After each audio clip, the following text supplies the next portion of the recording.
I want to welcome everyone. Without objection, the chair may declare a recess at any time. I now recognize myself for an opening statement. I want to welcome everyone here and wish everyone a very good morning. This is the committee's first hearing of the 119th Congress. I welcome all of our new members, and we recognized each of them yesterday. And I welcome the gentleman from Virginia, Mr. Conley, in his new role as ranking member of the full committee. To say I'm excited about you assuming the role of ranking member would be an understatement. I think this is a significant upgrade for the minority, and I'm excited, and I know you're a good man, want to govern. They'll get rid of you if I keep bragging about you, but yeah, really, please don't go on. But anyway, welcome, and we look forward to working with you. In 5 days, President Trump will take the oath of office and become the 47th President of the United States. President Trump is going to change the way Washington works and will bring accountability to the unelected bureaucracy. This includes ensuring the federal workforce is held accountable to the American people and ensuring they actually show up for work at the office. When President Trump's team enters federal agency headquarters in and around Washington, D.C., they'll find them to be mostly empty. That's due to the Biden administration's failure to end pandemic-era telework and bring federal employees back to the office. The COVID-19 pandemic is long over.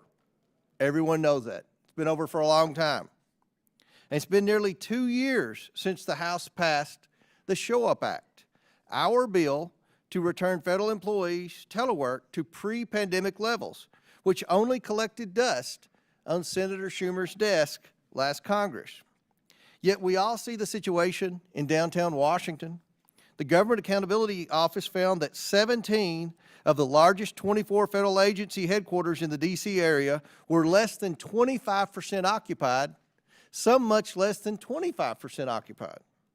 A separate study by the Public Buildings Reform Board determined occupancy rates were just half that at 12%. 12% occupancy. The federal government is the largest employer and office space occupant in D.C. Taxpayer money is being wasted to lease and maintain all that expensive, empty office space. The resulting lack of foot traffic in the city is also economically devastating for the district, as D.C. Mayor Muriel Bowser has testified. To be clear, since the height of the pandemic, much of the federal workforce has gotten up and gone to work every day. This, for example, includes those working in veterans hospitals, patrolling the border, and performing other law enforcement functions. But the Biden administration's own data shows that the vast majority of federal office workers around the nation remain at home either some, most, or all the time. In fact, nearly 228,000 employees work entirely from home. The majority of the Department of Education staff now consists of remote employees who never come to the office. And that's just the official data. In our telework investigation, we learned that most agencies haven't been effectively tracking when employees are in the office. In other words, they don't even know if they're coming to work or not. In the Biden-Harris administration, the example was set from the top. The committee heard testimony last Congress from the former head of the General Services Administration, who worked remotely from Missouri while GSA maintained a virtually empty headquarters building in downtown D.C. GSA is, of course, the agency in charge of federal real estate management. We also heard from the former head of the Biden-Harris Office of Personnel Management. Under oath, she repeatedly told members she didn't know how many D.C. area employees were going to their office. OPM is, of course, the agency in charge of government-wide telework. And she didn't even know what percentage of the federal workforce was teleworking. Throughout our investigation of federal telework, and despite repeated hearings at both the full committee as well as the subcommittee level, led by Chairman Pete Sessions, Biden-Harris appointees failed to provide requested data about agency telework. They don't know the impact massive telework has had on agency mission achievement or citizen services. They have no idea. We do know that agencies have been plagued by poor performance. The Social Security Administration, for instance, has a record backlog of initial disability claims. There are long wait times at SSA field offices. Some of our constituents wait a half hour or longer to get their calls taken. It can take even longer for walk-ins to get seen in a field office. Yet nearly all SSA employees telework. A lot.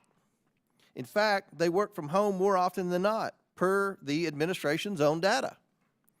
We'll hear today from Martin O'Malley, who left his job at SSA Commissioner late last November. Before doing so, he signed an agreement extending over 40,000 SSA union members' telework arrangement through October 2029. That's through the entire Trump administration and beyond. And he is not the only agency that inked a long-term telework deal for employees in the past year. How is this good for democracy? The voters just delivered President Trump an electoral mandate to run the executive branch. Should union contracts designed to tie his hands take precedence over the mandate by the people? What adds insult to injury is that the American Federation of Government Employees Union, which fought to make telework an entitlement at Social Security and other agencies, is now recalling its own staff to union headquarters. Based on a conversation with the American Federation of Government Employees Union spokesman, the Washington Post reports the union is returning its own employees to the office, quote, to ensure that the staff is fully prepared to tackle an onslaught of Trump policies targeting the federal workforce, end quote. The union's message couldn't be clearer. For those doing the people's business in a federal job, showing up should be optional. Those charged with blunting the Trump agenda, however, they need to be on their A game. And that requires, guess what? Showing up in person. Well, I, for one, want federal employees to also be on their A game, and so do the American people. Federal workers must show up for them. I look forward to working with the Trump administration and getting federal employees back to work. With that, I will yield to the ranking member for his opening statement, and then we will have two other opening statements by Ms. Green and by Mr. Mfume, I believe. Thank you, Mr. Chairman, and thanks for calling this first hearing of the 119th Congress for our committee. And it's, of course, the first hearing in which I have the privilege of presiding as ranking member of the committee. During my first term in Congress back in 2009, I was proud to co-author the Telework Enhancement Act of 2010 in a testament to what we can accomplish when we work together. That bill promoted a growing and robust federal telework program and had bipartisan support.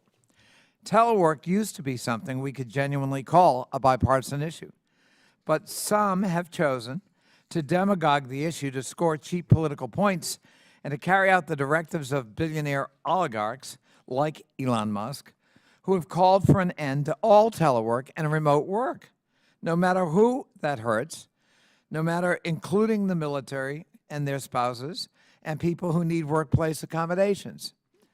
In all we do in this committee, we should ask ourselves, how can we make the federal government work better for families and hardworking Americans? How can we ensure that we're getting the federal benefits they earned and deserve faster and without headache?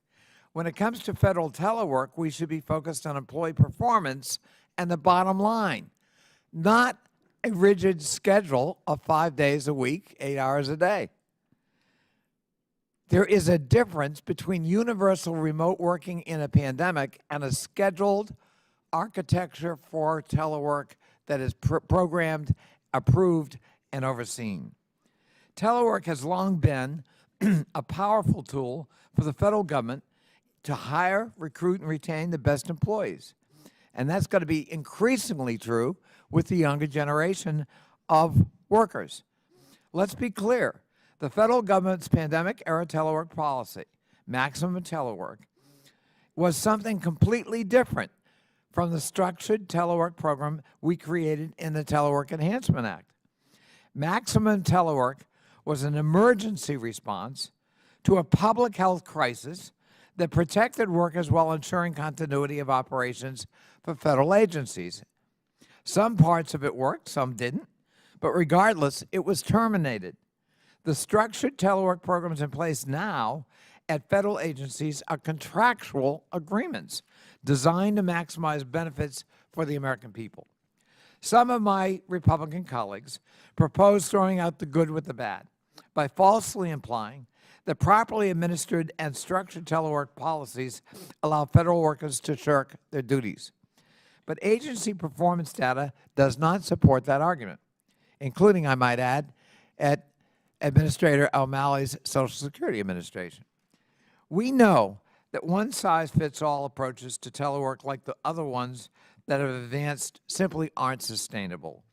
If we want a federal workforce operating at its best, we've got to be flexible.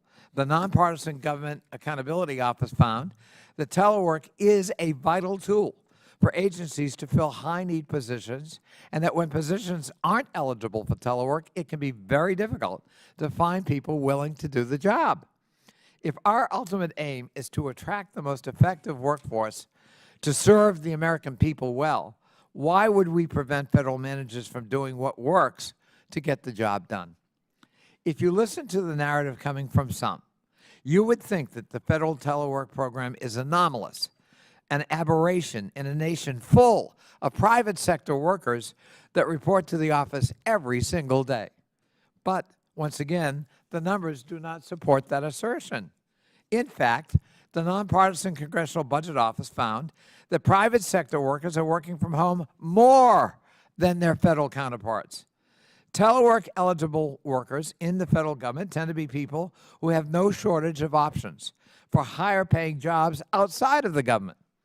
And to put it bluntly, younger workers in the labor market expect and even demand the flexibility that comes from telework, a reality we must face when we look at our aging federal workforce. Workers over 50 make up 42% of the federal workforce today, as compared to just 33% of the private sector labor force. Moreover, about 15% of federal workers are eligible to retire right this moment. Unfortunately, some want to make the federal workplace an inhospitable environment and drive workers away, making it less desirable as a workplace and as a place for younger workers to want to apply. It's a continuation, frankly, of the cruelty and attacks on federal agencies and employees that we saw in the previous administration. Pay freezes, executive orders targeting collective bargaining, relocations, and of course, the crown jewel, Schedule F. That would replace perhaps as many as 100,000 non-political, merit-based federal workers with partisan lackeys. And Trump is promising to do it all again. I look forward to hearing from our witnesses today about why they think some have chosen as their very first witness of the new Congress a pro-worker former commissioner of the Social Security Administration, and whether their attacks of Mr. O'Malley are a preview of an anti-worker agenda bent on cutting Social Security benefits, among other proposed ideas coming out of Project 2025 and the so-called DOGE. With that, I yield back, Mr. Chairman.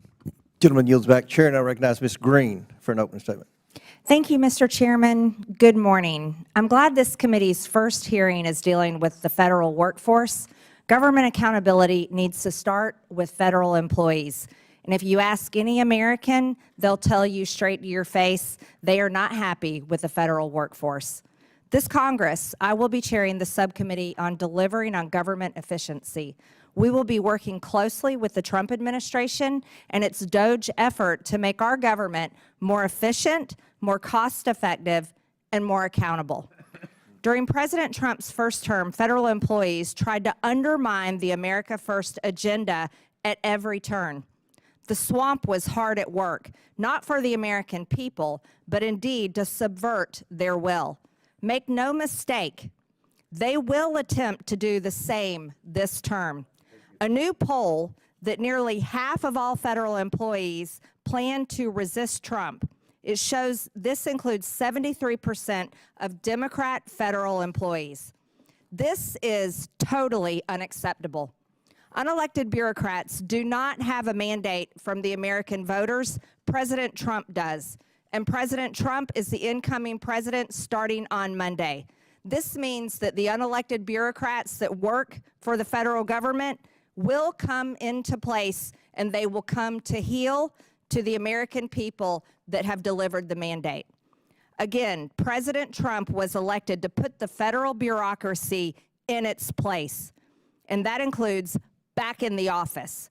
However, Mr. O'Malley signed a contract on his way out the door of the Social Security Administration to stifle President Trump's authority over the federal workforce.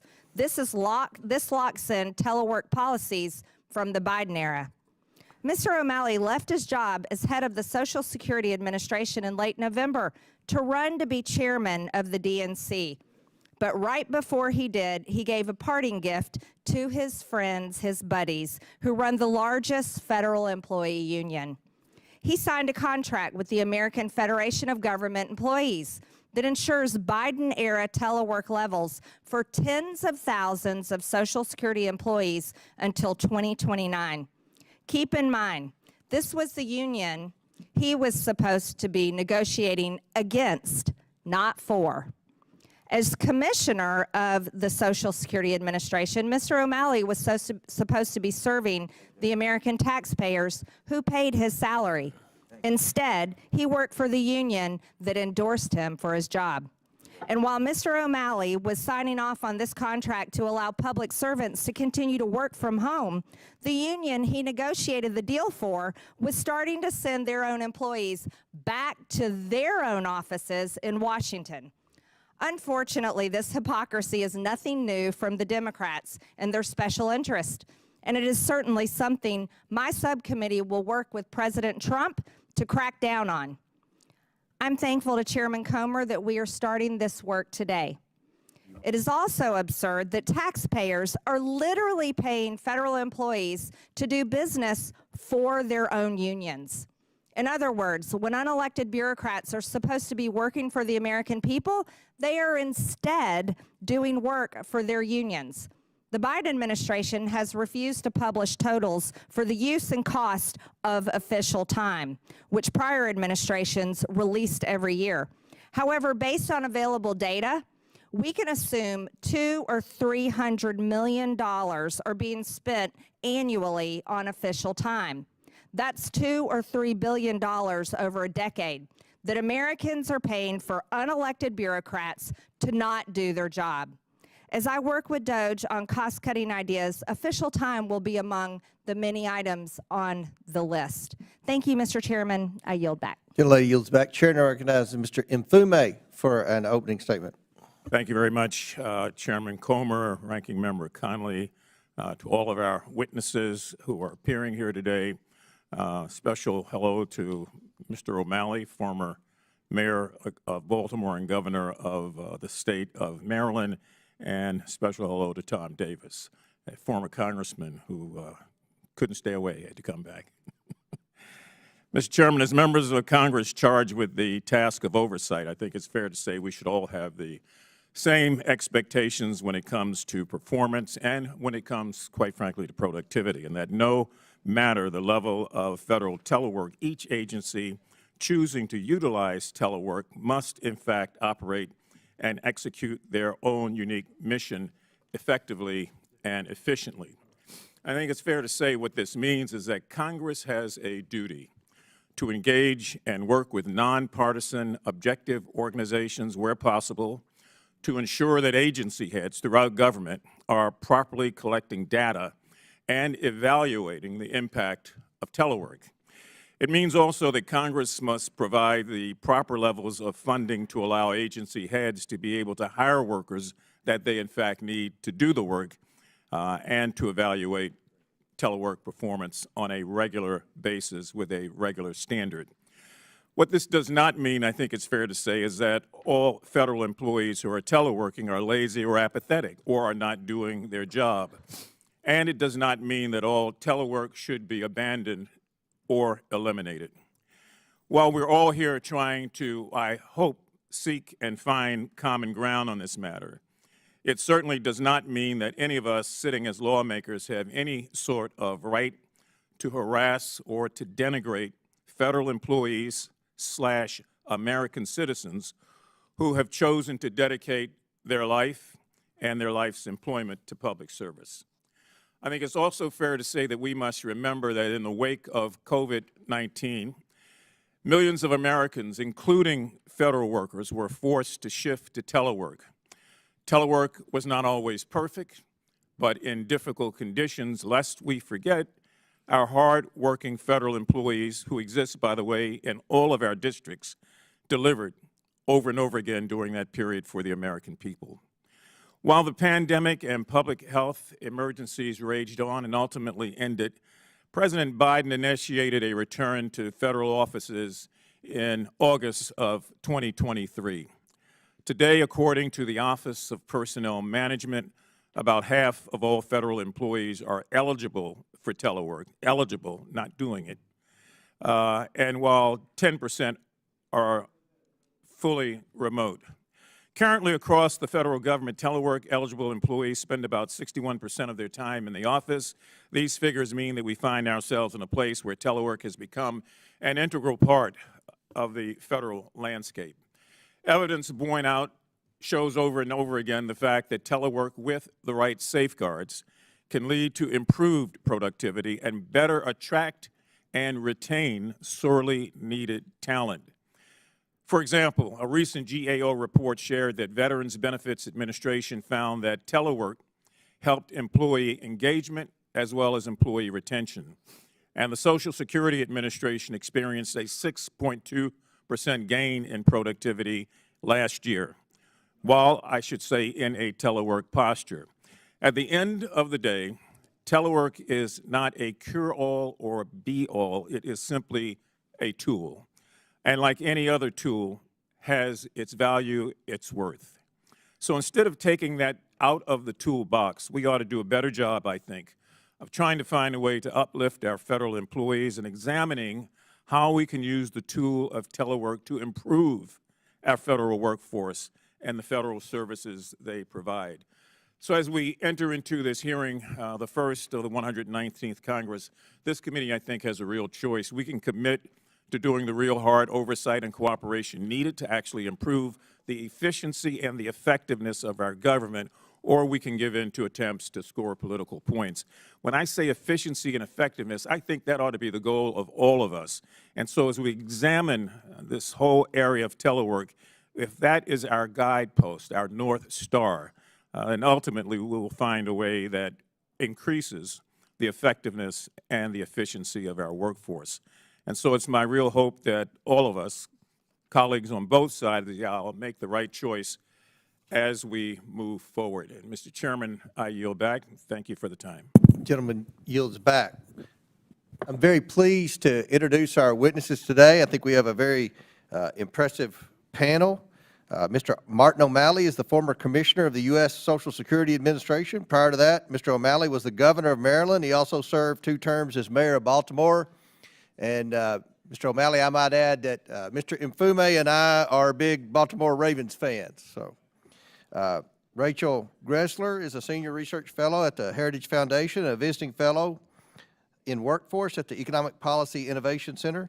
Ms. Greszler specializes in retirement and labor policies and worker compensation, including with respect to federal employees. No stranger to this committee, former Congressman Tom Davis is the president of the Federal City Council, which promotes economic development in the nation's capital. Mr. Davis represented the 11th Congressional District of Virginia for 7 terms. And when Mr. Conley comes back, he's going to have a special welcome to you as well. I believe that's his old district. While in Congress, Mr. Davis served as chairman of this committee, the House Oversight Committee, from 2003 to 2007. We want to welcome you back, Congressman. And Mika is a workforce expert, speaker, and strategist. Ms. Cross has worked with the federal government agencies and private industry to help entities leverage flexible, remote, and hybrid work. Again, welcome all of our witnesses. Pursuant to Committee Rule 9G, the witnesses will please stand and raise their right hand. Do you solemnly swear or affirm that the testimony you are about to give is the truth, the whole truth, and nothing but the truth, so help you God?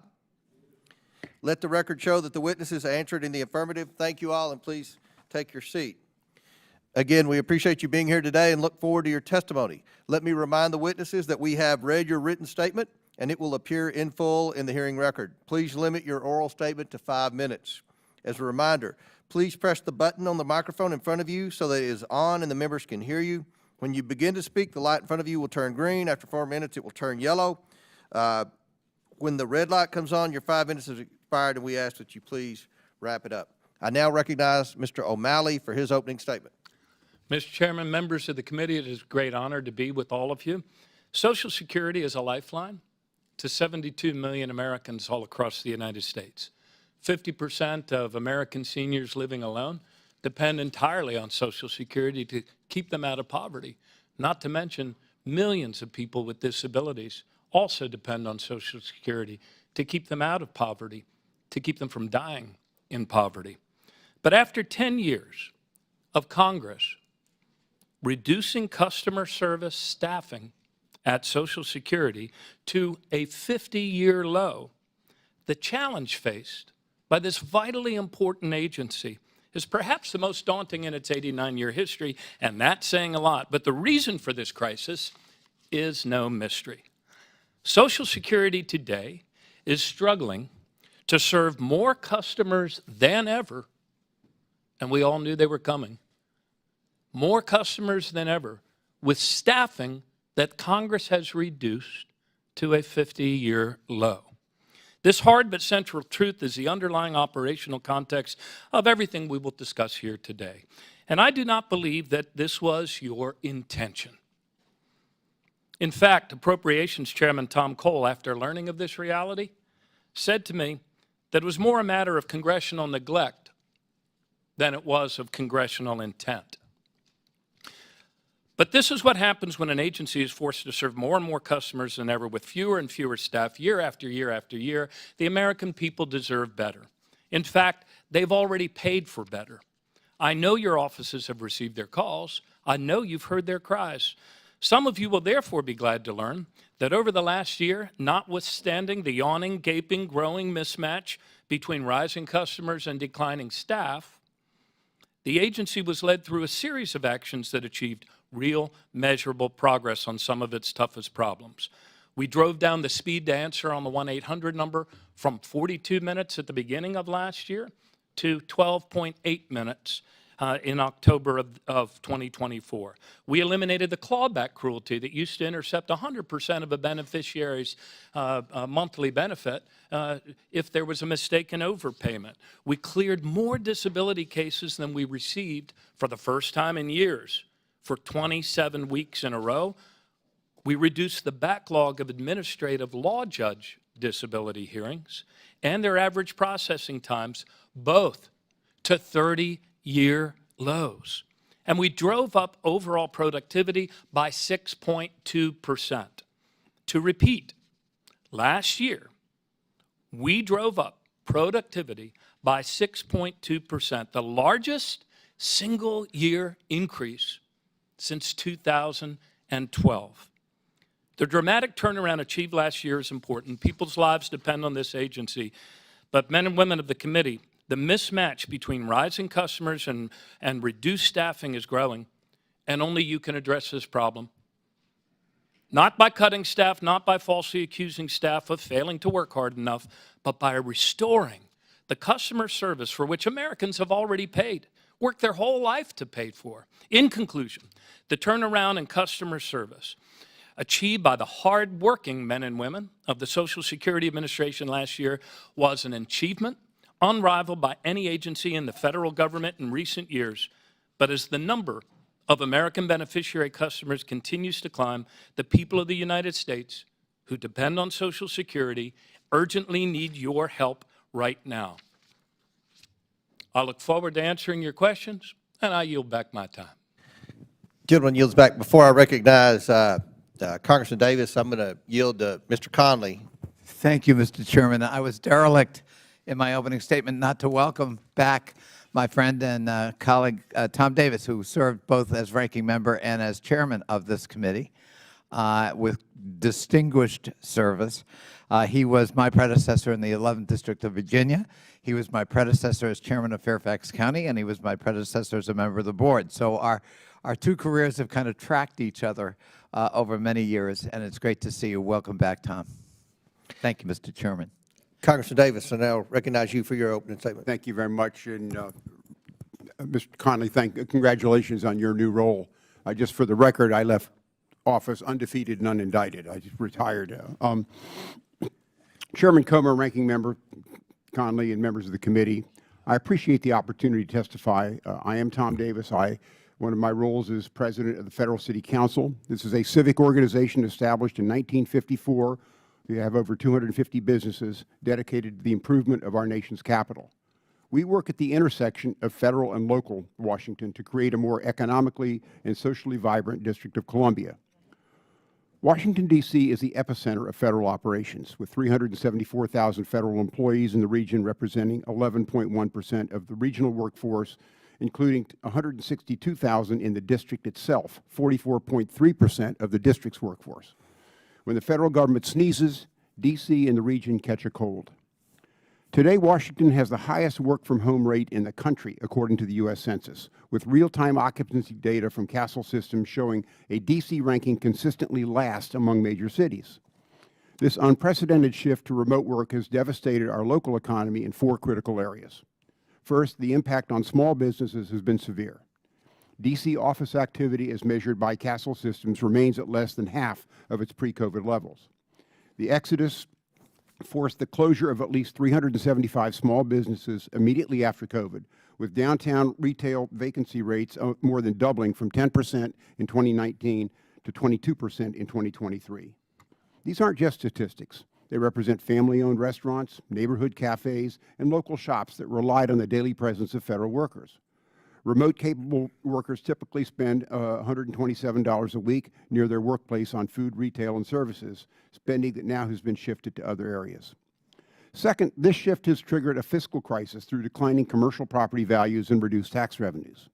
D.C.'s office vacancy rate has reached an unprecedented 21.2%, with vacant office space representing 8.4 million square feet, a staggering 46.2% jump between 2020 and 2023.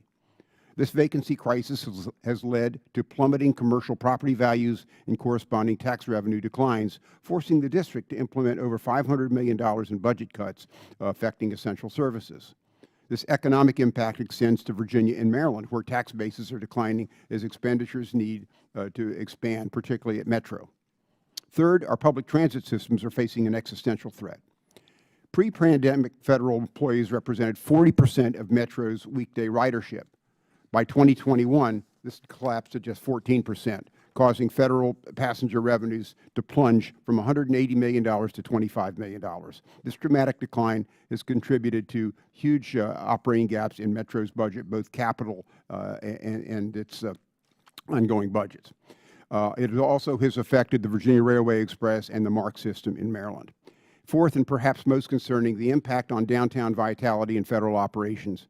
Recent GAO findings show that 17 of 24 federal agencies reviewed used just 25% or less of their headquarters capacity during 2023. This underutilization drains federal resources while creating dead zones in our federal enclaves. Empty streets and vacant buildings contribute to safety concerns, while previously vibrant neighborhoods have experienced notable declines in cultural and social activities. The federal government has demonstrated remarkable resilience during the pandemic, keeping operations running under unprecedented circumstances. But as private sector employees across the country scale back their remote work, the federal government has become an outlier. This position not only impacts operational effectiveness, but threatens the economic and social fabric of our nation's capital. While network flexibility has perhaps an enhanced space in workforce management today, but the current situation has created unsustainable challenges for our region. We need a balanced approach that recognizes both the benefits of workplace flexibility and the essential role that in-person work plays in maintaining economic vitality, fostering innovation, and supporting the countless small businesses and federal services on federal workers. The private sector is far ahead of the federal government on this issue because having workers in the office is proving to be more productive and effective. The federal government must follow and set a positive example. Federal contractors in particular take their cues from the federal government. A return-to-office strategy that brings back more federal workers to their workplace would help stabilize our local economy, support small businesses, restore public transit ridership, and revitalize the downtown areas. This isn't just about maintaining buildings. It's about maintaining the vibrant collaborative environment that has long made Washington, D.C. a unique and dynamic capital city. Thank you for the opportunity to testify. Look forward to your questions. Thank you. I now recognize Ms. Greszler for her opening statement. Good morning, and thank you for the opportunity to be here today. My name is Rachel Greszler, and I am a visiting fellow in workforce at the Economic Policy Innovation Center. Today, I'd like to briefly review the state of federal telework, discuss how a lack of accountability hinders effective telework, and offer a few policies to improve it. According to the Office of Personnel Management, 43% of federal employees teleworked in 2023. That's nearly twice the 22% that teleworked in 2019. The Telework Enhancement Act of 2010 requires agencies to have telework policies to determine which positions are eligible for telework and to, quote, ensure that telework does not diminish employee performance or agency operations. It is the President's authority under Article 2. His duties are to supervise executive agencies and faithfully execute the laws, including managing telework policies. The Biden administration rightly noted that the law does not mandate telework or confer a legal right or entitlement to telework. Subsequently, and following a record high 47% of federal employees who teleworked in 2022, the Biden administration directed agencies to aggressively implement a substantial increase in meaningful in-person work, noting that, quote, it was critical for the well-being of our teams and will enable us to deliver better results for the American people. The incoming Trump administration also has the right and duty to pursue its own telework policies. And telework can be very useful if it is flexible, responsive, and employees are held accountable. But that can be hard to accomplish with civil service protections and practices that make it extremely difficult, costly, and time-consuming to effectively discipline or dismiss federal employees. For example, it took years to fire a senior IRS employee who routinely abused his remote arrangement by playing golf during the workday. In the private sector, he would have been fired in a day. When accountability requires so much time and effort by managers, it's not surprising that 32% of federal employees say that steps are not taken in their work unit. Only 32% say that steps are taken in their work unit to deal with a poor performer who cannot or will not improve. A lack of accountability hurts employee morale, it wastes taxpayer dollars, and it enables misuse and abuse of telework. Fortunately, many agencies include provisions in their telework plans that prevent individuals who are on performance improvement plans from being eligible for telework. But some instead specifically maintain the rights of individuals who are on performance improvement plans to telework. Some agencies have also made highly problematic changes to telework provisions in an apparent attempt to thwart the incoming Trump administration. The Social Security Administration modified its collective bargaining agreement on November 27th to strike out management's ability to eliminate approved telework due to operational needs or an employee's performance, and to strike out the authority of deputy commissioners to set telework policies, replacing that previous authority with a requirement that the new administration's incoming deputy commissioners, quote, adhere to the current number of telework days, eligible positions, and percentage of employees permitted to telework until October 25th, 2029. This is especially concerning considering that 98.5% of SSA employees are eligible for telework. That leaves fewer than 900 SSA employees who are not eligible for telework, spread across more than 1,400 SSA offices and serving more 73 million people. Another concerning aspect of this and of all collective bargaining agreements is that taxpayers subsidize unions through official time, which means paying federal employees to work for their unions instead of doing their government jobs. That includes things like nurses at the VA spending 100% of their time working for the union instead of treating veterans, and a VA hospital allocating half of its hospital wing primarily for the union's use. The irony of all this official time is that federal employees can't bargain for pay or benefits, so they're often left negotiating for tedious things like the heights of cubicle space, the right to smoke on smoke-free campuses, or the right to wear spandex at work. Telework can be useful, but a lack of accountability contributes to abuse and could lead to blanket restrictions. To promote more responsible and effective telework, policymakers should first maximize telework savings by getting rid of unused office space and ensuring the correct locality-based pay adjustments. Second, they should prevent collective bargaining agreements from obstructing a new president's legal duties, including, if necessary, amending the Federal Service Labor Management Relations Statute. And third, don't pay federal employees to work for their unions instead of the jobs they were hired to perform. Thank you. Thank you. Chair, now recognize Mrs. Cross for her opening statement. Thank you, Mr. Chairman and Ranking Member Connolly and distinguished members of this committee. Thanks for having me. I've served America both in and out of uniform for more than 2 decades. I worked in areas like the United States intelligence community, the Department of Labor, the Office of Personnel Management, I could go on, the United States Department of Agriculture, before jumping over to private industry where I worked for a fully remote company called Flex Jobs. And when I did, I vowed to bring back the best and promising practices to share with government agencies for the purposes of efficiency, accountability, and strengthening the way that we work and serve America. The title of this hearing suggests that telework in the federal government is new, but it's been around for decades and decades, offering cost-efficient operations during emergencies and weather events, even while expanding job opportunities nationwide in areas like my home state of Maine, in Georgia, where I served, and in Mr. Chairman's home state of Kentucky. Before the pandemic, less than 5% of the United States workforce worked from home. During the pandemic, over 60% did, and it's now stabilized at between 30 and 40%, with federal telework mirroring rates as in private industry. Last year, telework saved taxpayers $230 million through reduced office space and lower operating costs. And the 2024 OPM report to Congress shows the lowest federal telework participation rates in 5 years, with only 7% of the federal workers working fully remote and 43% teleworking at least monthly. In contrast, in states like yours, 59% of public servants, state and local government employees, were teleworking in a hybrid environment last year, as compared to the 43% in the federal government. Telework and flexible work have revolutionized productivity and engagement and recruitment in areas like the intelligence community and for law enforcement agencies.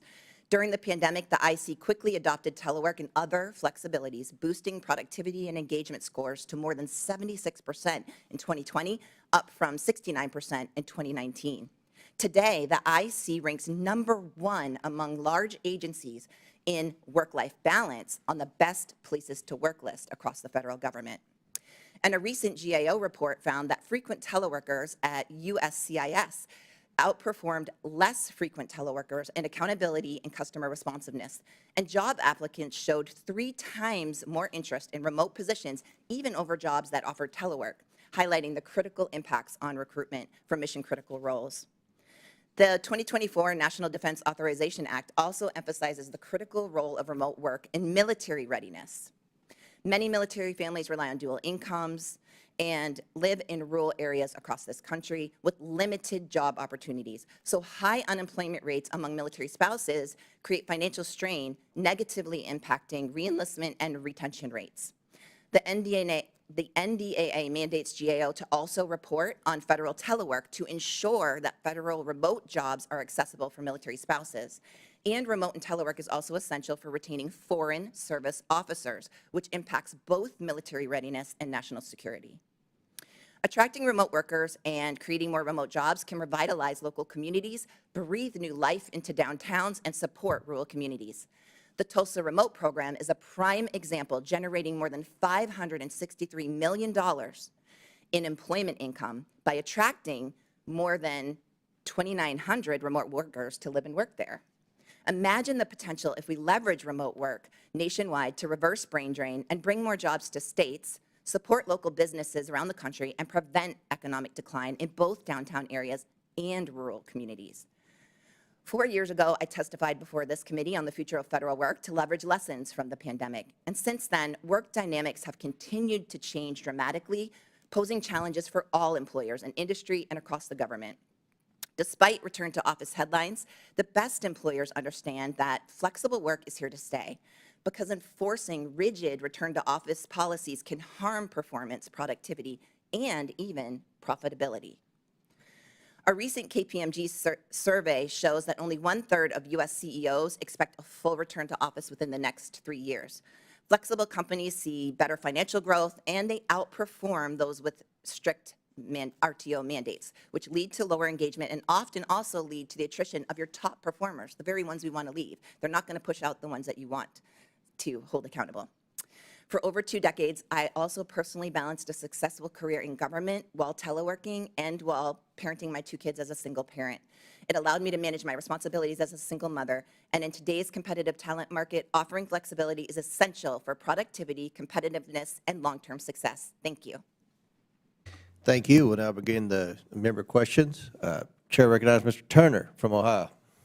Mr. Chairman, thank you, and thank you for having this hearing on this important issue. Ms. Cross, I just want to point out first off that there's no one on this committee that is opposed to remote work. The members of this committee all work from multiple locations. So we understand that where and when appropriate, remote work is essential. The issue is an absent workforce, and when and where is too much. And I want to thank you for your service to your country. I am particularly interested in your testimony because I'm actually the chairman of the Intelligence Committee, and you cite some specific information about the intelligence community workforce. And I want to thank you for your work. You've worked on quality of life and workforce improvement for the intelligence community, but you cite some statistics that I believe that are a little misleading, and I want to walk you through those. In your opening statement, you claim that the U.S. intelligence community is a top place to work in the federal government. I agree. And you credit it to telework. However, the survey you cite and the graphic in your statement shows that the IC has been ranked in the top 5 agencies since 2012, long before the COVID-19 expansion of telework. Likewise, you highlight the IC as a top 3 agency in engagement and satisfaction, again crediting telework.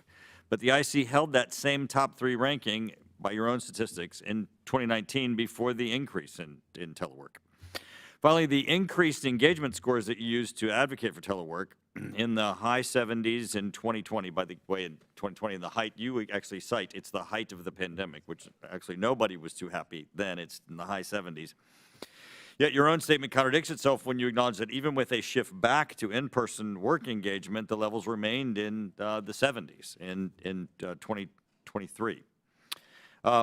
So it seems like your statistics don't necessarily prove your conclusion because it proves a high satisfaction, even though you're citing that there's telework and there's options of flexible work.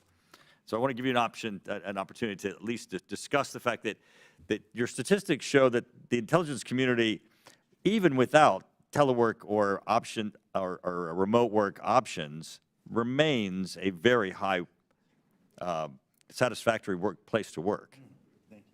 Thank you. Yes, I'm happy to address that. And those are great points because I didn't mean to convey that telework and remote work were the only factors that drove engagement. But studies show across industry and Gallup research. Well, I've got limited time, so I just appreciate that you've said that. I'm So, sorry. Ms. Cross, the next aspect, though, that concerned me the most is that in intelligence work specifically, the type of work is work that does not lend itself to telework. It does not lend itself to isolation. It requires specialized equipment, specialized access to other individuals. It certainly is specialized locations. So it does concern me that you cite it as, an interest of increasing telework in the intelligence community, because in fact, by its nature, it's going to be the opposite. People are going to have to be in special locations with specialized equipment and with a specialized workforce. Would it not?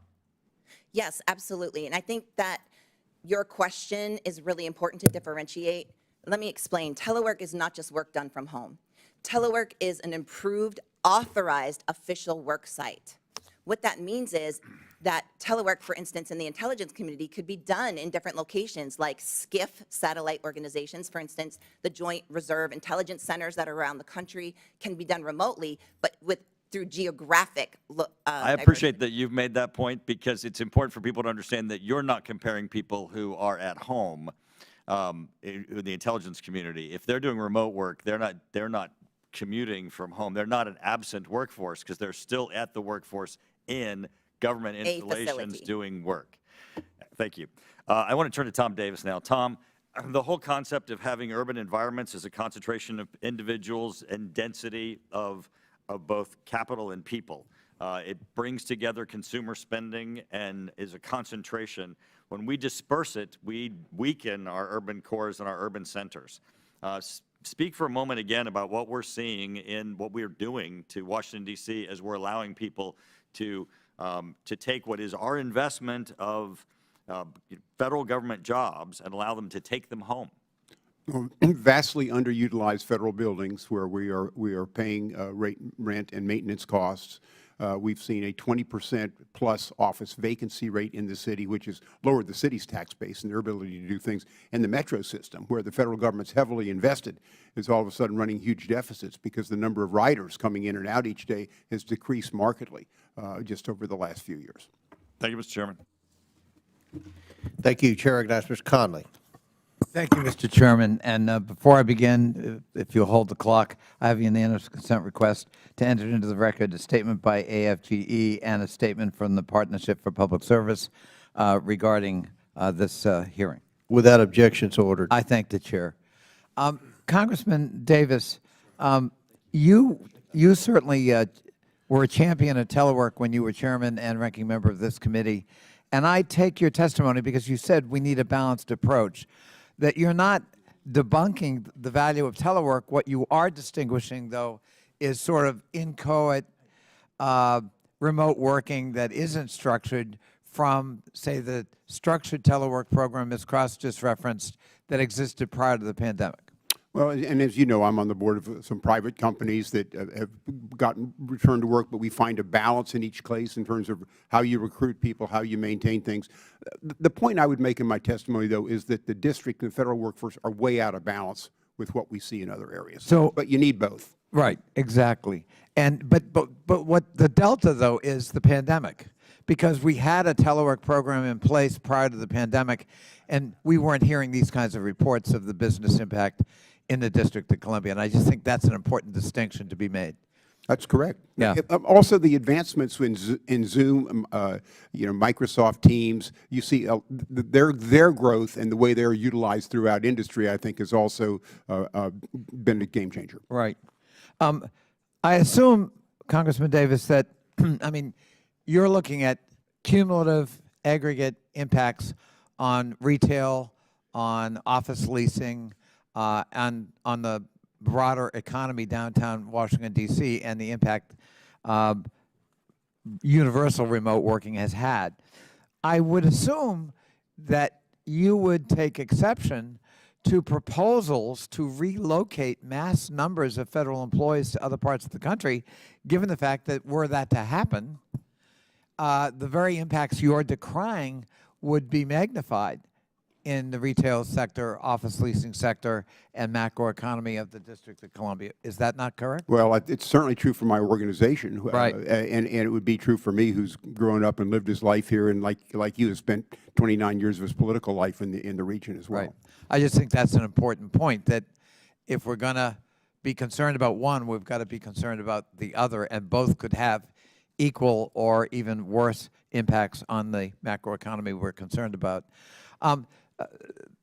Governor O'Malley, walk us through. So the agreement that some of my colleagues on the other side of the aisle seem to be decrying that you negotiated, that was a brand new agreement. We've never had an agreement with the AFGE or other federal employees before. You made it up out of whole cloth to pander to a union, and there was no precedent and there was no antecedent. And in fact, you did not inherit such an agreement that you extended, that agreement being negotiated previously in the Trump administration. Would that be a fair statement? How guilty are you? Let me unpack all of that, or succinctly.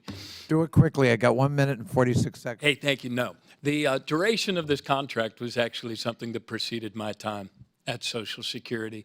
In fact, there are 3 bargaining units. 2 of them already had within their contract the telework balance. And were they negotiated during the Trump administration? I believe so, yes, sir. Thank you. Keep going. Oh, and then the third one, with AFGE was actually something, we had terms in their contract about when we had an opportunity. We had 2 opportunities every year. I want to say that part was negotiated before me.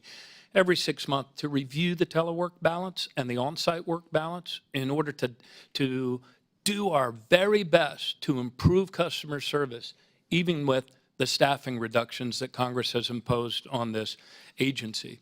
And I did, in fact, change that on-site work at the headquarters components, at the regional headquarters, and also in the area components. And for myself and my staff in the commissioner's office, my immediate command staff, we were 5 days a week. And the commissioner's office overall was 4 days and 1 day of telework. I thank you for clarifying the record, because I think there's a lot of disinformation about what in fact occurred at Social Security and its antecedent, which preceded the Biden administration. I yield back. Gentleman yields back. I'll recognize myself for questions. Mr. O'Malley, what concessions did you extract from the Social Security Administration union in exchange for this very generous telework entitlement? What did they agree to pay the taxpayers in return? Because they work for the taxpayers, not for you. Yes, sir. Thank you. Well, they gave up $10 to $20 million in potential exposure to the agency because of 7 to 9 years of grievances that were ongoing that we had been unable to resolve. And if they had gone to trial, there was a risk that the agency could have been exposed for 10 or 20. In fact, before I came into the agency, there was a settlement of $22 million on a similar sort of case. Would that encourage more grievances to be filed if they feel like they could be rewarded for a massive number of grievances? I mean, I'm just curious. No, let me answer the call to your question. Everything I did at Social Security for that urgent year that the president dispatched me there was about improving customer service. Yeah. And, sir, And it's been brought to my attention that the grievances were a subset of telework. So, Ms. Greszler, is it No, there were healthy most- for collective no, sir, bargaining to be weaponized in this manner, where it's used primarily to bind the hands of the incoming president, where this agreement was mandated or whatever through the entire next administration? Yes, and I think that's an important point. There was an agreement that was in place in 2019, and changes were made to that agreement last minute to bake into the cake to make that telework an entitlement. And all that's doing is giving justification to future union grievances because now it's an entitlement, whereas before it would have been negotiated. Now you just can't do it. How can we not prevent true. this type of abuse? Well, I think that it already should be clear that this shouldn't be allowed because the president has the duties to faithfully carry out the law, which includes ensuring that telework does not diminish employee or agency performance.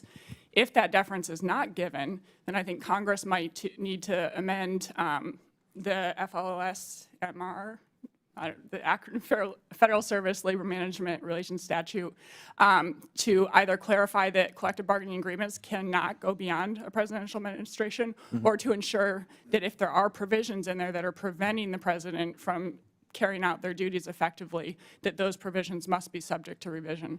Thank you. Mr. O'Malley, are the taxpayers getting their money's worth for this official time, this new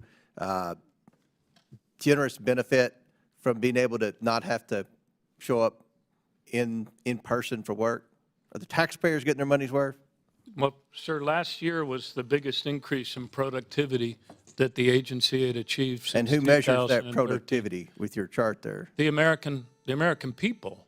And Well, the American people that call my caseworker's office would have a different set of graphics for you to display we are there. definitely struggling, Congressman, because you all have reduced staffing at Social Security to a 50-year low. So- Notwithstanding that, we have increased productivity and customer service across every Mr. major O'Malley, line. with all due respect, nobody's buying what you're selling if they've had to deal with the Social Security Administration.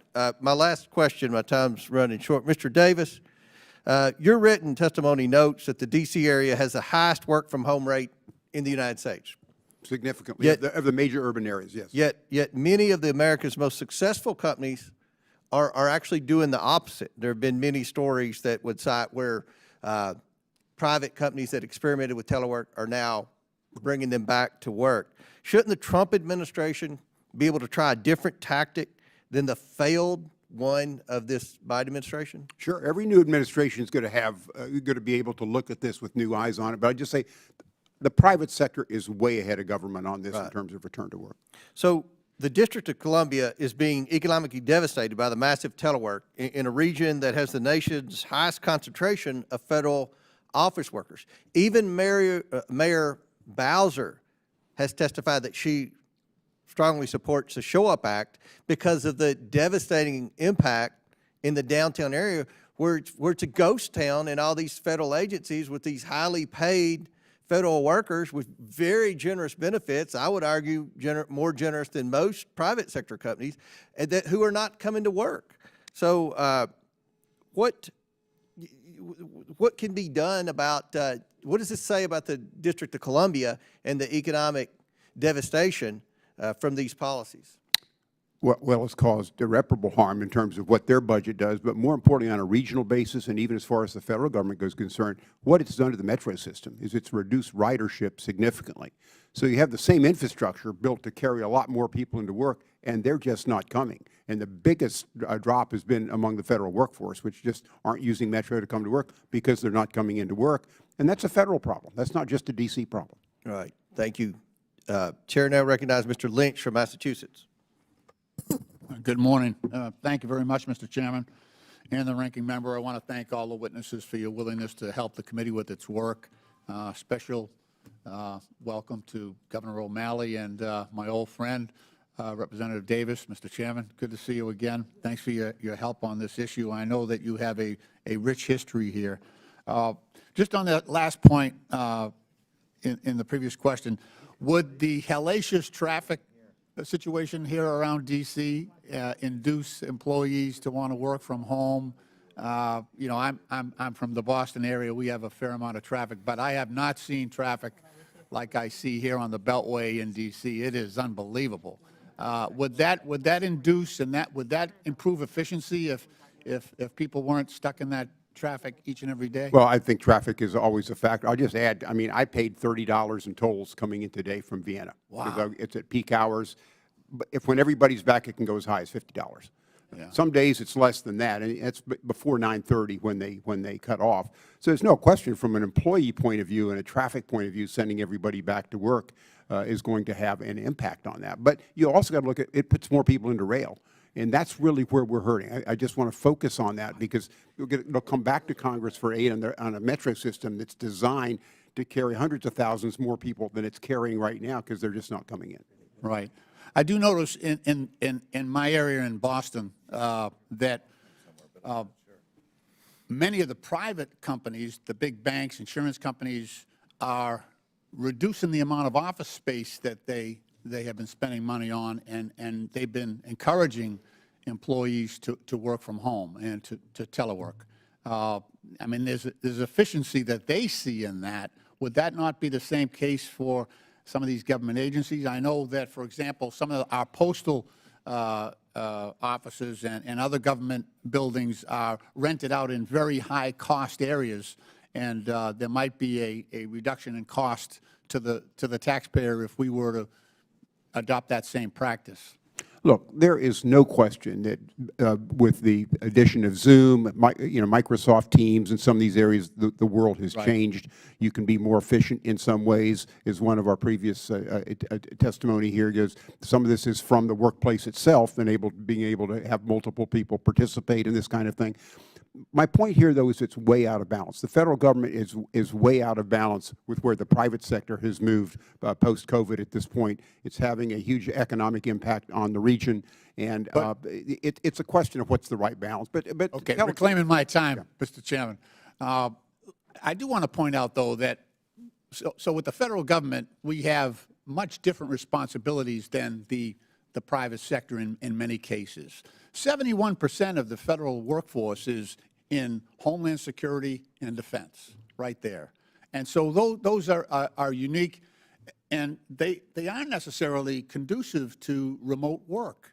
The civilian employees who are supporting our warfighters need to be there.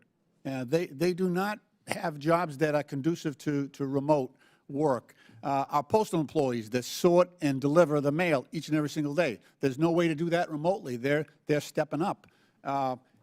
The Office of Management and Budget is saying, oh, maybe it's OPM, Office of Personnel Management, has said that 80% of the hours worked by federal employees are in person. 80% of those hours are in person.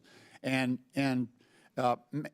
obviously, because TSA screeners, that the whole, border security piece, that's all got to be done in person. So it's a dwindling area.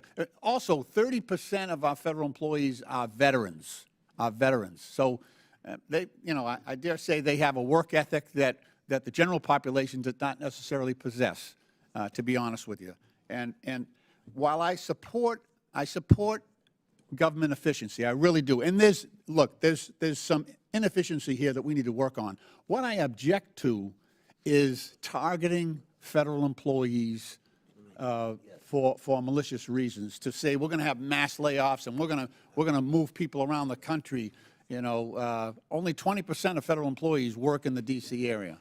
80% are California, Texas, elsewhere around the country. So I do object to some of the statements made by Mr. Ramaswamy and Mr. Musk that seem to denigrate the service and the character and integrity of some of our federal employees. But with that, Mr. Chairman, I'll yield back. Gentleman yield. Chair recognizes Mr. Groveman from Wisconsin. Yeah, first of all, I think there was just an unnecessary criticism of people in the workforce who aren't veterans. That our American workers aren't good unless they're veterans. And I object to that. I mean, I know there are a lot of preferences out there, and we try to encourage people to hire veterans, but I don't think a blanket condemnation of people who aren't veterans is appropriate. Now, we'll go for Mr. Martin here. You decided to run for the chair of the Democrat National Committee, correct? Yes, sir. And you stepped down from your role as Commissioner of Social Security Administration.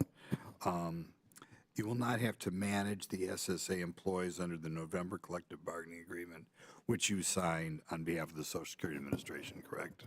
Yes, sir. From the changes I made on February 2nd to require more on-site presence at the regional So somebody else will have to deal with the positives and negatives of that agreement. Well, I hope it keeps it on the trajectory of continuous improvement that we put it on last year. That's my hope. Everything I did there was about improving customer service. In a recent podcast, you claimed that what we're going to experience the next 2 years is something less than a republic, sadly. Is that your opinion? Yes, sir. President Trump was duly elected by the American people as a mandate to effectuate his policies.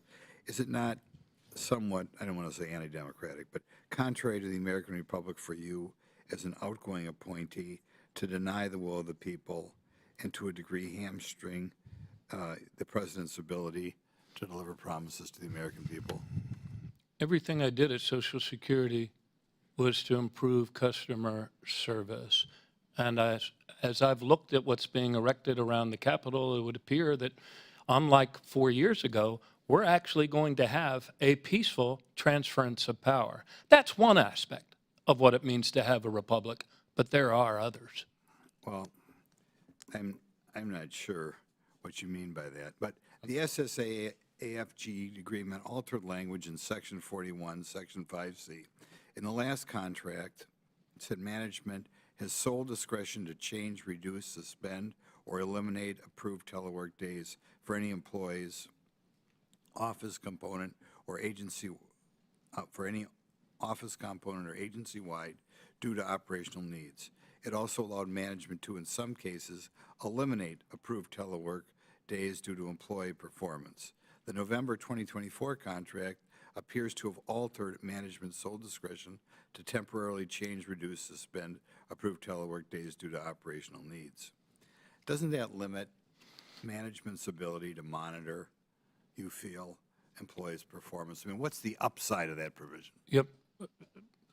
Congressman, I think you might be reading the wrong part of the agreement. It reads, if you look at the bottom of page 1, it reads, in fact, management has sole discretion to temporarily change, reduce, or suspend approved telework days for any employee's office component or agency-wide due to operational needs. Management also has sole discretion to change, reduce, or approve telework days for any employee due to the employee's performance. And before that, the first sentence is, the parties recognize that agency-assigned functions and the nature of work to be performed and the type of positions can vary significantly from office to office. So that's in the It's agreement. still- Right, See at the bottom of page 1? right. Yeah, When I read that this, paragraph. it implies here, we'll look I at it. don't think it was implying anything. I think it was pretty clear. Right, you suspended the ability, but it didn't eliminate the ability. No, we're not going to eliminate telework. We can't because you've reduced our staffing to a 50-year low at an agency that people already paid for their customer service staffing. Okay, we'll move on to one other thing. I'd like to show you a picture. Well, how many SSA employees work out of SSA headquarters? Approximately 7,000 and shrinking. We lost 2,000 staff this year across the agency due to Congress's inability to pass a budget. That, therefore, puts the agency into a hiring freeze, and attrition wipes out, so far, 2,000 people. So on a normal work day, despite having about 7,000 employees, it shows in December 2023, a parking lot almost completely devoid of workers. Yes, it's right behind you, and I hope the camera catches it, because that was before I got to the agency. This is a picture of that same parking lot after I got to the agency, Okay, because I ordered everybody back 3 days a week, and in my commissioner's office, 4 days. okay. You feel it's January 2025, how many processing times, or how have processing times not returned to pre-pandemic levels? Have they? In some cases, they have. In fact, actually, for the first time in 8 years, this is the one that most of your constituents apply for, and this is the retirement benefits. We hadn't hit 87% timeliness since 2017, but we did this year. That's this right here, and this is monthly. And by the way, in an example of the greatest example of openness, transparency, and real-time performance management, at least for the next few days, you can see all of these metrics on Social Security's website, and they're real-time. Okay. All right, gentlemen, time expired. Chair recognizes Mr. Mfume. Thank you very much, Mr. Chairman. I'd like to start with Ms. Cross. Ms. Cross, you are employed in a position where, is it fair to say 90 to 95% of the workforce teleworks? Or is it 100%? When I was at FlexJobs, I'm not an employee of FlexJobs any longer, but when I left to work for the fully remote company FlexJobs, everyone was remote, and it was fully remote from its inception. So I never met my staff at all in person when I accepted the position of vice president. So you have seen the benefits, obviously, of teleworking. I keep using the terms efficiency and effectiveness. Was that also the case where you were? Were people at the company satisfied that they were, in fact, being efficient and being effective? Yes, and I have to say, that was my first private industry role outside of government. It was eye-opening, but we had, implemented performance metrics like OKRs. We reviewed them monthly. We understood where the company's goals and objectives were. We were measured against that, but not by hours and not by location, but rather results, profitability, customer satisfaction, those kinds of metrics that really created an understanding of how our work was affecting the bottom line, not necessarily how, when and where. And like was said earlier, we certainly appreciate all the work and service you've done for this country in a number of different roles.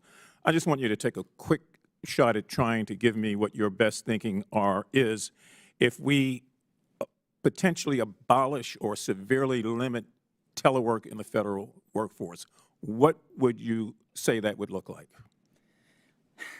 I can't imagine that we could do that entirely. But if we did do that, here's a few implications. You know, we just had a snow day. The Global Workplace Analytics team has this wonderful telework savings calculator, which estimated that the federal government saved about $630-ish million a day on being able to continue and operate its mission and deliver services on behalf of the American public because they didn't have to shut down and stop working and pay people to sit at home and not work when weather is inclement weather that could affect people's lives and livelihood. That's one example. Another example is what I talked about with military spouses. And the other thing is that the federal government is the nation's largest employer. We need to keep pace with industry trends in order to create a country that inspires innovation and competitiveness and make sure that we have our market share operating well. To do that, we need the right kind of people as well. And so jobs are changing with technology. We need to evolve to that knowledge-based economy. Things are getting digitized, we're leveraging AI and technology, and that therefore people's jobs are requiring less of them to be done in a physical location and more to be portable, like right in front of me and using your brain, which is attached to your Thank you. I want to reclaim my time, but thank you very much.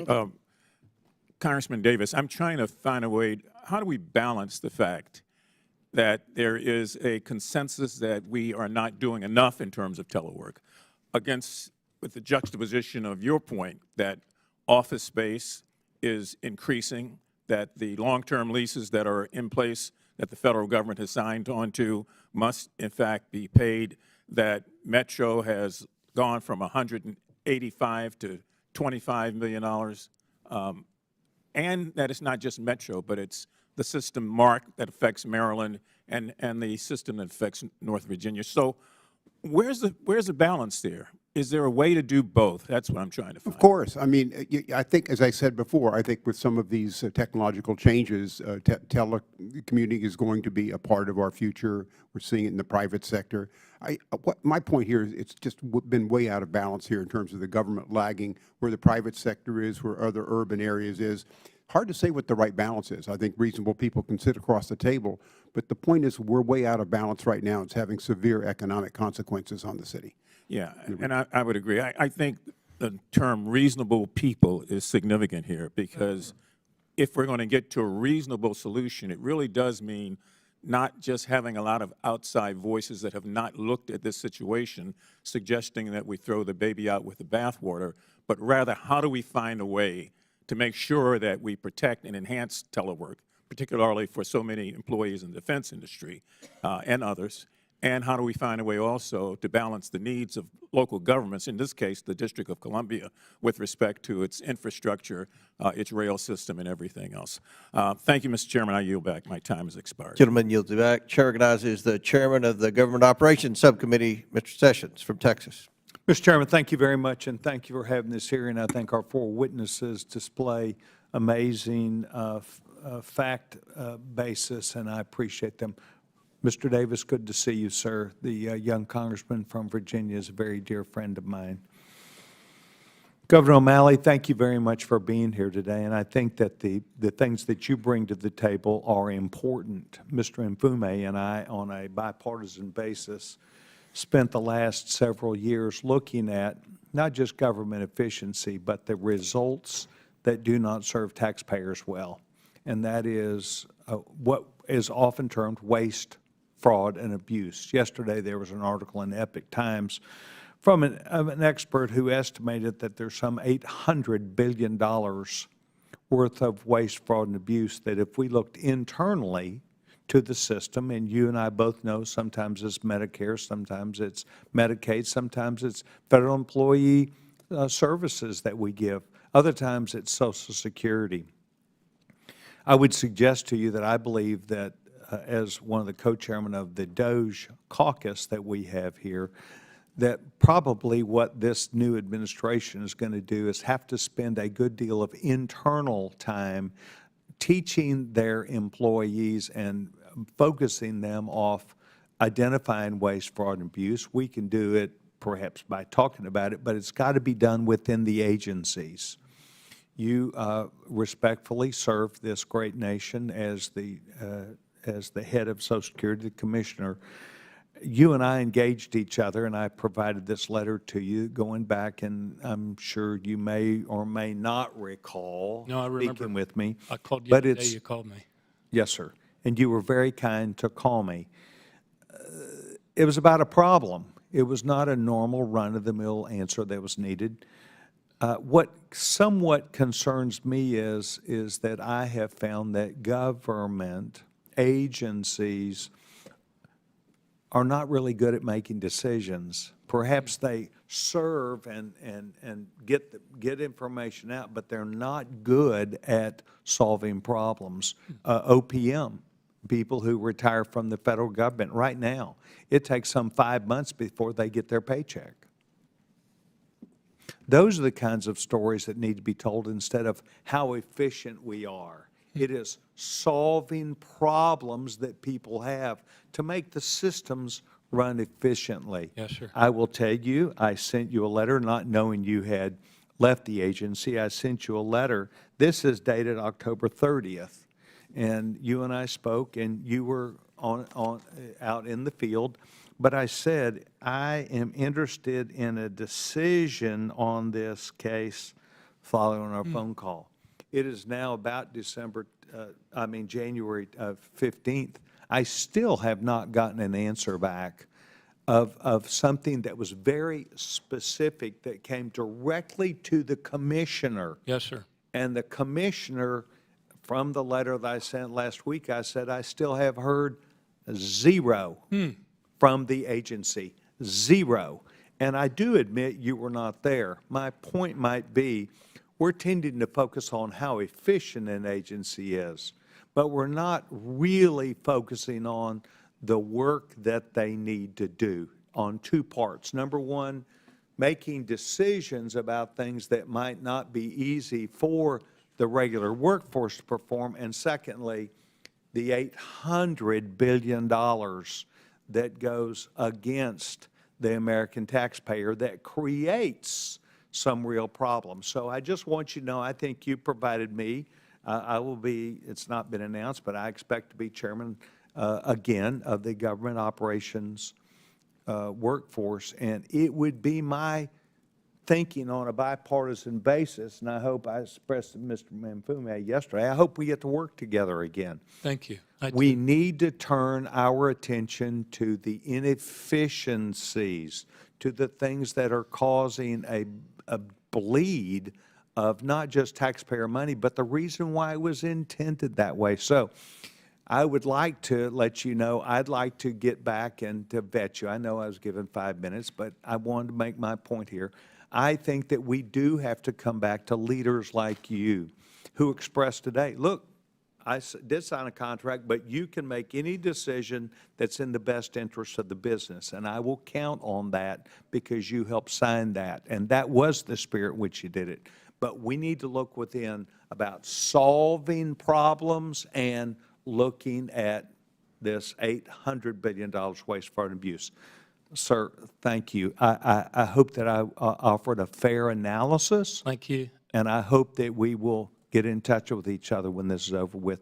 Mr. Chairman, I want to thank you for this hearing, and I yield back my time. Mr. Chairman, any chance I could have 30 seconds to respond to both of those? Go ahead. Thank you. Congressman, we got right on that right away. I called you that same day. This is one of those troublesome things in SSI, lots of regulations. The lady in question owned multiple cemetery plots. We suggested a workaround for that she was not amenable to that. Mr. Clota, who's still at the agency, is here, and he should be able to run that to ground. You did on that phone call with me give me a number of your staff, and that failed. Obviously, we didn't communicate and make sure it got back to you. Secondly, every 2 weeks, Mr. Chairman, we looked at fraud as part of the security stat process.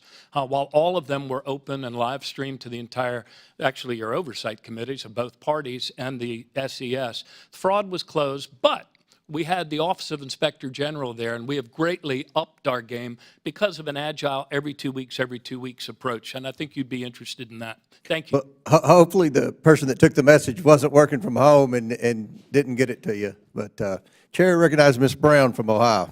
Thank you, Mr. Chairman. First, I would like to welcome our new colleagues to the committee. In the last Congress, this committee was marked by division, dysfunction, and dishonesty. I was hopeful this would change with the new Congress. Sadly, I can't say I'm surprised to see the same petty partisanship returning again. Let's be clear, there is important work to be done in this committee. We could be focusing on ways to improve the lives of the American people, like bringing down grocery prices, improving access to health care, or making housing more affordable. Instead, our very first hearing is a political assault on the federal workforce. The irony could not be more glaring. We are sitting here in front of former Commissioner O'Malley just days after President Biden signed the Social Security Fairness Act into law. The new law removed unfair penalties that were reducing the Social Security benefits of teachers, postal workers, law enforcement officers, and other public servants for decades. This bipartisan legislation was a big win for the constituents we serve, and timely implementation of the law is critical to the 200,000 Ohioans who will see their monthly benefits increase by hundreds of dollars. Yet instead of discussing this monumental win with Mr. O'Malley, my colleagues on the other side of the aisle have called him to discuss telework. So before I get into the topic of this hearing, Mr. O'Malley, I want to give you the opportunity to discuss the Social Security Fairness Act and what it means for former public servants. This has been a long, lingering problem that many of you in Congress have been working on, and then the legislation was finally passed in a bipartisan way. In essence, to explain it as plainly as I can, there were a number of public employees that were allowed on the option of their employers, the county, cities, states, to essentially opt out of paying into Social Security during the time that they worked as public employees, public servants, law enforcement officers, firefighters, because on the rationale that they already had a pension, a government pension. And in 1982, periodically, Congress looks at the 75-year projection of Social Security, makes adjustments so it can continue on. In 1982, one of the proposals in that compromise was to offset the pension benefit, which, as some of you know, has a progressive formula, to offset the benefit by an amount that they had earned in their other pension, their public pension, not Social Security. And so this bill went into the trust fund to the tune of $222 billion, if memory serves me correctly. And in order to address that, that also created a huge workload for the agency without another dime put to processing it. So they are going to have 3 million underpayment cases to process. But the good news is the firefighters, the teachers, and many of those others aren't going to face the shock when they're not able to put as much together for their retirement as they thought they would, because a lot of times they were unaware until they applied for their benefits. So it was a very good thing, but the agency will struggle to get that workload out given the reduction in staffing to a 50-year low. Thank you. Before returning to telework, I'd like to make a few points. On Monday, a new president will be sworn in, a president who openly pledged to purge thousands of hardworking federal employees and politicize the justice system, a president known for self-dealing, abusing power, and trampling on civil rights, and a president who obstructed Congress, incited violence, and sought to undermine the peaceful transfer of power. We are the Oversight Committee, and we should be working to block and expose such dangerous abuses. Instead, we are holding a hearing today that advances the incoming president's political crusade against the federal workforce. I will continue to defend the hardworking servants who keep the federal government running and serving the American people. The federal workforce has become more resilient, diverse, and productive over the last decade. This progress is largely due to the expansion of telework flexibilities, which have empowered employees to adapt to changing demands while maintaining high levels of performance.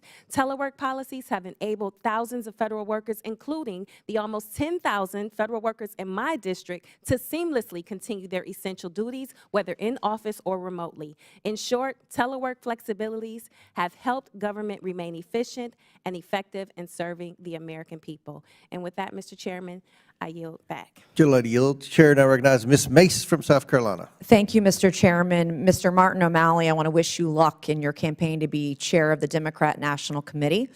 And let me just say, I think you are the perfect candidate to chair the Democrat Party. Your liberal record is truly astonishing. Thank you. At an event in 2005, you compared a federal budget request, which cut spending, to the terrorist attacks of 9/11.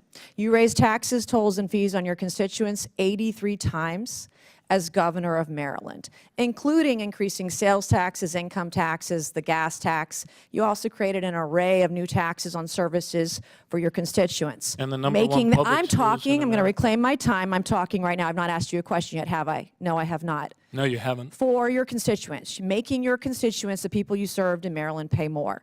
You love some law-breaking illegal aliens as well. You've advocated for mass amnesty for illegal aliens.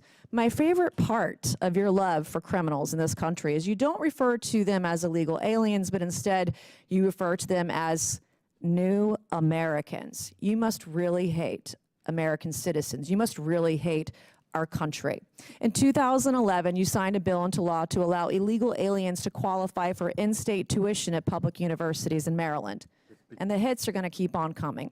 In 2014, you signed a bill into law to allow illegal aliens to get Maryland driver's license. In 2014, you signed a bill into law to allow gender-confused, sexually perverted men to use women's restrooms and locker rooms. In other words, you forced women and underage girls to undress in front of men.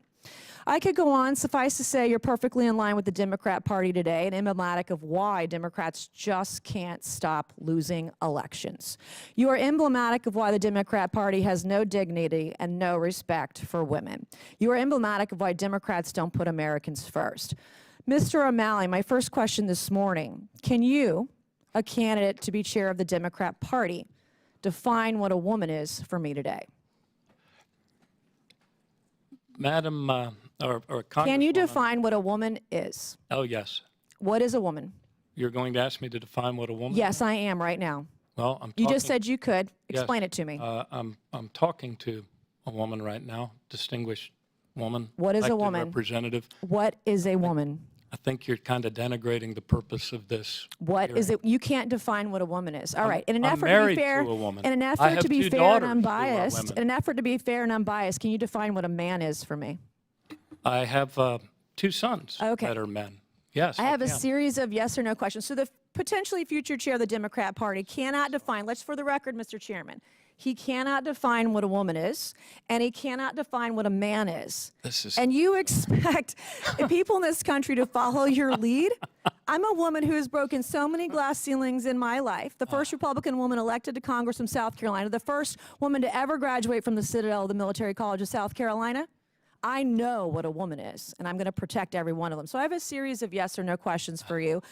Today, one of my Democrat colleagues yesterday stated a rape victim's fear of rape was just, quote, fantasy. Do you agree with this statement? Is a woman's fear of rape, being raped, a fantasy? Yes or no? No, it's not a fact. Okay, one of my Democrat colleagues yesterday stated a rape victim's fear of rape is being, quote, dramatic. Do you agree with that statement? Fear of rape being dramatic? Yes or no? Well, what could be. Okay, you can't answer the question. My next question, you've spoken of Democrats needing to restore credibility and learn from your failings, and to quote from you recently, learn from your very bad loss. Is this in reference to Democrats raising taxes on the middle class? Yes or no? No. Is this in reference to Maryland not requiring an ID to vote in their elections? No. Is this in reference to coddling criminal illegal aliens? No, I've Is never. this in reference to starting a war on real biological women? No. Is this in reference to allowing men in women's bathrooms? No. Is this in reference to forcing women and girls to undress in front of men in the locker room? Oh, come on, Yes or no? Congresswoman. This is your party's platform. You Yes. understand what I'm laying out for you. Do you understand I English? understand what you're trying to lay out, but No, our this party's is- platform is the economic security No, and the I'm gonna reclaim well-being my time, of every Mr. man, Chairman. Mr. woman, Chairman, I'm and gonna reclaim my child in time. the United States of I'm gonna America. reclaim my That's time. our party's platform. I'm going to reclaim my Ms. time. Mace's Mr. Chairman. time. Mr. Chairman, the witness should not be badgered. Mr. Chairman, Chair I would like to recognizes Ms. reclaim my Mace. time. Ms. Mace. Just yesterday, only 2 Democrats voted with us to protect women in sports. This is your platform. You want boys and men women to be able to watch women undress in a locker room. So is your big loss in reference to taking away women's achievements in sports? I believe. Yes or no? No, I Is don't. your loss in reference to allowing men to take away women's scholarships? Yes or no? Mr. Chairman, the gentlelady's time has expired. He took my time, Mr. Chairman. She had about 15 seconds that rolled around, so you got one time for one last question, Ms. Mace. Think hard. She asked the question. You have learned nothing from your own failings when you tried to run for president as a far-left progressive alternative to Hillary Clinton and dropped out after getting 1/2% at the Iowa caucus. So good luck with that, Mr. DNC Chairman. I yield Thank back. you. I appreciate your well wishes. Gentlelady yields back. Chair recognizes Ms. Stansberry from New Mexico. All right. Good morning, everyone. Thank you, Mr. Chairman. I think we all need a deep breath after that. I want to thank our witnesses for being here today. As a former federal employee and a former OMBer, I am always excited to have a nerdy hearing on federal workforce issues.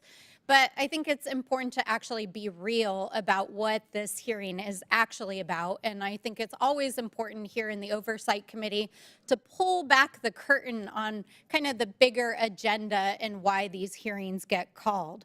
So let's talk about what this hearing is and is not. I think it's important to observe that this hearing is not just about telework and work from home policies. It is actually setting the stage for dismantling the federal workforce.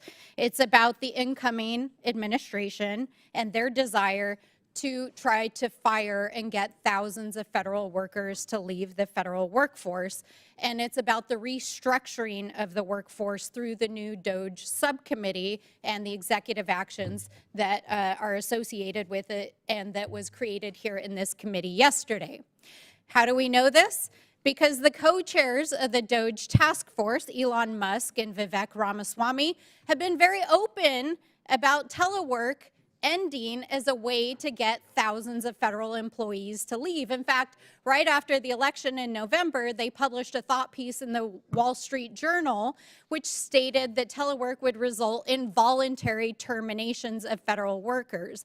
It's also noteworthy that one witness who's here today is from an organization that was co-founded by an author of Project 2025 and was a former Trump OMB official. It's also noteworthy that the majority here in the Oversight Committee actually tweeted from their own account this week that they were plotting to take down the deep state. And here we are. They're not even hiding it anymore. It's also noteworthy that this isn't just happening here in this room, but as we speak here in this room, Russell Vought, who is literally one of the architects of Project 2025, is preparing for his confirmation hearing in the Senate this afternoon. Now, Mr. Vought is one of the former leaders of OMB. He is, by his own description, called his own think tank the Death Star. And has made it very clear that his intentions upon becoming the OMB director is to eviscerate and dismantle the federal workforce. But I think it's also worth noting to Mr. Vought and to other Star Wars fans that the Death Star actually had 1.7 million military personnel and almost 500,000 droids and civilians working there, because even Commander Tarkin and Darth Vader understood that it takes a workforce to get stuff done. So, not unlike the Death Star, we have to be clear that there is a nefarious intention behind this hearing and what we know is coming. And Donald Trump has been very clear that he plans to sign an executive order in the coming weeks, possibly even next week, that will end work from home. So that is what this hearing is actually about. And I want to just establish why we are fighting back. It's not only essential to make sure that our federal agencies, our military, our security is protected, that our workers can do their jobs, but it also is fundamental to our economy, as Mr. Davis has pointed out. In fact, in New Mexico, we have one of the largest federal workforces in active duty military in the country. 22,000 New Mexicans work for the federal government, for our national laboratories, our military, our Social Security Administration. These are the hardworking people that come to work every day to proudly serve the American people, to make sure that you get your Social Security check, to make sure that you get your disability, to make sure that our national security is protected, to make sure that our public lands are protected, and to make sure that our roads are paved and you can get to work, put food on the table, a roof over your head, and keep this great country going. That is what our federal workforce does every day in this country. And we are going to fight to protect our federal workforce every step of the way, to reveal the nefarious plans that our friends across the aisle have in dismantling the federal workforce, and to protect Social Security, because we know that it is fundamental to making sure, especially that our seniors can live with dignity for the rest of their lives. And with that, I yield back. Gentlelady yields back. Chair now recognizes Dr. Fox. But before I do, I think we all want to congratulate you, Dr. Fox, upon your recent appointment as Chair of the Rules Committee. Thank you, Mr. Chairman. All right, you recognize. You know, I'm sitting here thinking like an average American, and I cannot understand how the other side thinks you're serving the American people by not having people come to work every day. The American people don't understand that. They go to work every day. Why is it that the federal workforce is not required to go to their office and do their jobs? And for them to defend that is really mind-boggling. Mr. O'Malley, you're an ambitious man with a long career in elected and appointed positions. I need one word answers from you. In those positions, who were you accountable to? The people. Constituents, taxpayers, the president, the American people? The American people, or the people of Baltimore, or the people of Maryland. It's a republic. Well, that's what we want you to continue to do. But in the November 2024 agreement between SSA and the American Federation of Government Employees that you signed allows 98% of SSA employees to telework. Can you explain how you justified signing the agreement that will result in not even meeting the low bar of 50% that President Biden set out for people to come to work? The eligibility of telework greatly preceded my arrival at the agency, Congresswoman. In fact, in the second term of President Obama's administration, he asked the agency to become leaders in the federal government in portable workloads. And I think we should all be grateful, because otherwise in the pandemic, those checks would have stopped. What my agreement did was to put into the agreement actually a dialing up of on-site presence. But I you increased it greatly. never even met the 50% threshold that President Biden put in place. You never met that. Well, and I think that is such a low bar. I just don't think that this agreement that you signed serves the best interest of the taxpayers who pay for the Social Security Administration, or the American people who expect their government to show up and be able to provide good service. So I think it's an abomination that you would sign an agreement to let 98% of the people in the administration stay at home and work. That's not what I did, Congresswoman. Well, No, that's not what I did. 98% were eligible for telework, but I required all of the headquarters folks and the regionals and the areas to be there 3 days a week. And ever since the pandemic ended, those field offices in each of your districts have been open 5 days a week. Ever since vaccines were available, 5 days a week. thank you very much. Ms. Greszler, the federal government's the largest employer in the United States with about 2.2 million civilian employees. Out of this number, how many employees have a telework arrangement and how many are remote workers? We know that 43% are teleworking. I believe the eligibility is in the high 50s. In the high 50s. So on a typical day, about what percentage of civilian federal employees show up in their in-person workplace? That we really don't know because the way that they're classified and the Okay. agencies have been measured. So we have no way of tracking how many employees are teleworking or working in their offices. Is that correct? Correct. That's not true. Okay. In a small business or in the private sector, there's no way that management could get away with not knowing exactly how many employees are teleworking or working remotely. It's inexcusable that the federal government does not have a reliable way to figure out where its employees are working. Something has to be done. There has to be accountability. Mr. Davis, welcome back to your committee.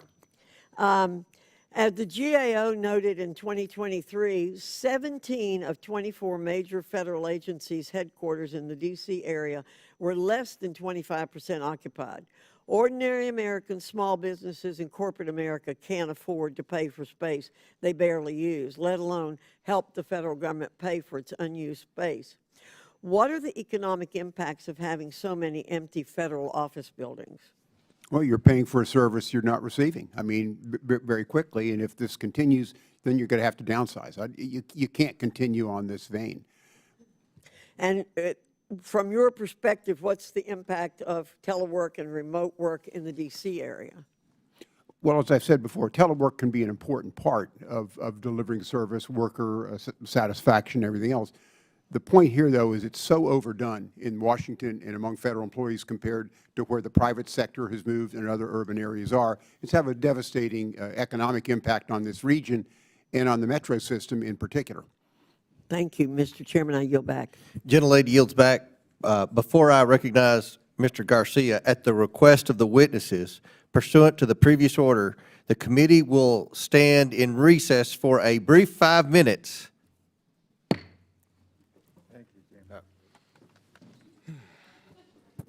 Real 5 minutes. Real 5 minutes.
we had our old hearing room back.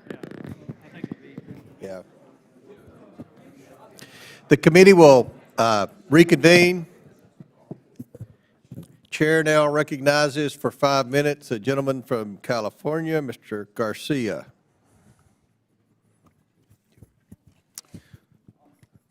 Thank you, Mr. Chairman, and thank you again to our witnesses for being here. I want to just start, I know we're talking a lot about the federal workforce. I served as mayor of my hometown, Long Beach, for 8 years before I got here, and so I'm really proud of the 6,500 employees that made up our city and all of their hard work, and I'm also proud of our federal workforce.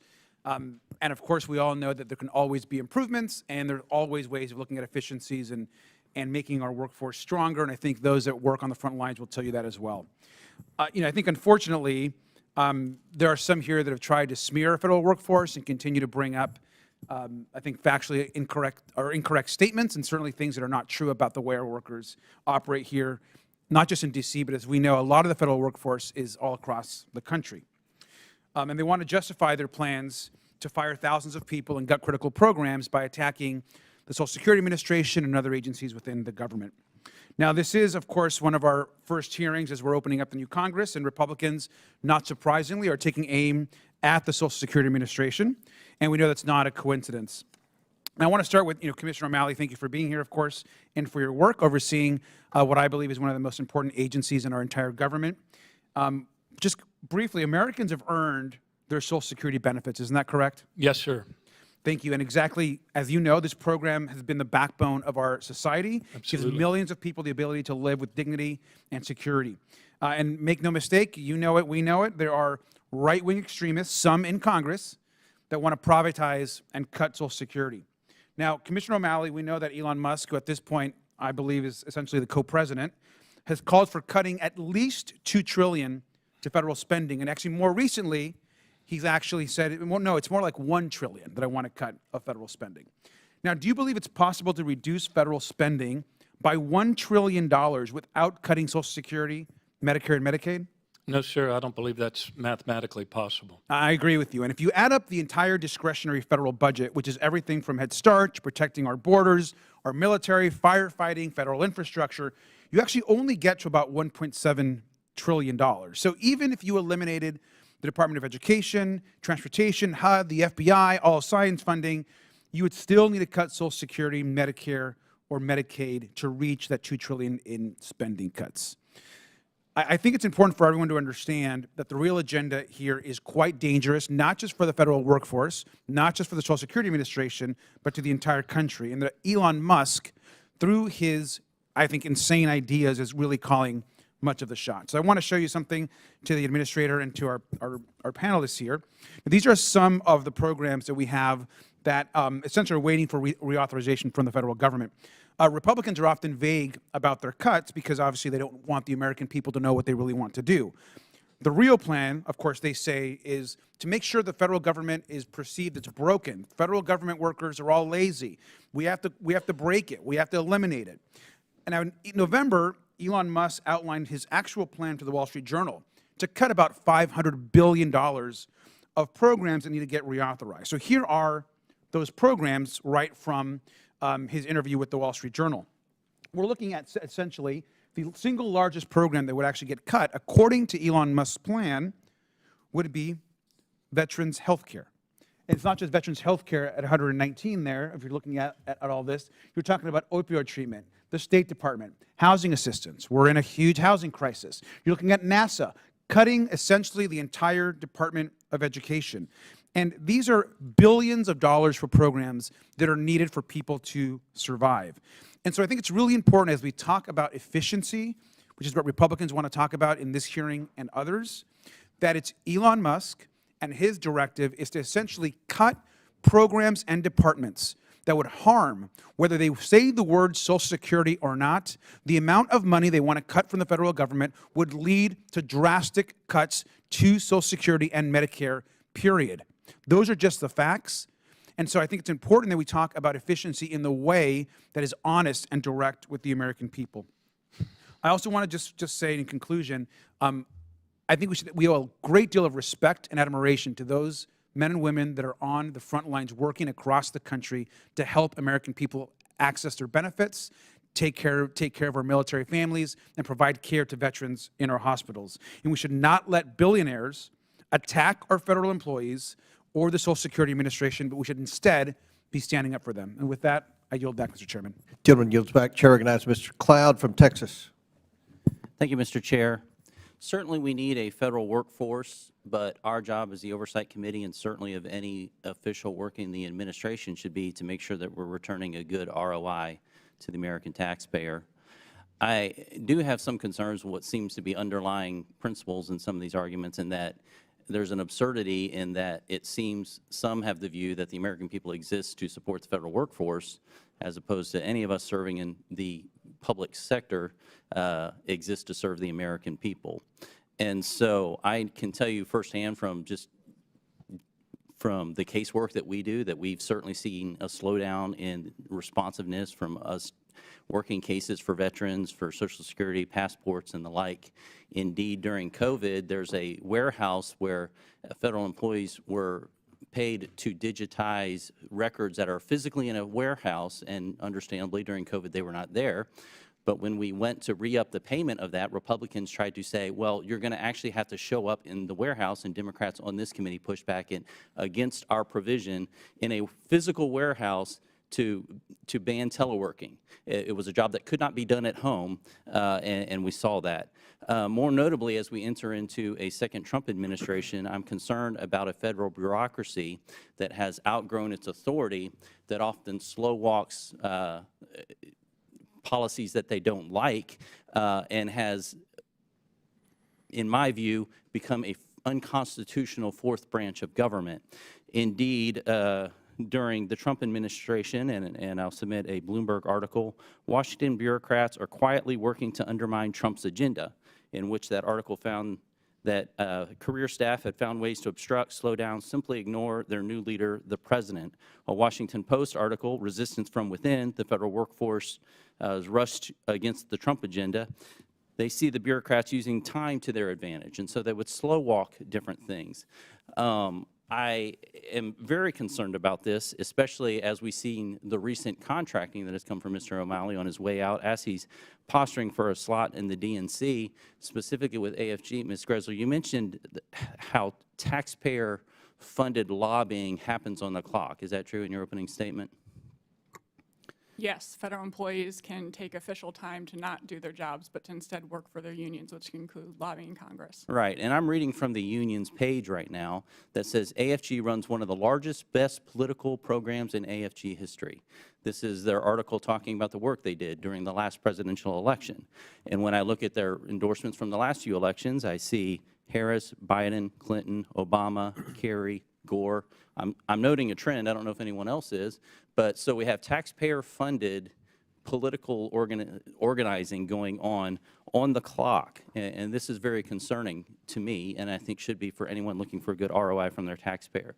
I want to turn, though, because there's a lot of discussion about private and public when it comes to teleworking, and there's a little bit of a difference in that, although I think there's lessons to be learned that could cross that. But in the private sector, you have immediate accountability, and so there's earning statements that aren't met, there's productivity goals that aren't met, and those who are managing have the ability to immediately fire, make course corrections, and the like, to get rid of bad actors, poor performers, and the like. There was an OPM study that said 8% of civil service managers who had poor performing employees, only 8% of them tried to correct them. Why is that? Because 78% of those who tried were effective at bringing discipline or firing bad actors. So that's less than 2%, barely over 1% of bad actors we were able to get fired. The ability for us to deal with bad actors, which includes those abusing telework, is very difficult. Could you speak to the process of what it takes to get rid of bad actors in our federal government? Yes, it's already incredibly difficult and time-consuming and costly, and that's why we see that federal managers try it a couple times and then they just give up on it. Even things like not giving an employee a performance-based pay increase requires setting up a performance improvement plan. It takes 1.5 years to actually go through the process of trying to fire an employee and get rid of them. In fact, telework is supposed to be something that is left to management's discretion. And I think that everybody here would agree that we're not going for 100% remote and that you can have productive telework. But the problem is when you put in place policies that get rid of the ability of management to effectively manage those telework policies, and that's precisely what this new contract agreement does. It literally crosses out each deputy commissioner will determine the number of scheduled telework days, if any, eligible positions, and percentage of employees permitted to work. And now it just says whatever's in place, and as of now, until 2029. And so you're stripping the ability of management to do what they need to do to make those telework policies. We can submit this into the record. Go It's for it. literally crossed out. Please, we just read a big passage of it. Yeah, thank you very much. My time's expired, but I'd like to submit for the record a report from Senator Joni Ernst, out of office bureaucrats on the beach and in bubble baths, but not in office buildings. Without objection, so ordered. Chair now recognizes Ms. Lee from Pennsylvania. Thank you, Mr. Chair. My Republican colleagues really want to kick off this Congress disparaging our federal workers and unions with yet another hearing on telework. They seem to be convinced that you have to be physically present in an office to do your job, despite all of the evidence that we've already heard against it. From one side, they might have to say that people need to work more, and then out of the other side, they want to limit how you can work and where you can work from. That's just plain anti-work. So since Republicans are so obsessed with efficiency that they created a subcommittee around it, I would love to talk about government efficiency. I think my Republican colleagues need to face some hard truths that some workers are going to be more efficient at home. Some are also going to get more work done or even work more hours by working from home. They waste less time, too, when they're not commuting into the office. How are we going to talk about government efficiency while pushing for policies that keep folks from executing their jobs efficiently? I do actually want to work on government efficiency, and I think it's important, but it's not very efficient that we're probably going to do this same hearing 5 more times. These attacks on these federal workers are repetitive and nothing more than grandstanding. You have a trifecta. You shouldn't have anything more to complain about. So we should be able to stop wasting time on this type of nonsense. This hearing does nothing more than demonstrate their cruelty, and that's always been the point. They're telling us how little they view government workers and the people of the D.C. area. They're showing us how low they regard the people of D.C., whether it's because they're government workers or because they're majority black. Republicans are letting an unelected multi-billionaire run amok, and they're attacking our government workers straight out the gate. How is that efficient? These people want to do their jobs. They want to do their jobs well and efficiently, but every 3 weeks, we come out here and we attack what we already know is an efficient way to work. And why do we know that? Because we've heard the testimony throughout all of the last Congress in this very committee, testimony that told us how work from home policies don't impact efficiency, how allowing telework attracts diverse, higher quality candidates and talent, how it makes it easier for our veterans and our military spouses and mothers and those with disabilities to work. We have already determined over and over and over and over again that these policies are better, not worse, more efficient, not less wasteful. I honestly don't have any questions today because we've already heard them all. We've already had them all answered a dozen times over throughout the hearings of the 118th Congress. So we might as well just refer this hearing straight to the DOJ subcommittee, I agree, so that we can take this up 4 more times. I hope that you will join us in each of those endeavors. Regardless of who sits in the Oval Office, we have a mandate to not run a circus over here. And day 2, we are failing to do that. I hope that we do better. I yield back.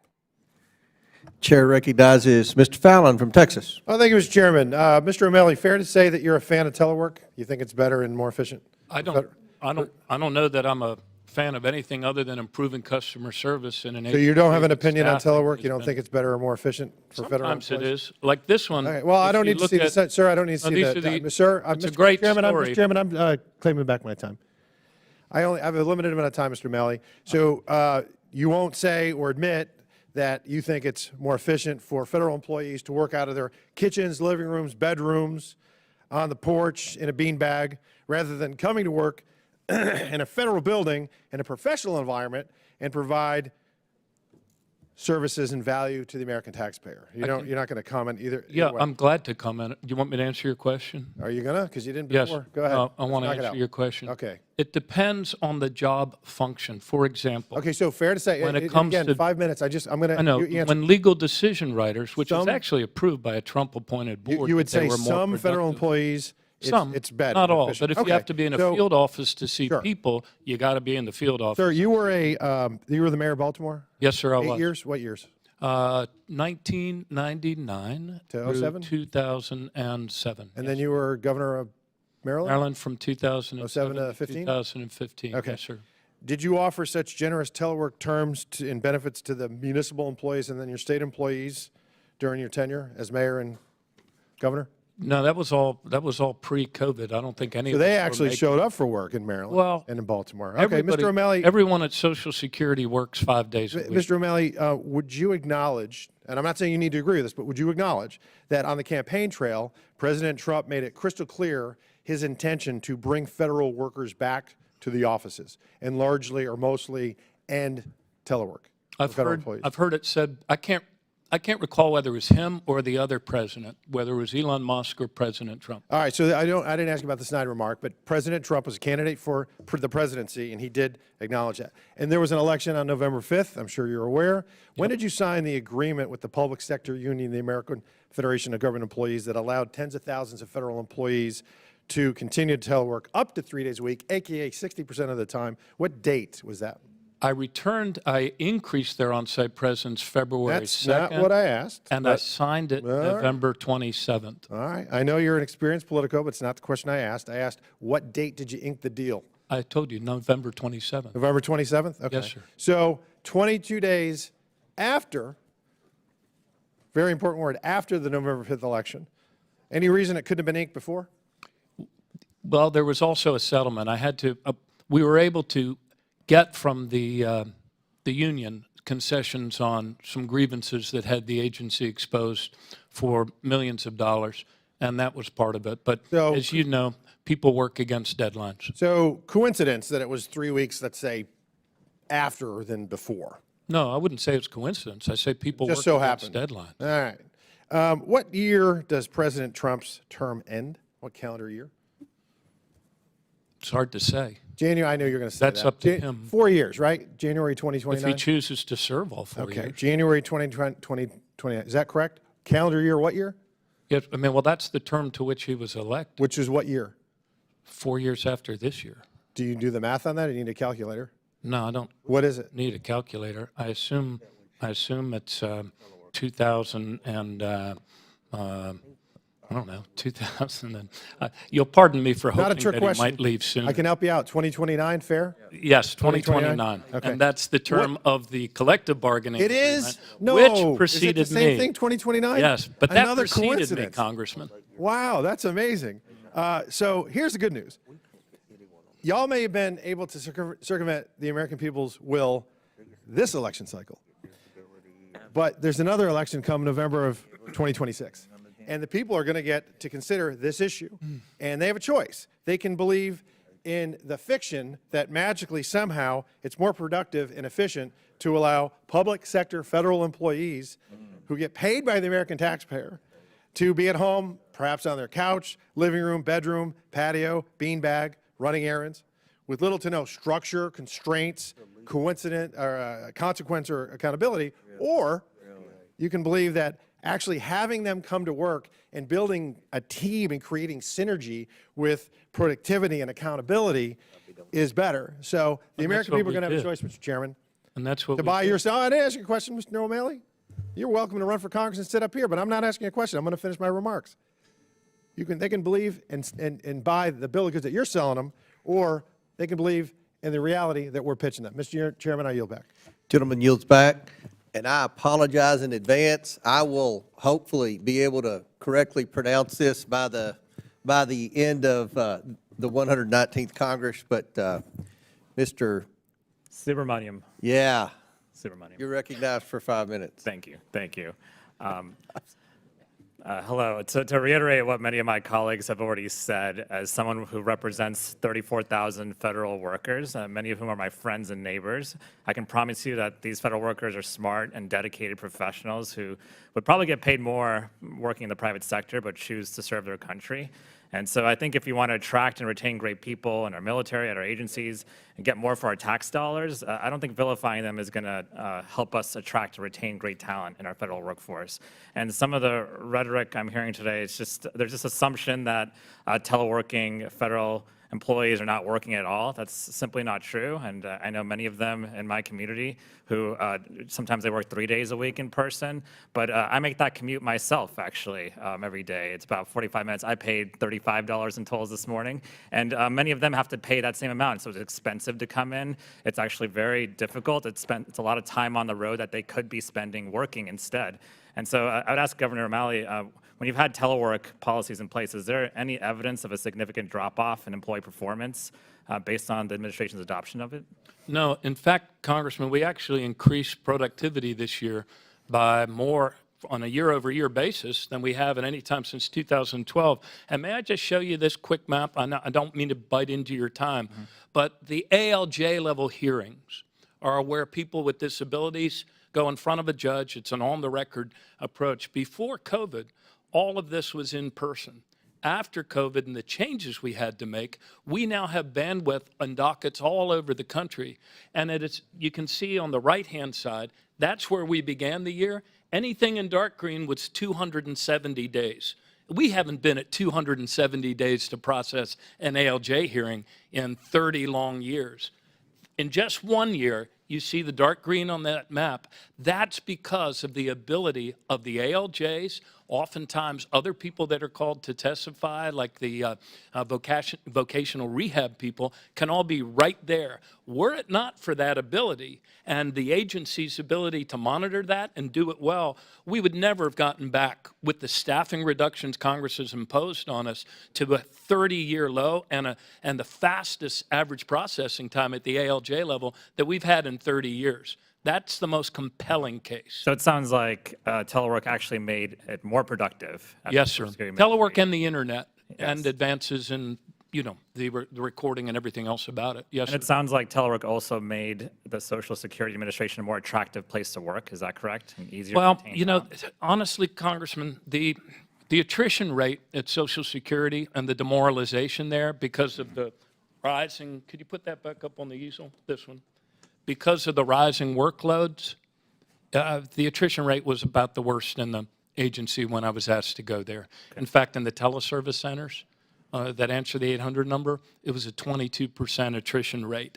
I can tell you, though, Congressman, I am deeply concerned that some would like to break this fragile agency, and that would be really, really bad for the 72 million Americans, seniors, people with disabilities, people on SSI. We turned it around in a much better direction, thanks to the good people there.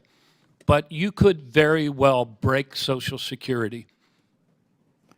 And I heard a lot about the DC and Northern Virginia economy. I'm so glad to hear that. I'm glad everyone on both sides of the aisle cares about it, so that when there's an effort to move agencies out later on, I'll hold you to it. But I would ask Congressman, Mr. Chairman Davis, if we were to remove or fire federal workers in this region, you mentioned devastating our economy. Would that devastate our economy? It depends how many you're talking about, where you're going. I mean, massive firings is going to, whether it's the private sector or public sector, is going to have an effect. Do you think moving agencies away from our region, as proposed by the incoming administration, would be good for our local economy? Well, I don't know what they've proposed. Even moving the FBI out of Washington, D.C. has gotten a lot of controversy within the region between Maryland and Virginia and D.C. So anytime you move anything, it's going to have economic consequences. I think moving away agencies from our region would be a self-imposed recession. And I think firing federal workers en masse would be a self-imposed recession for Northern Virginia. So I love the concern for Metro. I love the concern for businesses in our region. I'm looking forward to having that discussion and solving that. But the rhetoric coming from the administration is really bad for our local economy. I yield my time. Mr. Chairman, I just have a UC request. Sure. I would ask unanimous consent that an article from Governor Exec on the Ernst report documenting telework abuse be entered into the record. Without objection, so ordered. I thank the chair. Chair recognizes Mr. Perry from Pennsylvania. Oh, is it supposed to? Oh, I'm sorry. Chair recognizes Mr. Donalds from Florida. We go that way. Thank you, Chairman. I appreciate that. Ms. Greszler, is that how you pronounce your name? Got it right? Correct. Can you please explain the difference between the definitions of telework and remote work? Yes, remote work is 100% from a different location and can include living entirely thousands of miles away. Telework is having the ability to work anywhere from 1 to 5 days a week at a remote location. Okay. Can an agency force a federal employee to telework? Like similarly, can an agency force a federal employee to show up for work? Yes, and we saw that happen during COVID-19. There was forced telework that happened, and they should have the ability to force an employee to show up to work. But when you have problematic components that are baked into the cake for the new administration that prevent, such as deputy commissioners at SSA, from having that authority because of a collective bargaining agreement, that's arguably counter to the law. Do you feel it's within the purview of the President of the United States to set the work schedule for federal employees across the board? I do, and in particular telework, that's what the Telework Act of 2010 requires. Ms. Cross, do you agree with that assumption that the President of the United States has the broad authority to set work requirements for federal employees? Well, you can't think about it now, Ms. Cross. We're here. We're on the fly. Do you think it's under the purview of the President to set work requirements for federal employees? Since essentially we, in our system of government, we have a unitary executive, and the President of the United States is the executive branch. Sure. Okay. Mr. O'Malley, do you agree with that assessment that the President of the United States has the unilateral authority for setting work requirements for federal employees? No, under the law, he has the ability, but Mr. it's not O'Malley. unilateral. He has to abide by the law. At least in a republic, you abide by the law. Mr. O'Malley, do you believe that the President of the United States is the executive branch? Whether it's President Trump, President Biden, President Obama, President Bush, Herbert Walker Bush, President Reagan, do you believe that the President of the United States is the unitary executive and is the executive branch? Yes, and he has to abide under the law. He has to obey the law. So you mean to tell me that the President of the United States doesn't have the ability to set work requirements? I'm saying that he does, but he has to do so under the terms and the rule of the law. And so, and contract law and things contained in agreements that are negotiated under the law are things that the president has to be mindful of and should be, and should be guided by. When you signed this agreement with the unions over at the Social Security Administration, did you do it purposefully to undermine President Trump on his way in the door? No, I did it to sustain the big customer service delivery improvements that this greatly depleted agency had made in the course of the year, and to try to staunch the attrition rate and the fact that so many are eligible for retirement. The reduction in staffing is really hurting a lot of seniors in every one of your districts, a lot of people with disability, a lot of our poorest people that are on SSI. I did what I did in order to better serve the American people. But when you set this agreement, knowing that the presidential election had already been decided, did you call Mar-a-Lago and say, hey, what's your opinion on this? No. Did you ask President Biden to reach out to President Trump in a matter of transition and say, hey, which way do we want the next president to be able to administer the employees that are under his purview as the unitary executive? I worked for President Biden. He appointed me, and I was confirmed in a lopsided bipartisan margin by the Senate, and I executed the duties that I was assigned at Social Security to better serve senior citizens, better serve people on SSI, and people with disabilities. That's what I did, Congressman. My counter argument to you, Mr. O'Malley, is that whether it's whatever president we're talking about, they all have the same duty to serve the seniors who were promised something on Social Security, and that mission is going to be executed regardless of party, regardless of president. But, sir, what you did was to essentially do a workaround of the incoming administration. But I'm going to come back to you later. Ms. Greszler, I'm going to come back to you. You stated earlier in your testimony about we do have an issue with some of the federal employees who are doing work, union work, on federal government time. Can you expound upon that? Yes, unfortunately, we don't have any more data on that because the Biden administration stopped collecting that. But if you use what the Obama administration, those figures, and convert them to today's salaries, taxpayers are paying over $300 million per year to pay federal employees to step away from the jobs they're hired for and to instead go do union work on taxpayers' dime. Mr. Chairman, if you will oblige, what is some of do you have an idea of some of the work that's being done on federal government time for the unions that they're a part of? That can include negotiations, it could include lobbying Congress, it can include helping employees to file grievances or unfair labor practices if they have their telework policies taken away from them. Mr. Chairman, I would move that it's in the interest of this committee and frankly of the United States going forward that we find out exactly what work is being done while employees are being paid by the federal government that is not within the purview of the job that they were hired to perform. I yield back. Absolutely. Chair now recognizes Ms. Ansari from Arizona. Thank you, Mr. Chair. I'm new to this committee, but I can see that we're picking up this Congress right where you all left off last year, which is ignoring the data and perpetuating false narratives about federal workers. It's obvious that this hearing is no more than a politically driven attempt to peddle a myth about the Social Security Administration just to serve the incoming Trump administration's billionaire-led assault on the very federal agencies that are designed and working to serve the American people. So let's set the record straight. Under the Biden-Harris administration, Social Security made dramatic improvements to its ability to deliver services to working Americans. And incredibly, it accomplished that despite House Republicans' hell-bent refusal to give the Social Security Administration the funding that it needs to succeed. One notable success was the Social Security Administration's launch last year of its Security Stat initiative. Governor O'Malley, could you tell us how Security Stat works and how it has improved customer service at SSA? Congresswoman, thank you. It was one of the leading examples of the greatest use of performance management, openness, and transparency that the federal government has ever achieved. So imagine, if you will, we gathered on a regular repeating basis, not annually like a lot of governments work, but every 2 weeks, every 2 weeks, every 2 weeks in an agile approach where we set 2-week deadlines and we ran plays in between. So at the headquarters, we would gather all of the deputy commissioners, the most relevant ones, not all of them, around the table, and we would look for one blessed hour at a thorny problem, like solving the problem of the huge wait time on the 1-800 number.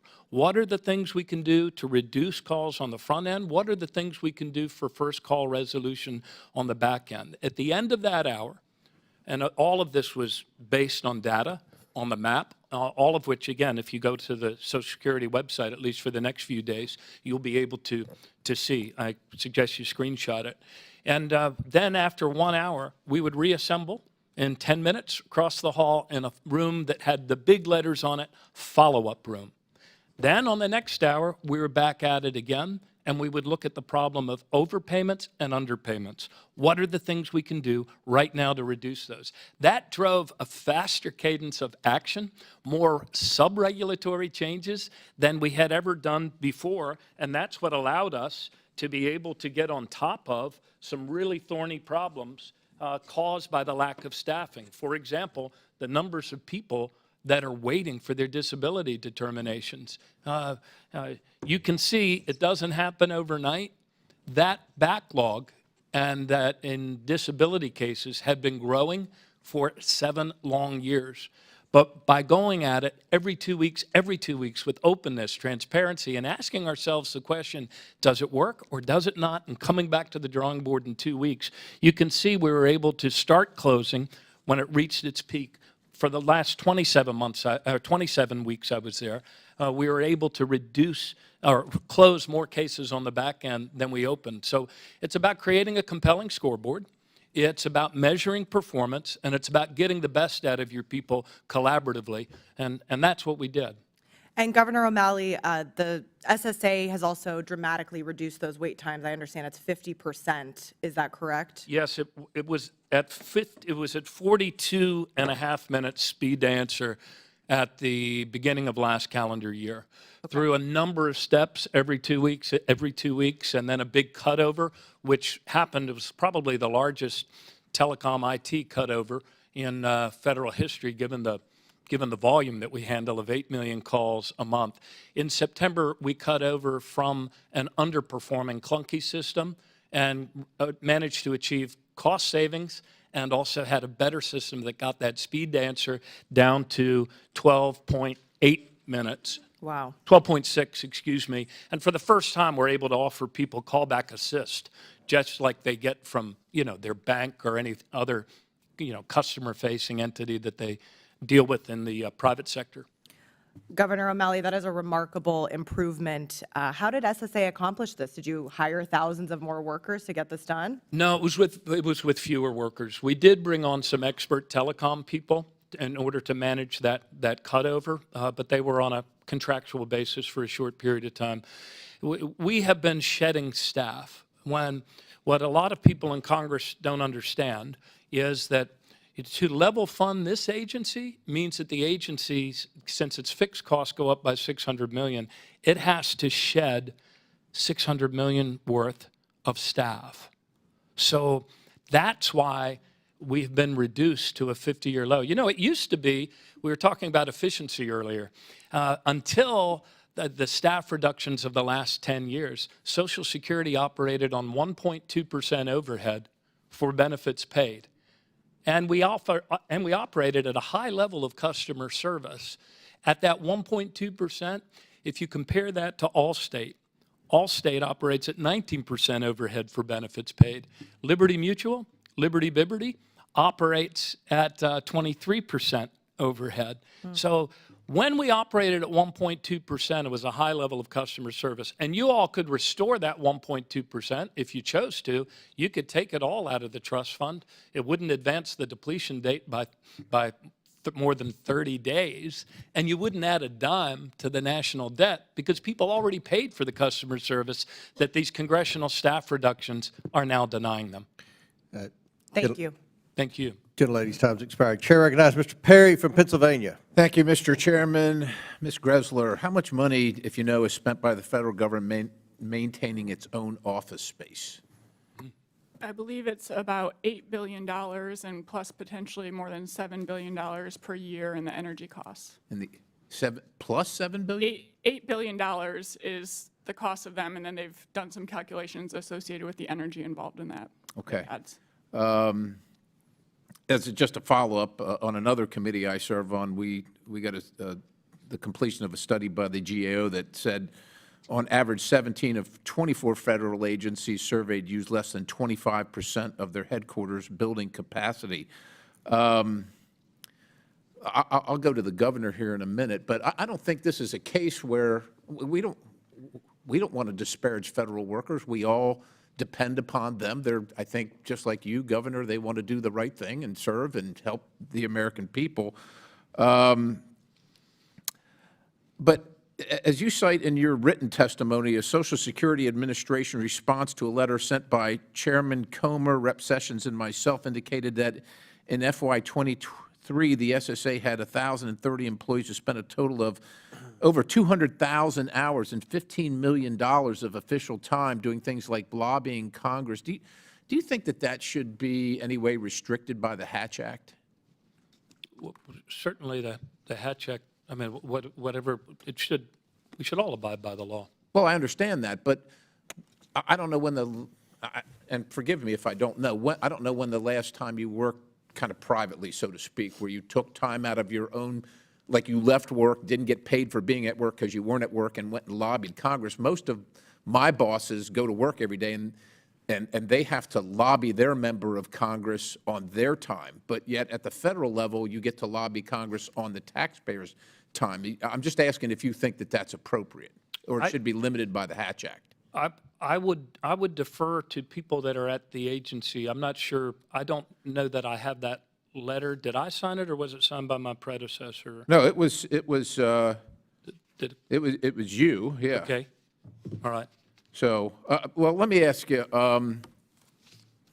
Does the collective bargaining agreement that you signed in the end of November of last year, do you think that that limits the president's ability to change any of what he might change for efficiency? You know, not trying to disparage federal employees or whatever, but I would say this, sir. In the office that I represent, the folks that work for us, for my bosses, we do a lot of work because people can't get answers from Social Security. I know you got a chart and so on. They can't get answers, so we end up doing that work. And the president might want to make that more efficient. Does the bargaining agreement that you signed preclude him from making any changes in that regard? And I'm not here to disparage telework. Maybe it's more efficient, maybe it's not, but does that preclude that? Yeah, it's no, it does not. And I hope that we give the incoming president's appointee, a chance to actually get into Social Security and to understand the operations there and the interplay between on-site and telework. Ms. Greszler, do you know if there's any standardized metric on or regular reporting across agencies to measure the efficiency of telework? We have them. No, standardized across all agencies. Like one standard so that we can compare. Do you? No. No, you don't know of one, or there isn't one? There's no standard. There is no standard. So if you don't know where you're starting from, do you say it's a good practice to expand a practice that you don't know whether it's working or not? It may be working, but you don't know, right? Because there's no standard by which to evaluate that. Is that a fair statement? I would say it's not appropriate to expand it or to lock into place any current policies. Okay. Governor. Yes, sir. The GAO analysis of the first quarter of 2023, arguably you were not there yet, showed a space utilization rate at the headquarters in Maryland of Social Security at 7%. What was it by quarter during your time there?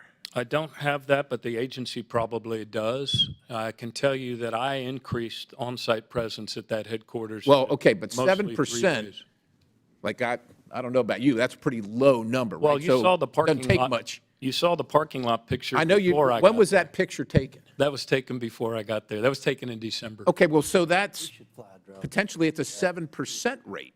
Yes, sir. So let me ask you this in the remaining time, whether it's 7% or 20%. And that was the one at the higher I get it, rate. but it wasn't.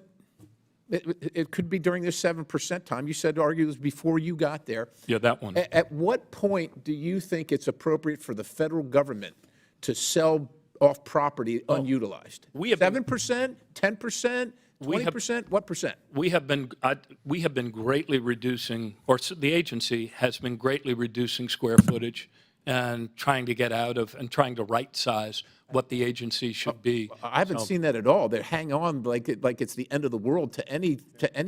Yeah. So Yeah, the you agency ran has the those agency. numbers. What percent? At what percent utilization rate do you say we got to sell stuff? What percent?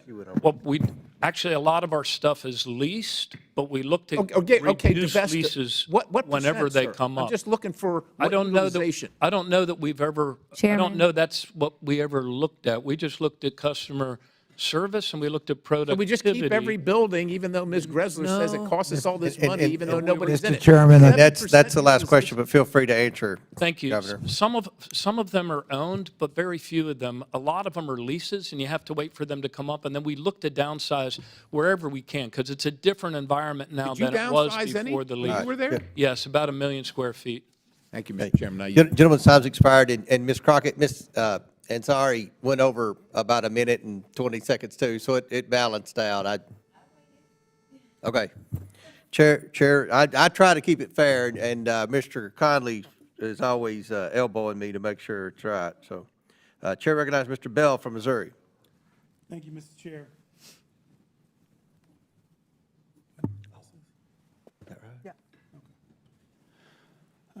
Thank you, Mr. Chair, and thank you to our guests. It is day 2 for me as well, and like my distinguished colleague, Ms. Ansari, I echo her sentiments, but also I'd like to add that I think it's essential to this body's work that we restore decorum to be able to do this work. I am encouraged when I see our chair and ranking member disagree without being disagreeable. I think this type of decorum and approach is certainly something that should be utilized throughout this body consistently. The Social Security Administration plays a crucial role in providing benefits to millions of Americans, yet it's operating on a budget that simply is not enough to meet this important mission. My Republican colleagues are using telework as a scapegoat for their consistent underinvestment, but it won't change the fact that the real culprit is their refusal to give SSA the resources it needs. And it's critically important that we not lose sight of the human costs of that refusal. The Social Security Administration estimates that 30,000 people lost their lives in the fiscal year 2023 while waiting for decisions on their disability claims. We have to address these backlogs by investing properly in the agency. As of December 2024, my home, St. Louis, is home to over 3,000 federal employees, and I truly believe they are the backbone of our community. If further cuts are made, we run the risk of closing essential SSA field offices, which would only add to the challenges our residents face. Governor O'Malley, about how many field offices does SSA have and where are they located?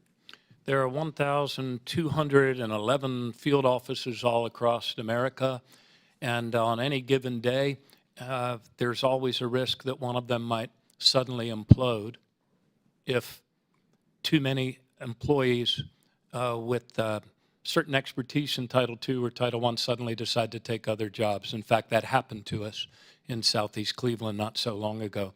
We just couldn't keep the office open because of the staffing cuts. And Governor O'Malley, why is it essential to SSA to have field offices? It's essential because there's some things that people can only do in person.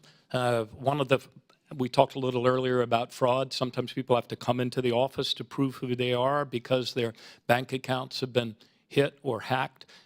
Some people just need that in-person service in order to apply, especially for some complex programs like disability. So we strive to get everybody in within 28 days if they're making a disability application, because we've learned that the sooner you get people in, the more that speeds up the process once it starts going through the process and going to all of the state disability determinations offices. Okay. Governor O'Malley, why has SSA faced the need or potential need to close field offices? Congressman, it's staffing. It's all staffing. I mean, if you look at that chart, you will see that because of the baby boomers, the number of beneficiaries has been climbing, and is going to continue to go up. But that red line represents the staffing, which ever since Congress started so-called level funding the agency's lost $600 million in staff anytime that it's been level funded. So what used to be a very efficient provision of customer service when we were funded at 1.2% of benefits has now, I mean, nobody's happy with where it is right now. We've gotten a lot better on many things, but I don't think any of us should be happy. We are funded now on less than 1%. And you can see it's the reduction of staffing to a 50-year low, while the number of beneficiaries has doubled since, what it was back when around 2000. And just so we're clear, SSA's field offices create jobs for Americans who live in those communities. Is that correct? Well, yes, but fewer and fewer of them. And when SSA is forced to close its field offices, local workers lose their jobs. Yes, Is that also correct? Yes, sir. So my colleagues on the other side of the aisle are suggesting that telework, rather than a lack of sufficient funding, is to blame for the closure or potential closure of SSA field offices. Is that accurate? No, that is not accurate. The cause of SSA's declining customer service over the last 10 years, it began before the pandemic, but the decline, it's all attributable to reduction in staffing to a 50-year low while beneficiaries continue to climb. It's just, and even though last year we actually improved productivity by more in 1 year than we had since 2013, the folks, the men and women across the country in those field offices, they're not just the people that see people, they also have to process the claims and put them through. And for the last year, they've been trying to sprint up a downward moving escalator because of the growing workload, the declining staff, and what that does to people's morale and their ability to get the job done. Gentleman's time's expired. So Chair recognizes Ms. Green from Georgia. Thank you, Mr. Chairman. Mr. O'Malley, under your tenure, the Social Security Administration failed to deliver for the American people. On November 8th of last year, your agency announced the Appointment Focused Service, AFS, which directs field offices nationwide to require nearly all services be scheduled by appointment at local offices. While the intent was to reduce in-person wait times, my constituents cannot get through the phone lines to even schedule an in-person appointment. In just the last week, nearly a dozen constituents have contacted my office complaining that when they called to schedule an appointment, they were placed on hold for hours, then ultimately routed to the voicemail where no one answered and no one called them back, and this has been going on and on and on. This is absolutely unacceptable, and the American people deserve to know the root cause of why this policy was implemented to begin with. The short answer is your telework policies. The AFS was put in place to reduce wait times, yet the only reason the wait times were so outrageous to begin with was because there weren't enough staff in the office to reduce the in-person wait times because your staff is at home, not working for the American people. It is reported that your local offices are only staffed at 20 to 30% on any given day. It's kind of hard to have in-person appointments when people are not at the office. No wonder wait times were so long.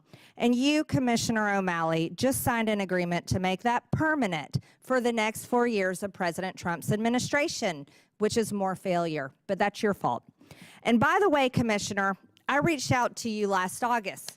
This is the letter that I sent to you, dated August 1st, 2024, requesting an in-person meeting with you to discuss some of the serious issues that my constituents in Northwest Georgia are constantly having.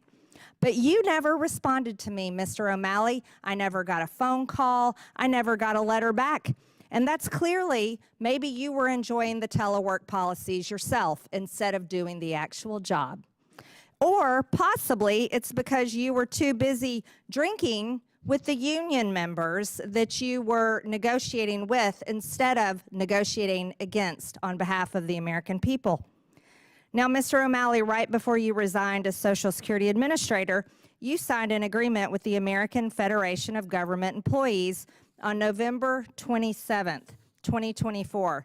Now, remember, 2 weeks before that, as I mentioned, you were partying with AFGE members in Florida, but you weren't interested in calling me back or were even bothering to return a letter when I wanted to talk to you about very serious issues that my constituents were having. You see, as Republicans, we fully support making sure that every single American receives their benefits from Social Security. You Democrats like to lie about us. We are going to make sure that every single person that paid in gets every single penny that they deserve, that they paid in, it will come out and back to them. That's what's important to us, actually working for the American people. Now, Mr. O'Malley, I'd like to ask you another question. Since you're very interested in being DNC chair, you are, after all, a lifelong Democrat politician. I don't even know if you had a job in the real world, but you have been an elected politician for years. Mr. O'Malley, you're also a Catholic, are you not? You're also a Catholic, are you not? I am. Do you serve God or do you serve the Democrat Party? I serve God. and Okay, country then and- Mr. O'Malley. Mr. Chairman, as a Mr. Roman O'Malley. Catholic, I take offense I at the reclaim suggestion my that time. somebody has to Mr. choose O'Malley, between God I reclaim my and time. their service to I country reclaim as a my Catholic. time. Mr. O'Malley, will you be supporting the murder of the unborn up until the day of birth like your party does? As DNC chair, will you be supporting the murder of innocent unborn people? Is that in line with your faith in God and the Catholic Church? I trust the judgment of women and doctors over the judgment of government. No, do you trust God's judgment? Do you trust God that he loves and has created every single human being? Do you support the murder of unborn children? And are you going to uphold that evil practice that the Democrat Party wants to continue? You see, abortions, over 95% of them are unintended pregnancies. They use abortions as birth control. So are you going to continue the birth control practice of murdering the unborn children as chair of the DNC? Will that be a policy you'll be I supporting? am pro-choice, and I trust the judgment of women and their doctors over the judgments of government. Well, thank you for letting God know where you stand with the murder of I the talk to unborn. God every day. Yeah, well, you might want to talk to him a little bit more, Yeah. Mr. O'Malley, because you're definitely in the wrong. Thank you, Mr. Chairman. I yield back. Gentlelady yields back. Chair recognizes Ms. Simon from California. Good afternoon, and I'm so thankful for being able to be here today. And I want to actually thank all of the witnesses. I appreciate the testimony of each one of you all so greatly. For me, this conversation is actually, it transcends any partisan rhetoric. I mean, I think we can all agree. We can all agree that our widows, that the children of dead parents, that disabled folks, when they call the Social Security office, they want someone to answer. We can all agree that when an elderly person goes to the Social Security office, that they want to be able to talk to someone. We can also hopefully agree that efficiency and efficacy within our federal government, it's the floor, that these folks work for us all. And I come to this politic as a widow. I lost my husband more than a decade ago, and I sat with him after receiving just the most horrible news of our life, that he was going to die in a hospital room. And our little girl was about one. One was going to college, one was going to preschool, and I sat in that hospital room for 5 hours trying to figure out, as my fingers trembled in filling out that ridiculous application, just hoping that it would go through, because you see, Kevin had to leave his job. I had 2 babies. I'm thankful, so thankful that we got a yes the first time. While it took 6 months, we were approved. Shortly after Kevin's death, we got a death benefit, and thank God for that $600, because it was just $200 short of the payment that it cost for the undertaker to take my love from our home on Father's Day. Only 2 weeks after, I had to sit in the Social Security office by myself, weeping with tissues, and I waited 3 hours for a wonderful woman to come greet me as I asked and begged for a death benefit for Layla, who's now 13. I believe in telework. I believe in efficiency. I also agree that folks need to be in their seats when they can. I actually am here to speak about disabled workers and mothers like myself. I was born legally blind, and I remember my mother weeping and talking daily to the Social Security offices and members of our public education system, saying, I need support and help for my little girl. She needs to learn how to read. We as a committee have to figure out how to figure it out. Whether you're working at home like that mother that I just talked about, she worked at home for many years, working for the federal government, working for the Veterans Administration as a pacemaker tech. She retired, she worked for 30 years. And you all know, if you work for the Veterans Administration, there have been folks for decades who have been working both in the office and at our wonderful facilities, including Fort Miley, serving our good people. Let's figure it out. Folks deserve the support to live and thrive, particularly the widow, particularly the disabled worker, and children who need every single opportunity to live and thrive. Our folks are dying to survive. I had a question, but I'll save us time and I'll yield back. Chair now recognizes Mr. Burleson from Missouri.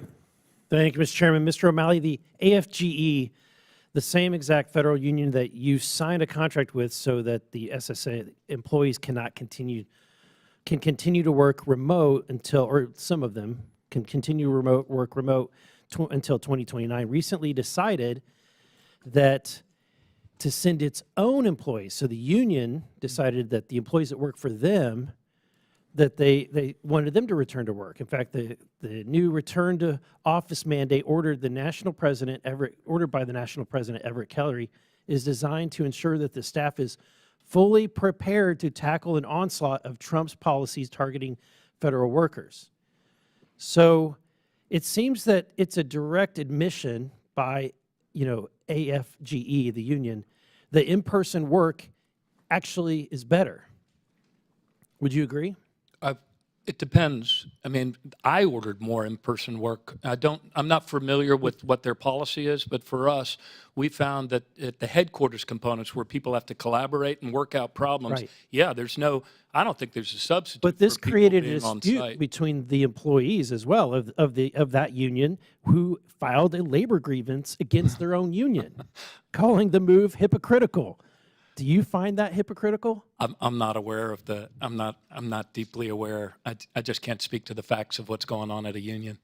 Let me ask this question. Yes, sir. Working in the private sector, most of the time, well, not most of the time, every time a private sector business chooses which employees can work remote, often it's done based on performance. You know that the employee has high performance standards. Therefore, oftentimes the employer might reward that employee with the high performance employees with the ability to work remote.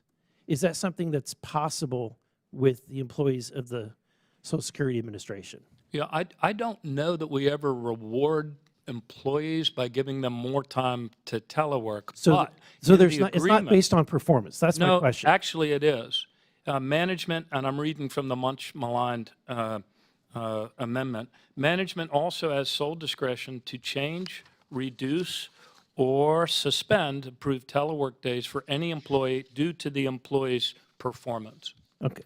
So is their pay influenced by any performance? Well, ultimately it can be, and they also would not get the performance awards in the PACS program that you all do in the federal government that we never did in city or state government. Okay, Mike.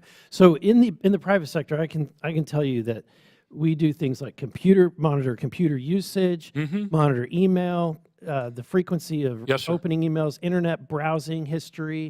There's things like inactivity alerts. Right. There's social media monitoring and other things like that. Is that being done? Yes, sir. Okay. And Drew Ferguson, your recently retired colleague, can tell you about it because he actually came to Security Stat and saw live how we monitored 4,700 people that were on the phones trying to answer as quickly as possible that growing backlog. It was real time, and if they were on the call longer, and if they're not, are they fired?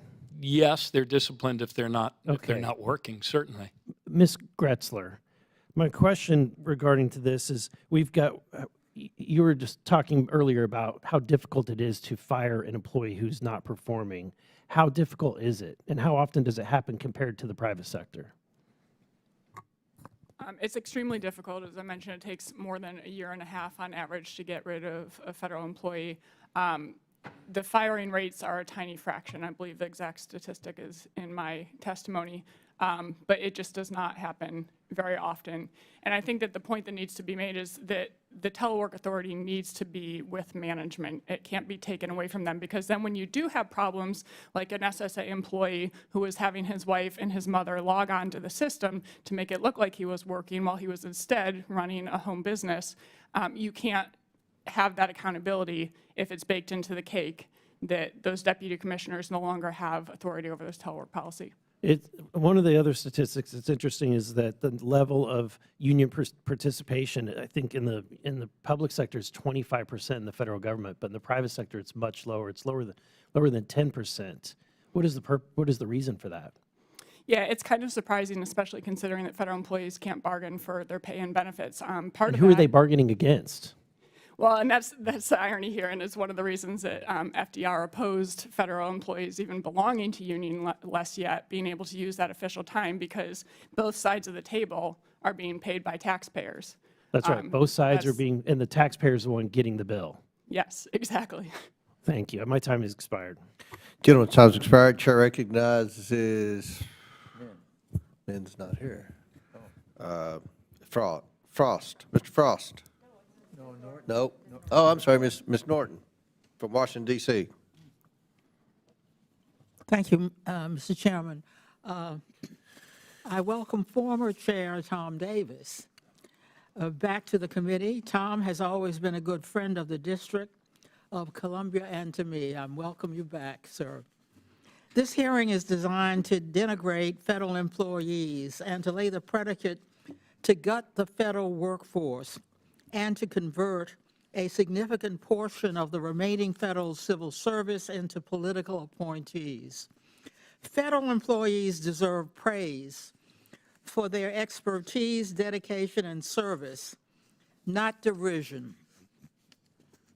In the first 2 weeks of this Congress alone, at least 4 bills have been introduced to gut the federal workforce. For example, Senator Joni Ernst introduced the Drain the Swamp Act, which aims to relocate at least 30% of the employees assigned to an agency headquarters in the National Capital Region outside the National Capital Region. Her Swamp Act would relocate non-security federal headquarters outside of the National Capital Region. Congresswoman Claudia Tenney and Senator Marsha Blackburn have introduced bills to create a federal commission to study the relocation of federal agencies outside the National Capital Region. Let me be clear what these bills and this hearing are about. They are about getting experts to quit the federal workforce. These bills would deprive the federal government of expertise and experience. This will harm the services the federal government provides to all Americans. Each Congress, I introduce a resolution praising federal employees and highlighting their critical work on behalf of the American people. Federal employees should be applauded for their tireless work and extensive efforts on behalf of the American people. Thousands of civil federal servants have given their lives in the line of duty to their country. Republicans have made it clear they want to gut the federal workforce and the civil service system, which ensures a nonpartisan, merit-based professional workforce, and turn it into a patronage system. Instead of attacking federal employees, this committee should be considering bills to support the federal workforce, such as my bill to combat federal pay compression. This committee can do better for the American people. I yield back. Gentlelady yields back. Chair recognizes Mr. Jack from Georgia. Thank you, Mr. Chairman. And first, I'd like to thank each witness for testifying before this committee today. And I'd like to specifically acknowledge and thank former Representative Davis for testifying. He chaired this committee during the 108th and 109th Congresses. And rest assured, I'm not going to ask you on the record if you like this committee room better than the original. By my count, I'm roughly the 30th member of Congress to ask questions of each of you, and I'm grateful for your attention. Governor O'Malley, let's start with you. For the record, were you elected to the Baltimore City Council in 1991 and re-elected in 1995? Yes, sir. And were you elected mayor of Baltimore in 1999 and reelected mayor of Baltimore in 2004? Yes, sir. And during your first term as mayor of Baltimore, did you initiate a government program called CityStat? Yes, sir. And would you mind elaborating on that program for just a moment? Sure. CityStat was borrowed from ComStat in New York. It's based on 4 principles that grounded every conversation, and I've used that also at the state for StateStat, creating the #1 public schools in America 5 years in a row, and most recently at Social Security. The tenets are timely, accurate information shared by all, rapid deployment of resources, effective tactics and strategies, and relentless follow-up. Thank you. When you campaigned for governor in 2006, you campaigned on CityStat's success. When you campaigned for re-election in 2010, you campaigned on CityStat's success. And when you campaigned for president in 2016, CityStat was one of the core programs you cited as a model for governmental success. It was one of the proudest political achievements you had. But what I find interesting is that CityStat mandated in-person agency meetings and interdepartmental collaboration in person with members of your cabinet and yourself. And in order for CityStat to be successful, you needed in-person meetings because that's how humans have worked together for millennia. True. And that's what we did at Social Security, too. I'm one of the few members of this committee who actually served as a federal employee. I proudly worked as an employee in the executive office of the president from the very first day of President Trump's administration to the very last day of his administration. And at no point during those 4 years did I telework. At no point during those 4 years did my colleagues across the White House campus telework. And what was the result? Under President Trump's leadership, our administration was the most successful in recent history. And it was affirmed by the American people last November when they gave a landslide victory to President Trump and House Republicans, enabling us to have this committee hearing today. So I guess my question to you is, if the model program throughout your political career that you've cited as one of the things that we should strive for governmental success mandated and required in-person meetings, which is how humans have worked together for millennia, why did you sign an agreement in November of last year that's in direct conflict with the core tenets of that program?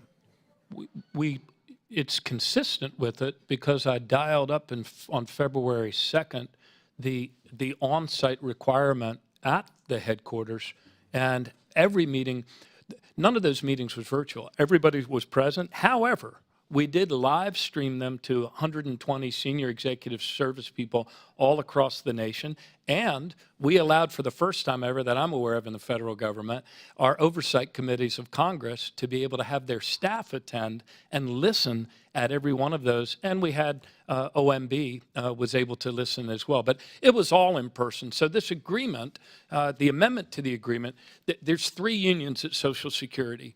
The other 2 unions already had the telework balance, which they had achieved. One of them are the people that write decisions like legal cases, and they were actually found to be far more productive not coming on site than they were when they came on site. And that was actually, I think, found by a court. The remaining one that hadn't had it incorporated into their agreement was AFGE. And once we saw the record increase in productivity this year, we incorporated that at the end of this year, before I left, into the agreement. But it does say that management has the discretion to temporarily change, reduce, or suspend approved telework for any employee, office, component, or agency-wide due to an operational need. And I know my colleague, Representative Green, covered the timeline, but there is some semblance of suspect timing. I mean, as I understand it, you attended a conference hosted by AFGE between November 12th and 15th. 3 days later, you announced your campaign for chairmanship of the Democrat National Committee, and just 9 days after that, you signed an agreement supported by AFGE, which, by the way, is a very powerful political entity that could be very helpful to you in your campaign for chairmanship of the DNC.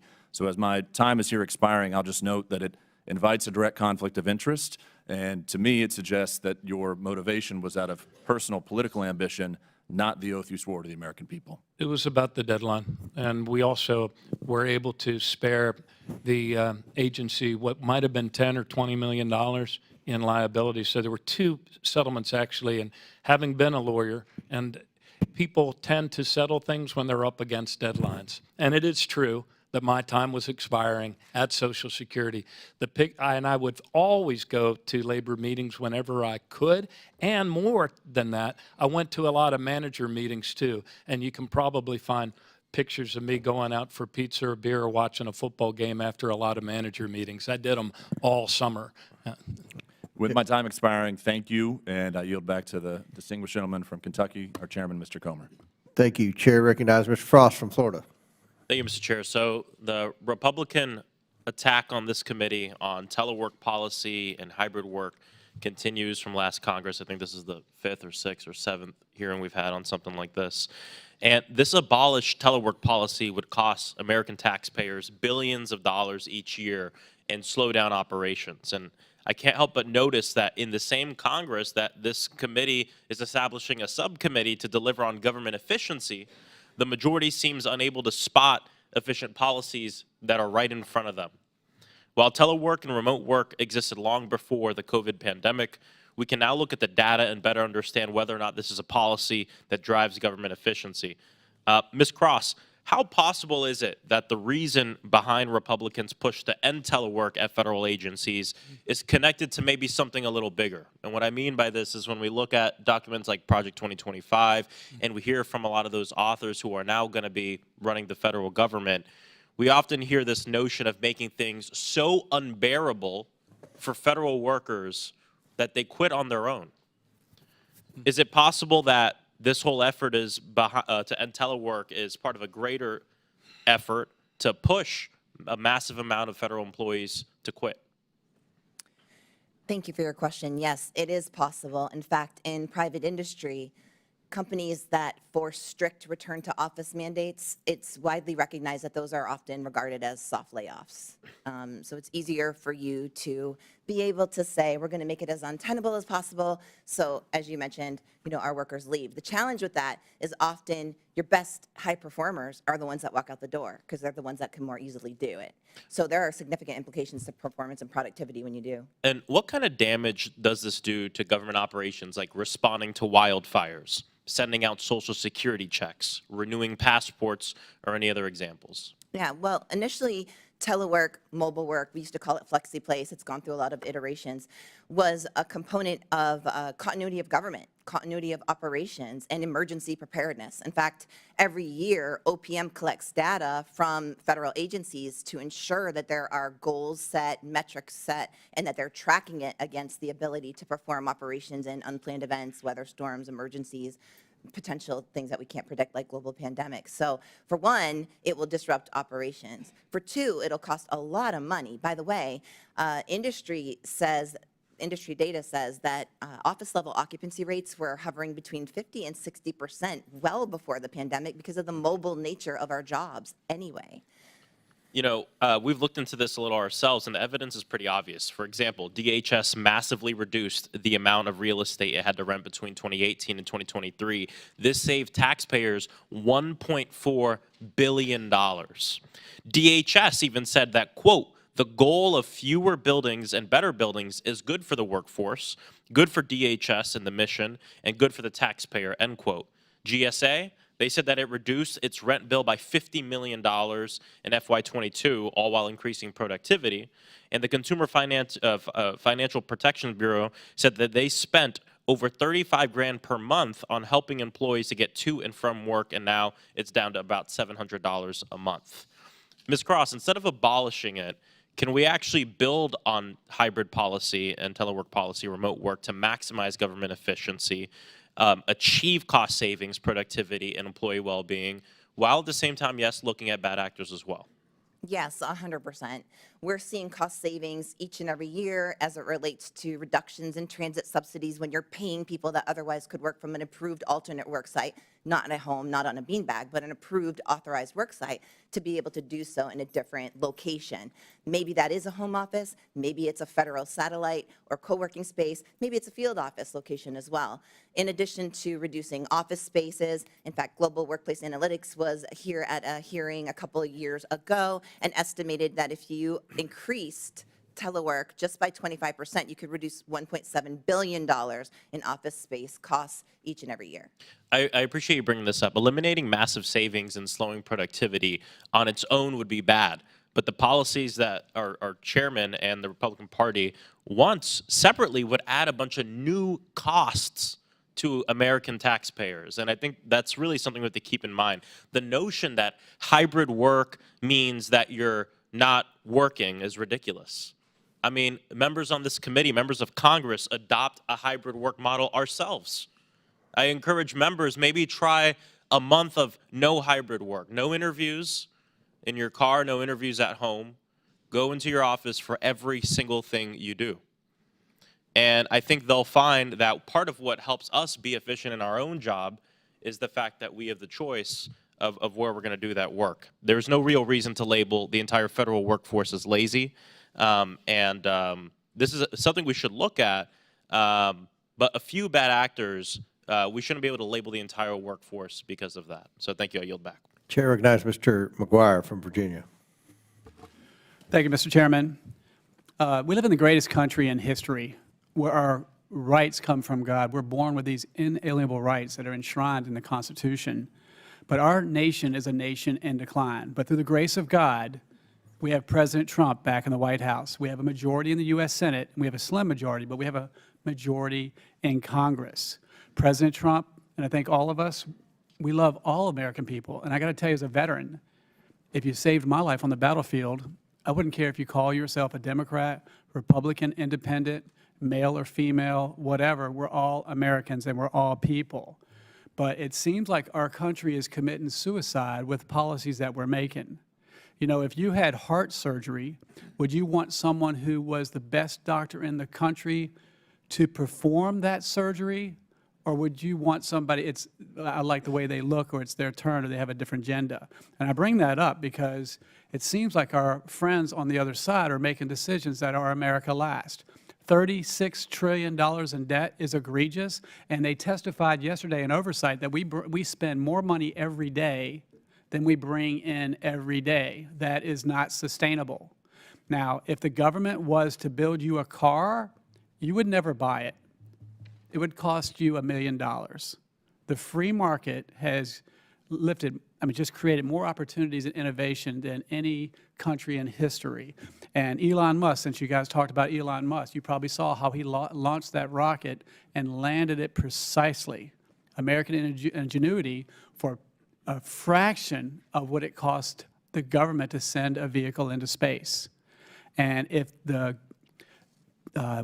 civilian world is going back to in office and the largest workforce in our country, the government is saying, no, no, no, you can stay at home. We heard earlier in testimony that a gentleman, it took him 3 years to fire him. He kept playing golf instead of doing his job. I heard a testimony about a woman who stood up in a Zoom call and was only wearing her top. You cannot build relationships and be effective, and you should listen to the cues of Elon Musk, who's a very successful businessman. But if you don't listen to Elon Musk, listen to the direction of the private workforce. They're going back into the office. And also, when President Trump got elected, they started getting rid of those ridiculous America last, the opposite of meritocracy DEI policies. Now, I know we're going to do oversight. I hope we'll do oversight on what happened in Los Angeles. But you hear stories where they had these meetings about how diverse they are, rather than how do we make sure we have enough prevention, enough water in our tanks and things like that. So my first question is for the Honorable Mr. O'Malley. Isn't it great? We live in a country where a man or a woman can work hard and achieve just about anything. Do you agree with that statement? Yes, sir. And so these policies that we see coming from the left, where you get a job based on things other than meritocracy, make no sense. And when the other side wants to make policy for President Trump before he even gets sworn into office that go to the end of his administration, it's an example of poor leadership. You know, a party that wants to put men in girls' sports cannot, I mean, Trump has a mandate. He got the popular vote and he won the Electoral College. And these ideas that criminals are good, police are bad, and nobody cares about the victim, there's just a whole pattern, just like this idea that we don't want government employees to go back to work. It's a list of the many examples of poor decisions coming from the left. And my next question would be, That wasn't a question. well, you answered the question. I said, do you agree with that statement? You said you do. Look, The next question would be for But Ms. Greszler. Congressman, I buried 10 police officers in the line of duty. Please don't accuse me of not having respect for police officers. Nobody said that. I said that the policies of, in my district, we talk about Lake and Riley, preventable.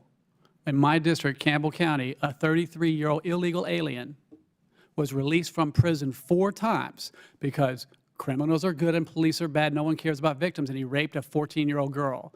These illegal aliens that are coming across our border are robbing, raping, and killing the American people, and it is preventable.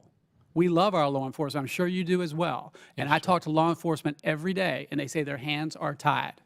And what I love it is that we have a president that loves our country. He loves our men and women in uniform, military and law enforcement. And I'm so excited to be part of that team. I never tied my next police question is officers' for hands in Ms. Maryland Greszler. or Baltimore. Ms. Greszler, what are, I have a question for you. I know. What are the top reasons why federal employees leave the agency? And his time's expired, but please feel free to answer the question.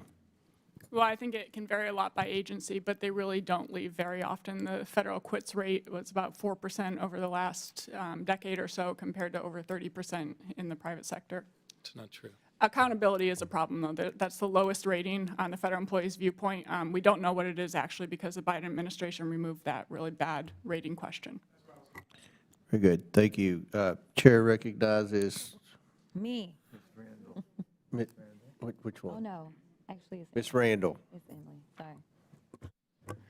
Thank you, Mr. Chair, and thank you to all of the folks who have come to testify and the people who have been sitting and watching this committee hearing. I'm new to Congress. I served for 6 years in the Washington State Legislature before coming here, and our committees were very different, I gotta say. Not used to quite as much political theater, I think, as I've had a chance to see here in this room today and yesterday. But I appreciate all of you, public servants and experts, for coming to share the answers to questions and to sit through many speeches about all range of topics, not just remote or in-person work. I represent district that has over 27,000 federal workers in Washington's Olympic Peninsula, a lot of them Department of Defense civilian employees. I've got Olympic National Park employees, firefighters, a whole range whose work experiences look all sorts of different ways.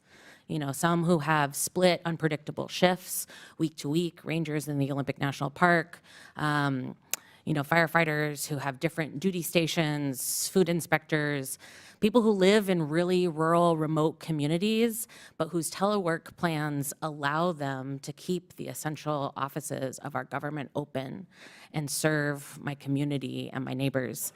I also served in the legislature during COVID, where we had to adapt to new remote work environments that people didn't think were possible until we were able to do them. And like you have testified, Mr. O'Malley, lots of folks were able to get service who hadn't previously been able to be served. I was really inspired by my colleague, Ms. Simon's comments about, disabled community members. I'm the older sister to a sibling who was born with really, really complex disabilities, and it was systems like Medicaid and Social Security that allowed her to get the care that she needed and allowed her to live a full life and allowed my parents to be able to ensure that they didn't have to make tough decisions about which bills to pay in order for Olivia to get care. My stepdad had a really dramatic heart attack that has put him on Social Security and unable to work in his life, and I am so grateful to the government employees that have helped ensure that he has been able to live a full life too. As we think about accountability in government efficiency, what the right policies are, I'm thinking, like I've heard so many folks on this panel say, about how it impacts our neighbors, how it impacts the folks who rely on Social Security, how it impacts the folks who are counting on wildfire firefighters, and how it impacts our defense readiness posture as, you know, someone who represents Naval Base Kitsap and the Puget Sound Naval Shipyard Intermediate Maintenance Facility, where we too were able to find opportunities for telework and remote work. Ms. Cross, I wonder if you could speak more broadly than just to the Puget Sound Naval Shipyard, which is my interest, but how important these workplace flexibility policies are to attracting, recruiting, and then retaining talent who have in many opportunities to go elsewhere to the private sector, but who are choosing to stay and work for the American people. Thank you for the question. Research shows on LinkedIn in their Global Talent Trends report that work-life balance often trumps bank balance in terms of what job seekers are looking for when they are searching for jobs. In fact, studies show that job seekers are willing to forgo sometimes up to 20% in pay in order to find more jobs that offer more flexibility. A lot of those reasons are because of burnout crisis, issues with mental health and well-being. Sometimes when you're dealing with being a caregiver and a working parent, which often in the sandwich generation we're seeing a lot of. By the way, federal workers, OPM estimated, about 65% of them are juggling parental care and caregiving responsibilities at the same time. Not to mention the challenges when you live in rural communities. So around the country, rural areas like my home state of Maine have been dissipated by rural brain drain, where highly educated, highly skilled talent had to leave and go find the jobs.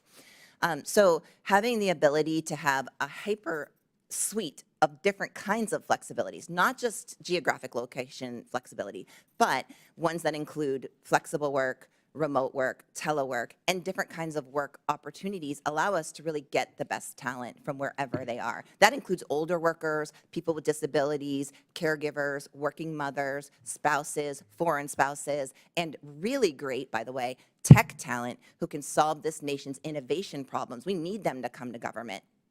And so if we can't allow those jobs and we can't offer it as a recruitment strategy, I'm not sure what's going to happen with our competitiveness.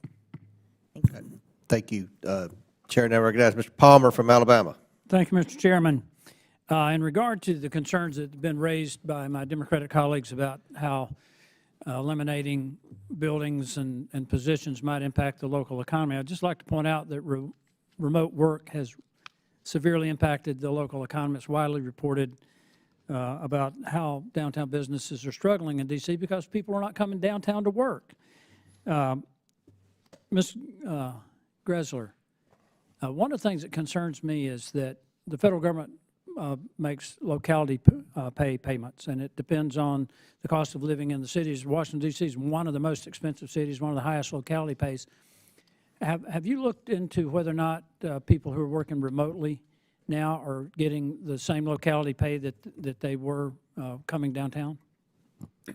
They're supposed to be, but the report from Senator Ernst that I believe has been entered into the record has a lot of information about that. And when there were some spot checks done, there are often cases where 80% of employees who should not be receiving that locality-based pay adjustment are in fact receiving it. That could be hundreds of millions of dollars and billions of dollars that they should be getting because they're not working in the office. So Mr. O'Malley, I know you're not there anymore, but I think that's something that we might want to address in this Congress is to make sure that the pay matches the location, and rather than paying these higher locality payments. Yes, sir. It was also stated by one of my Democratic colleagues, he raised questions about whether or not we're actually going to be able to cut $1.5 trillion or something. I forgot the exact number that he said.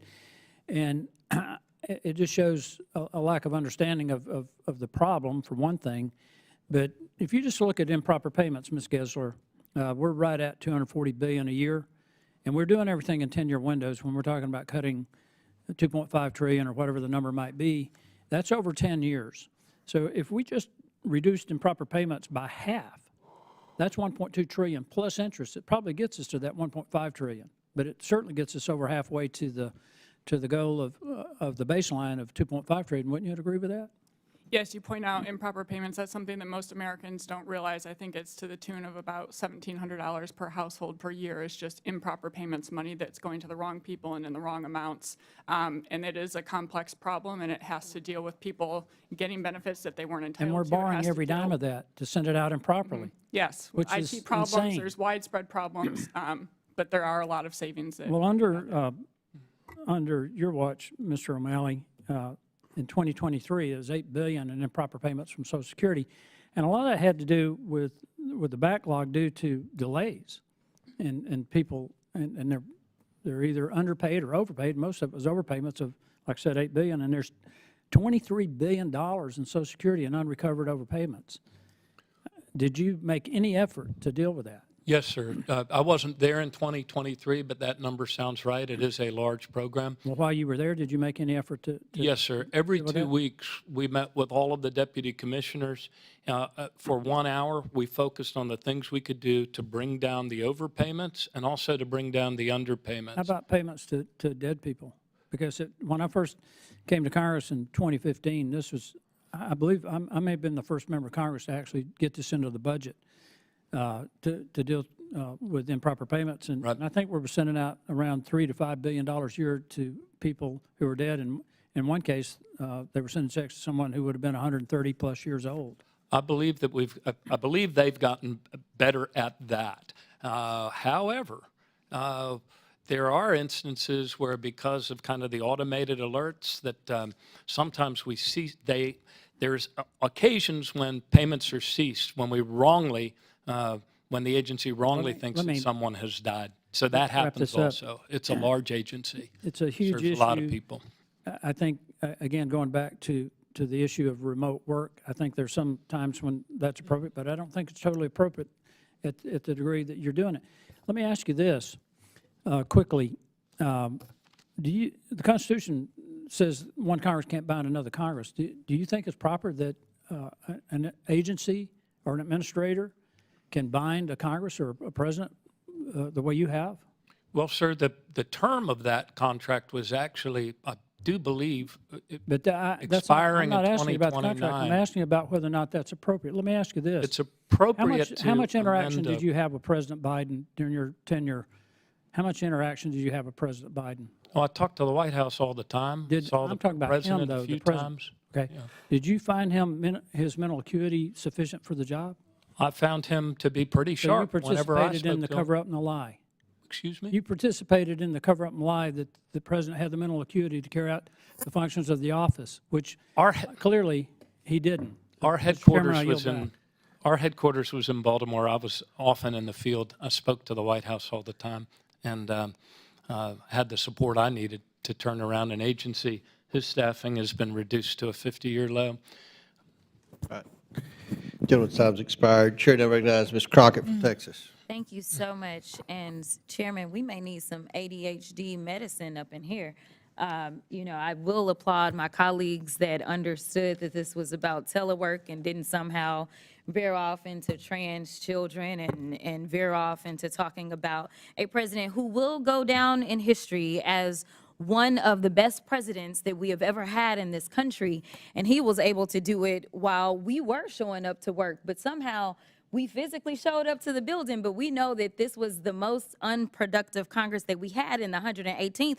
So thank God for Joe Biden, who absolutely got so much done in a record amount of time. He only had the 117th where he had actual adults in the room. And actually in the 117th, the interesting part is that it was COVID, and guess what? They got to vote remotely, and somehow they ended up with the Infrastructure Act. Somehow they ended up with the Chips and Science Act. Somehow they ended up with the first gun bill that we have had to do anything as it relates to gun violence in this country in almost 30 years. And honestly, the list goes on, and so many of your districts are going to benefit for so long because of the work of Joe Biden, and he only had a Congress to help him out in one term, so God bless him.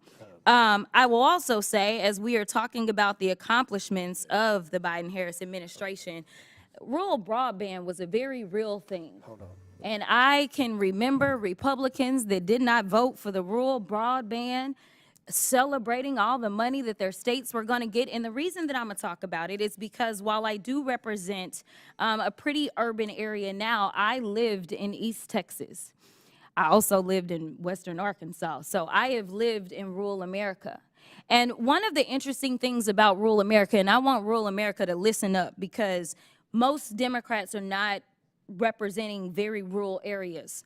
But let me tell you, whether I represent a rural area or not, I believe that as a U.S. representative, I should do what makes sense for U.S. citizens. And the right thing was to make sure that we did expand broadband. You know what that meant? That meant that people in rural America who tend to end up in towns like the one that I lived in Texarkana, where they rely on, say, the paper mill, or they rely on the tire plant, they rely on these businesses or the chicken plant. If for some reason one of those shuts down, it shuts down the entire economy.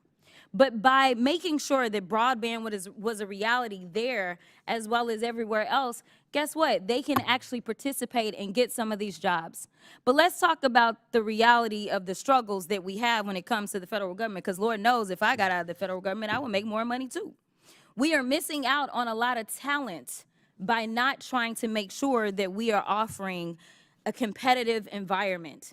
And when we miss out on that talent, unfortunately, it's not a theoretical person that struggles. It is the real American citizen that struggles. In fact, I think the American people are going to recognize that they don't necessarily have the best talented people that are about to run this country, and instead we have a lot of trivial trolls. But I'm going to move on to make sure that I can clear up something. Republicans have done a lot to perpetrate the narrative that Mr. O'Malley gave away the farm when he reached an agreement with the unions at the Social Security Administration in November 2024 to amend the existing bargaining agreement. We know that's false. Ranking Member Connolly showed that Mr. O'Malley's shrewd bargaining tactics ceded very little in exchange for averting potentially billions in legal liability to SSA. But let's talk about a time right when departing officials actually did give away the farm and sell out the American people for political gain. Ms. Greszler, do you recall when then President Trump's acting Department of Homeland Security Deputy Secretary Ken Cuccinelli struck an 8-year agreement with the union at Immigration and Customs Enforcement on January 19, 2021, one day before President Biden was sworn into office? I was not aware of that. Okay. All right, well, let me tell you about it.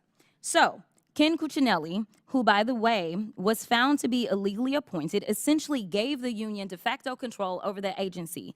He included a provision in the last second collective bargaining agreement that would have required the Biden administration to secure, quote, prior affirmative consent from the ICE union's 7,000 members before enacting any new enforcement policies or practices. In addition, the agreement specifically authorized the union to reject direct orders from the president, including Mr. Biden's order to focus on federal resources on violent criminals to protect our communities. The agreement would have irrevocably blocked the government's ability to challenge the authority of the ICE union for 8 years. Unlike the deal Mr. O'Malley was able to get for the American taxpayers with his collective bargaining agreement, the Cuccinelli negotiated agreement was a blatant and egregious attempt by one administration to tie the hands of its successor. In fact, it was such a bad deal for the Americans that Tom Homan, you may know the name, Trump's current pick for the top border security role, which is border czar, and former acting director of ICE, proclaimed it, quote, not good for the agency. I don't recall the outrage on the other side of the aisle in this committee, though, about that agreement.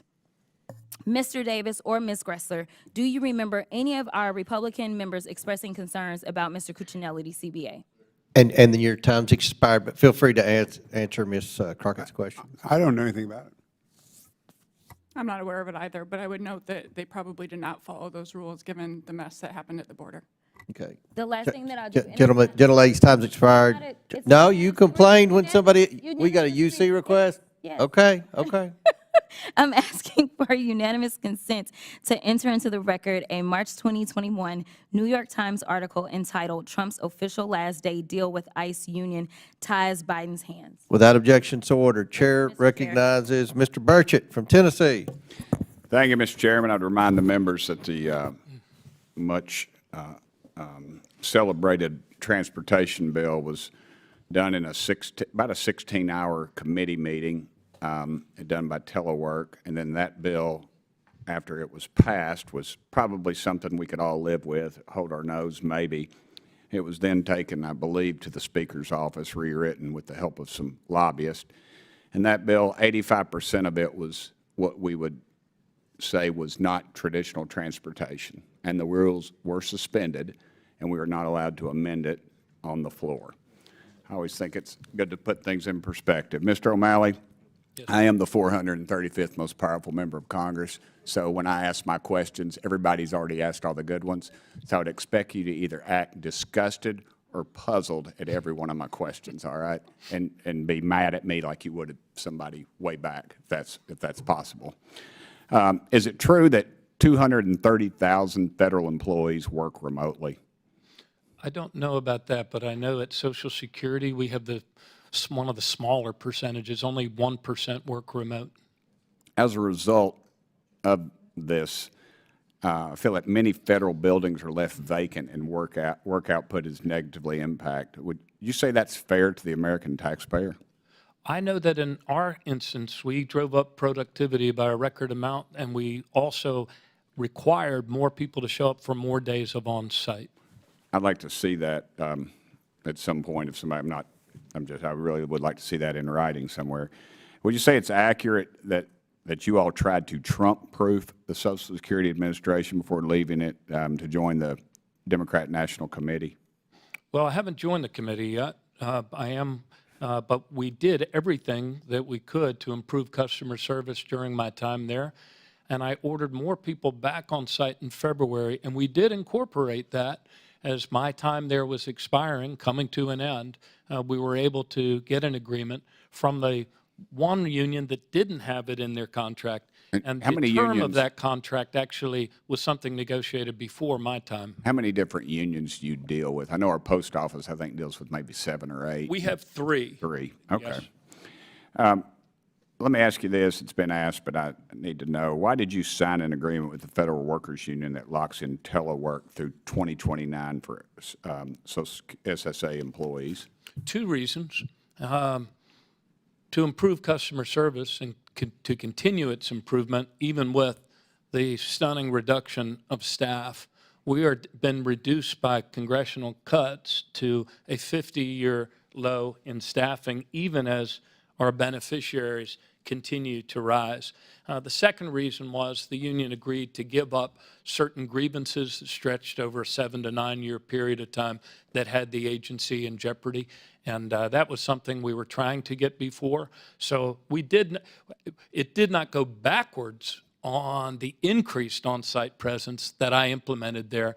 That also helped contribute to the record high in productivity. And that's that chart.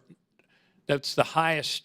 And this is audited and has long been audited. It was the biggest increase in productivity on a year-over-year basis, at least since 2013. Okay.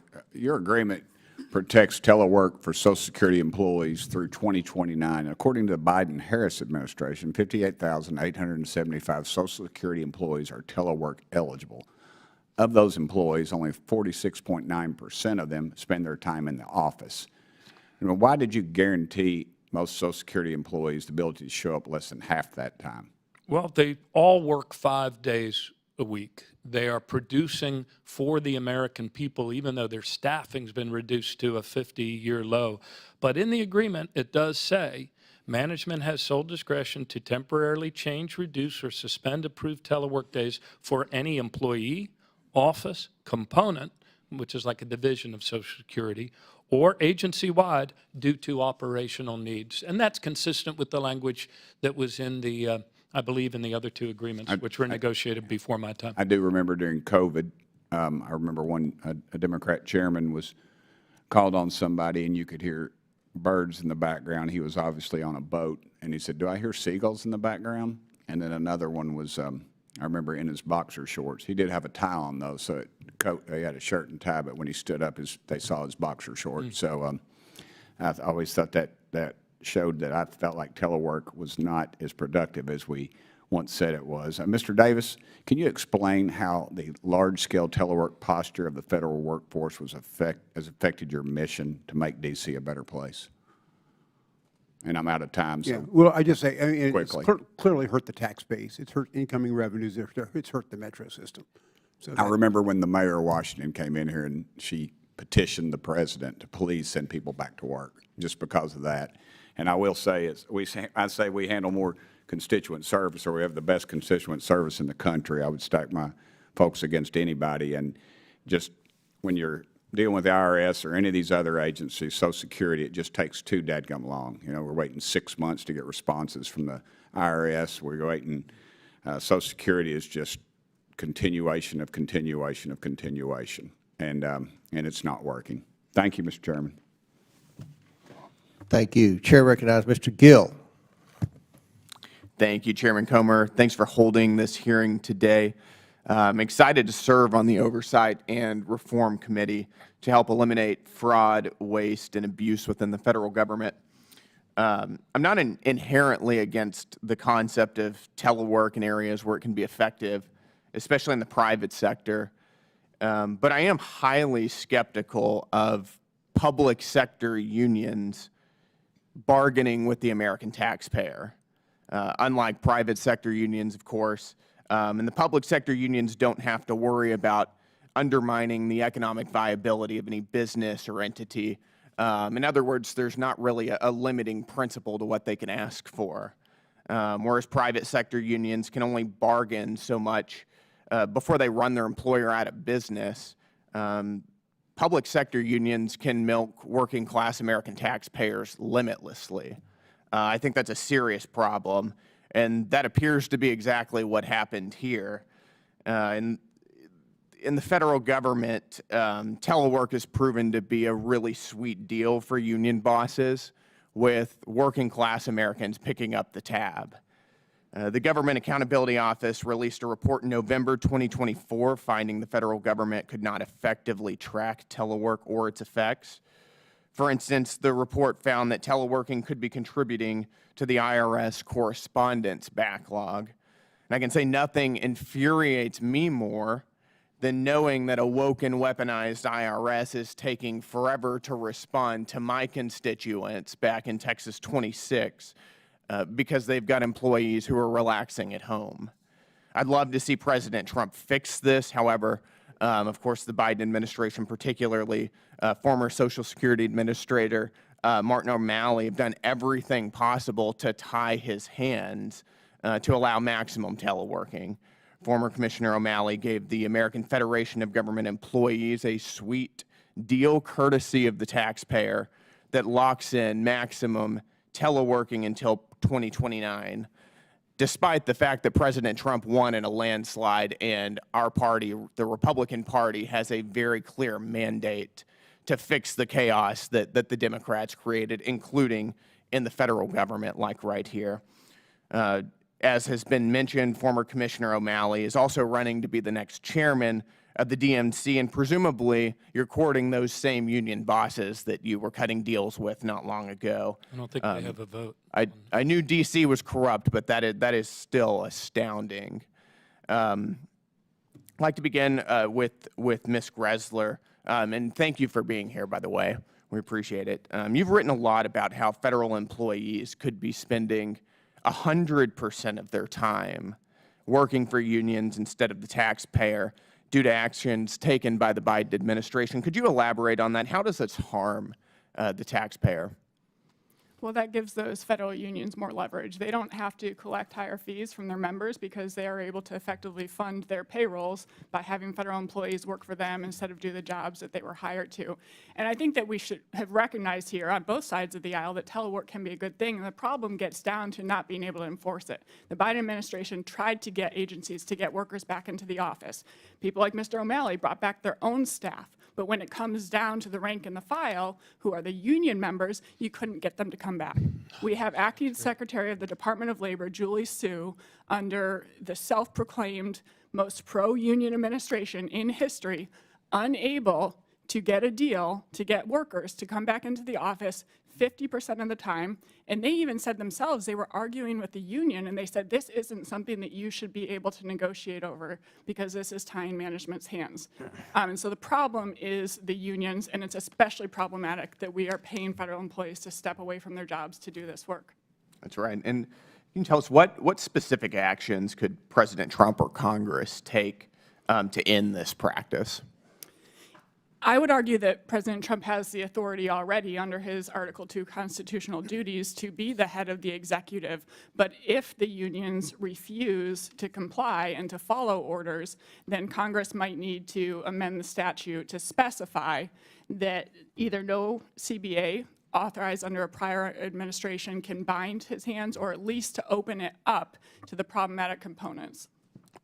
Got it. And you pointed out that the Biden administration removed the Office of Personnel Management's webpage documenting federal employees' use of official time.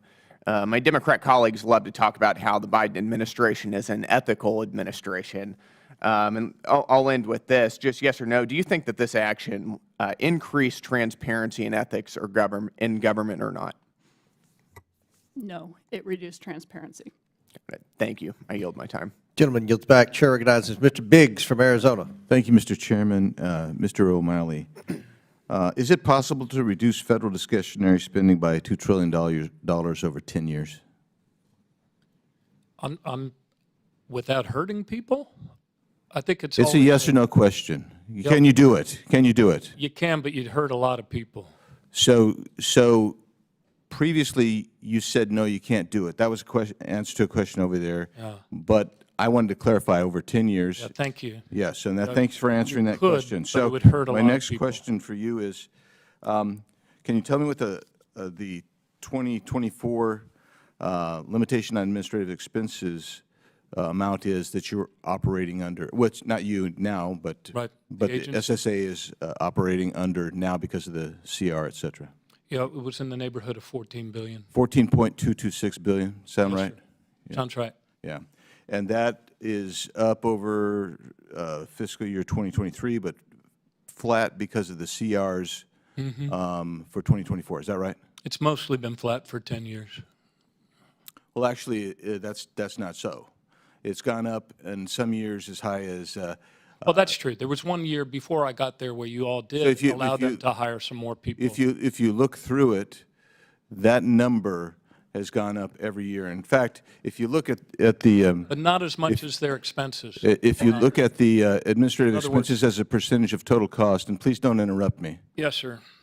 If you look at that, you will see that even though percentage-wise it's gone down in below 1%. In the last few years, and Yes, again, I just don't understand why you have to interrupt. You don't have to interrupt. I'm asking the question, or making a statement, then asking a question, and then I'll let you talk. Then, okay? That'd be great. Yeah. So in 2023, it was overall for old age and disability. That was about 1.8%, but nominally it went up. It went up by $500 billion, right? Not 500. Excuse me, not billion, but 500 million. I'm sorry, 500 But their million. expenses went up by 600 million. So from 2022 to 2023, that number went from 6.746 billion to 7.206 billion, right? I don't have the historical data in front of me. You do. Okay, all right, that's fine. What I can tell you, though. So the next question is this: what's when we look at the percentage of hours spent by your employees remotely, that's below. Do you know what the number is? No, I know that we only have 1% that work remotely. But I'm no longer at the agency. I if don't you have look the at all exact- if you look at all of those people who are working remotely, it's fewer than half are working their hours. Fewer than half of the hours are being worked in person. No, we only have 1%. That is of our- according to the OMB.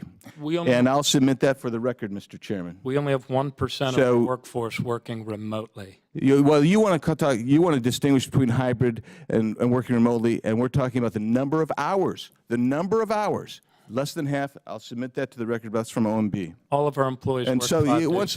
once again, you don't have a question in front of you. I don't know why you feel you got to do that, except for you're slick and you want to try to control things. But the bottom line is this. I want to talk about cases in my district. We had a constituent reach out to my casework team. I have an excellent casework team. They submitted an inquiry on September 25, 2023. You weren't there yet, I guess. A response to the request came in on October 4th, stating a tech would review the request and respond within the next week. But there was no response. My team requested a follow-up on November 13th, about 6 weeks after we were told we'd get a response within a week. Again, nothing. Again, on January 8th, nothing. February 26th, nothing. March 26th, 2024, all with no response. And one more time on April 15th, 2024, before finally receiving a response on April 22nd, 2024. This is typical. I know that the reason we get them is because they're having a problem, and we see all the problems, but that's typical. And so I know what your argument is. Your argument is you're trying to do more with less. But I'm suggesting to you, I live in Maricopa County and Pinal County, Arizona. I was trying to see on your little map where you're telling us how great things have gotten, and I was looking, and I don't have your before and after picture, but what I got is a picture that we're still way, way longer than we should be. We can put that So one. now I want you to deal with that. Shoot, I'm out of time, but I thought I was going to get to answer a question.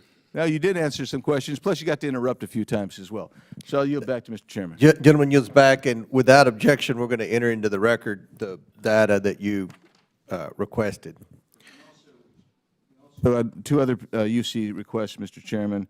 The CRS SSA table on limitations of administrative expenses and the document that they have supporting that, and also a news article from just the news called Stay-at-Home Bureaucrats.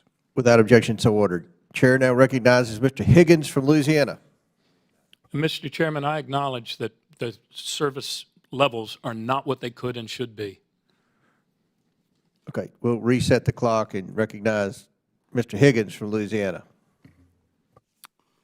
Well, thank you, Mr. Chairman. Mr. Chairman, one of the benefits of having other committee obligations and arriving at Oversight Committee behind my colleagues is that I get to listen to all the testimony. Mr. Chairman, this is Social Security. For 1 hour, 28 minutes, 25 seconds. Phone number 800-772-1213. It's a number for Social Security. This is what our elders have to listen to. These are our elders, my man.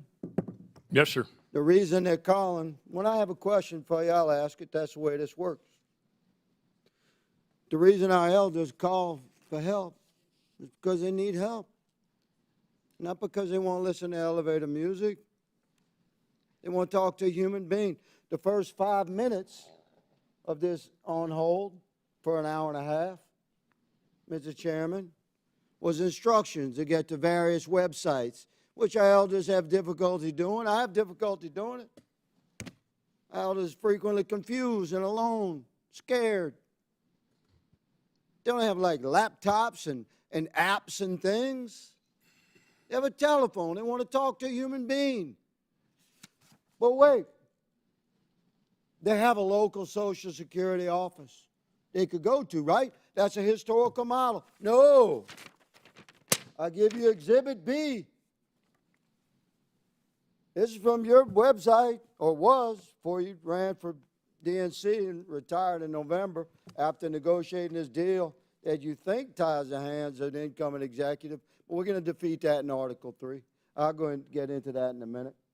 But from the website, listen to this, America. Pay attention to what's happening to our elders. If you need in-person help, you must first make an appointment. Now you make the appointment on the telephone. You know who answers the phone? Nobody.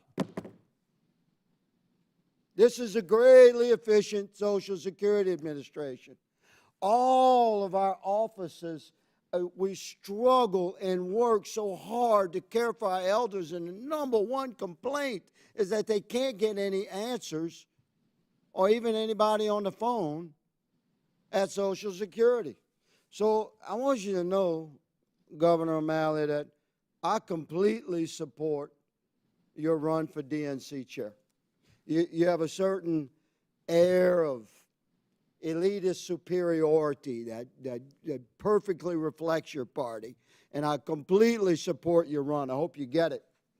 Earlier in your testimony, you stated that the contract you signed that presumes to commit the executive branch and the federal government through 2029 to a union agreement. In fact, they hail it in CNN as a Social Security union secures telework deal. And it said the deal will secure telework for SSA employees through 2029. That's a union guy to CNN. You said it doesn't tie the hands of the incoming administration. I happen to agree with you, Governor, but that's because the founders were wise enough to divide the powers of our government. And we're going to defeat the contract you signed in Article 3. Watch us do it.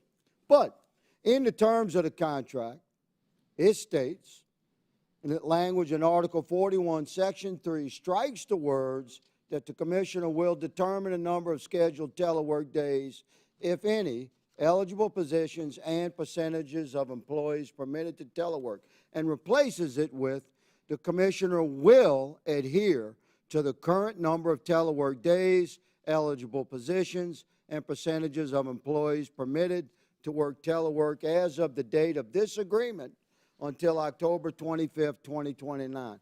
But by some measure, you say, yeah, that doesn't tie the hands of the incoming administration. That was your testimony about an hour and a half ago before I got on hold with Social Security.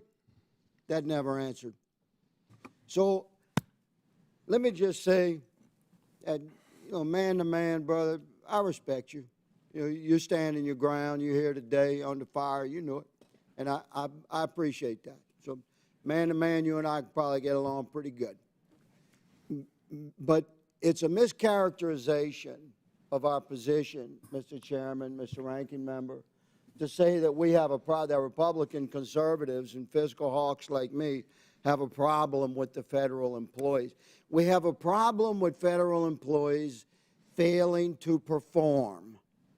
And we associate the failure to perform with realities that we face.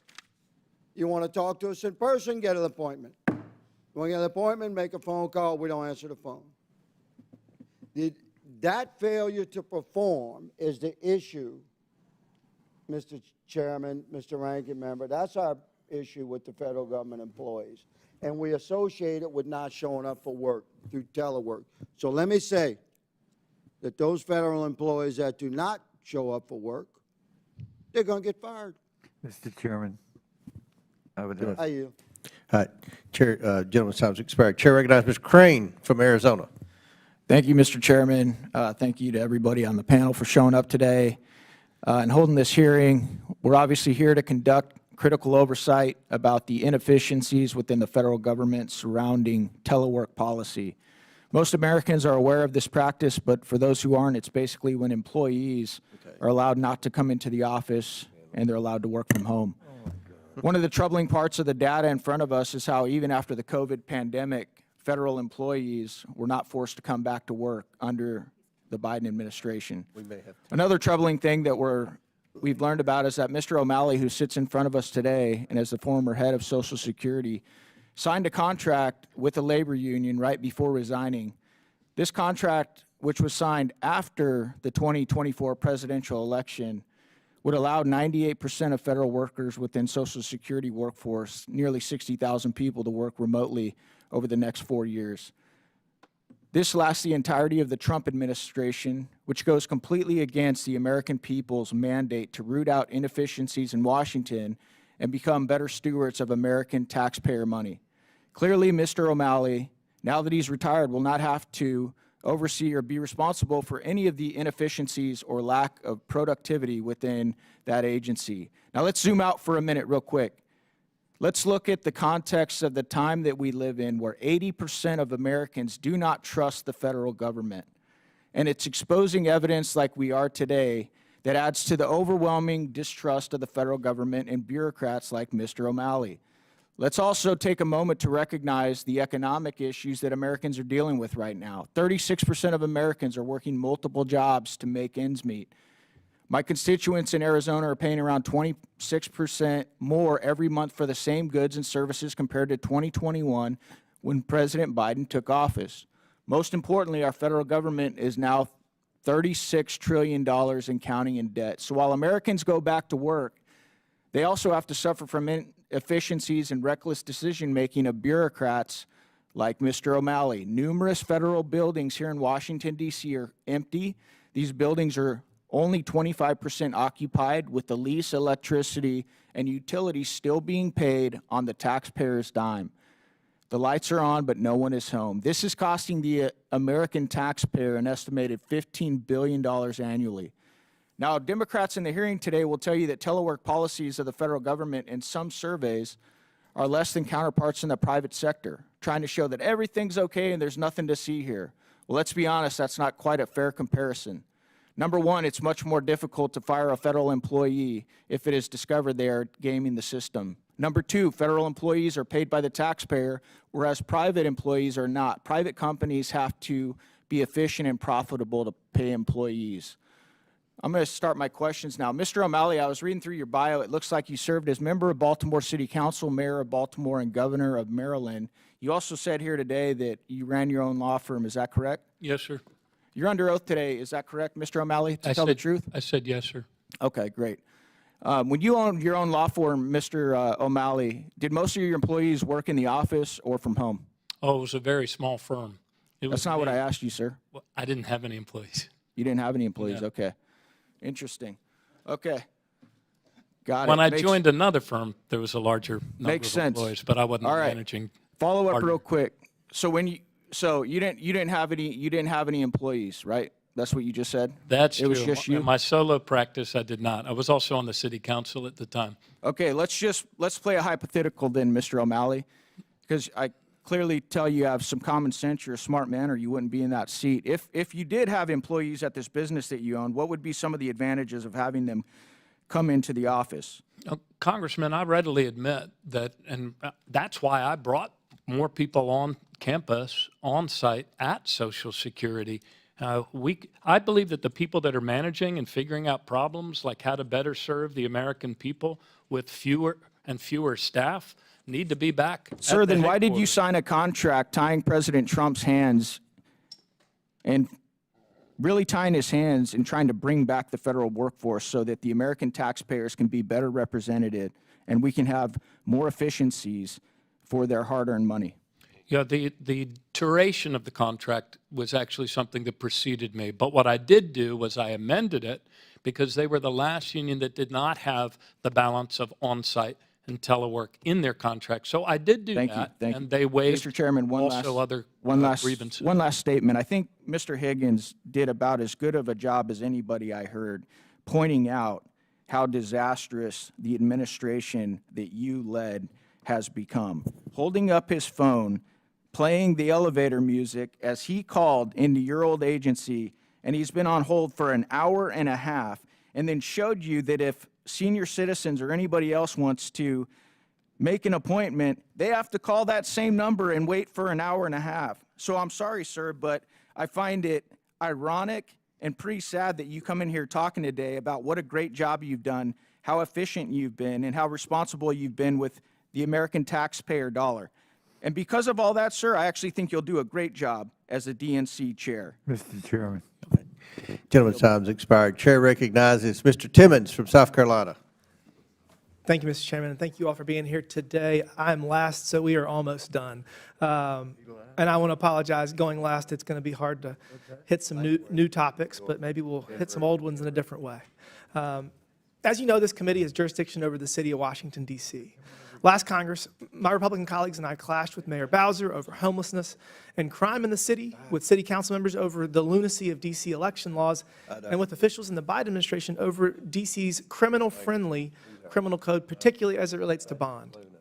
But today, miraculously, almost all of us seem to be in agreement on this one important issue: returning federal employees to in-person work and away from work-from-home agreements, from telework.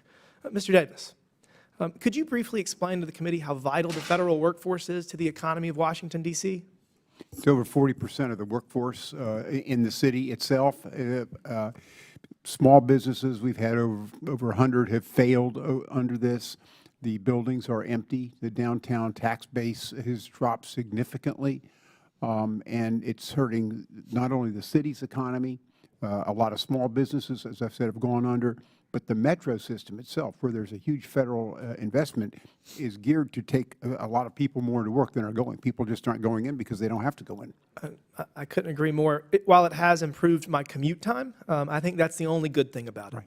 And I'll give that up if it means getting people back to work. Ms. Greszler, could you speak to the importance of federal employees, specifically those working for the Social Security Administration, returning to their offices? Yes, we've heard from a lot of members today who have to take those complaints because they aren't able to get through to the Social Security office, whether it's being able to get somebody on the phone or get into the office, especially for elderly Americans who need to be able to see somebody face to face. You need to have people there. Thank you for that. Now, some officials in the Biden-Harris administration deliberately slowed the transition back to the office by ensuring that telework would continue for years to come. Let me be clear, President Trump, this committee, and countless members on both sides of the aisle are committed to bringing federal employees back to their offices where they belong. City Councilman Chairman Phil Mendelson's representatives called the possible outcome of lawmakers' telework policies immensely consequential to the city of Washington, D.C. Mayor Bowser called on President Biden to take decisive action to get most federal workers back to the office. Biden's chief of staff, Jeff Zients, sent not one but two emails to cabinet leadership in 2023 emphasizing that aggressively increasing in-person work was a top priority for the president. I can go on and on. It was even in the State of the Union address. So, Mr. O'Malley, I guess my first question is, could you clarify whether the telework agreement you signed with AFGE includes any clauses or provisions that would allow a future administration to terminate or modify the agreement before its expiration in 2029? Yes, sir. Here's the part I've read several times now. Management has sole discretion to temporarily change, reduce, or suspend approved telework days for any employee's office, component, or agency-wide due to operational needs. So the next Social Security administrator could unilaterally modify that contract? Well, the language is in the contract, and the term here is for operational needs, not out of spite or not to try to drive mass exodus of employees, which would just drive up wait times. We could get plenty of studies to show that for operational needs, it would be necessary to bring people back to work. I guess I want to talk about the timing. And they do work 5 days a week. You know, I think certain jobs, do you track their productivity? Yes, sir. You would be amazed at the amount of data this agency collects and tracks. I was sharing earlier that Drew Ferguson, who's left your company now, but he came up and he actually saw the real-time monitoring of those folks that are on the teleservice center lines. And by the way, if somebody presses the button for a callback, that is a service that's now there that was not there a few months ago. However, we are, at this time, the agency has been struggling with the increased volume from COLA. Why are there such long wait times? Congressman Higgins just said 90 minutes. Put that one back up. Because the staffing, Congressman, has been reduced to a 50-year low, even as the workload and the number of beneficiaries has climbed by like 50% since 2000. And that's the operational challenge. You know, when the White House called me and asked me to go there and try to turn the agency in a better direction, which we did, it's not healed yet. It's not the level of service that any of us would want. I mean, we used to have a high level of service, but we did turn it in a better direction. But really, we need the agency seniors, people with disabilities need Congress to restore the funding that has been so greatly reduced over the last 10 years that would allow an adequate number of staff, not more staff than they need, but an adequate number in order to process the claims, answer the phones, and do those other things. I think we're going to find some efficiencies, particularly by relocating and investing in new areas of the country to maybe address some call time issues. If there's somebody working in Hawaii, they can answer phones different than if they're working in Maine. And we have 24 call centers all across the country. And we just ramped up in Albuquerque, actually. Great. Well, I'm past out of time. Mr. Chairman, thank you. I yield back. Chair now recognizes Mr. Langworthy from New York. Thank you very much, Mr. Chairman, and I appreciate the opportunity to once again serve on the Oversight Committee under your leadership. This is the best committee to fight to make sure that we have transparency in the people's government and address fraud, waste, and abuse. And there's no better way to start that mission in the 119th Congress than by addressing the harmful consequences of abuses of the work-at-home policies across the federal government.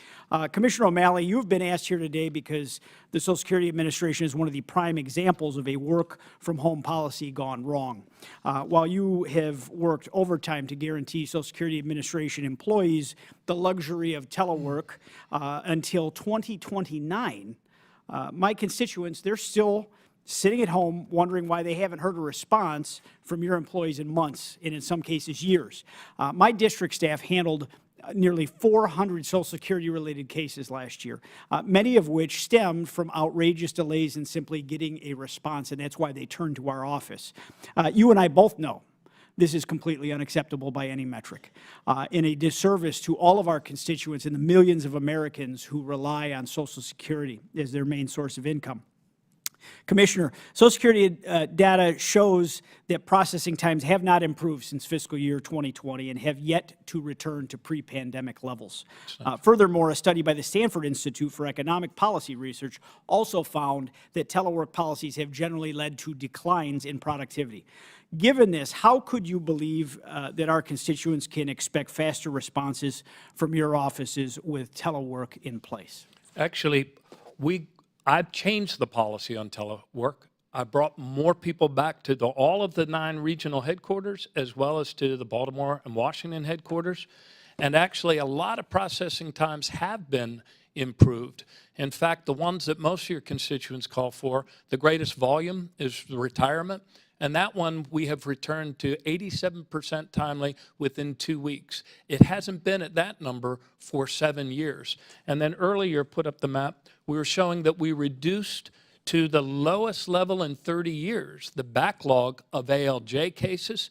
And the dark green represents 270-day processing time, and that's the first time in 30 years we've gotten it down to that. At the beginning of last year, it was 450. But your point, and the main point, and what I hope we acknowledge today, is that when you reduce staffing at this agency to a 50-year low, while demographics increase its customer base, as a matter of math, we just have too few employees serving as many people as they need to serve. But we are serving them better at the end of last year than we were certainly at the beginning of last year. But you could make it Sure. I'm not only hearing from my constituents that are struggling to get responses from your employees on the phones, but they're facing challenges with walk-in appointments.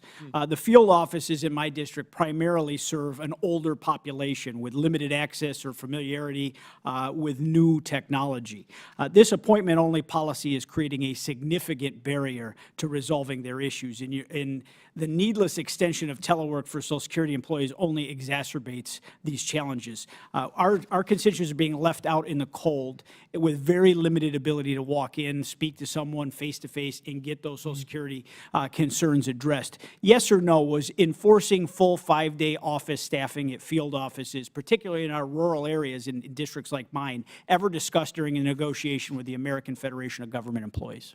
No, we did not discuss that aspect. I was not directly involved in the negotiations, but we did. On February 2nd, I had a deadline where we had to look at the telework and on-site requirements. We did not change it in the field offices. Those folks had returned 5 days a week.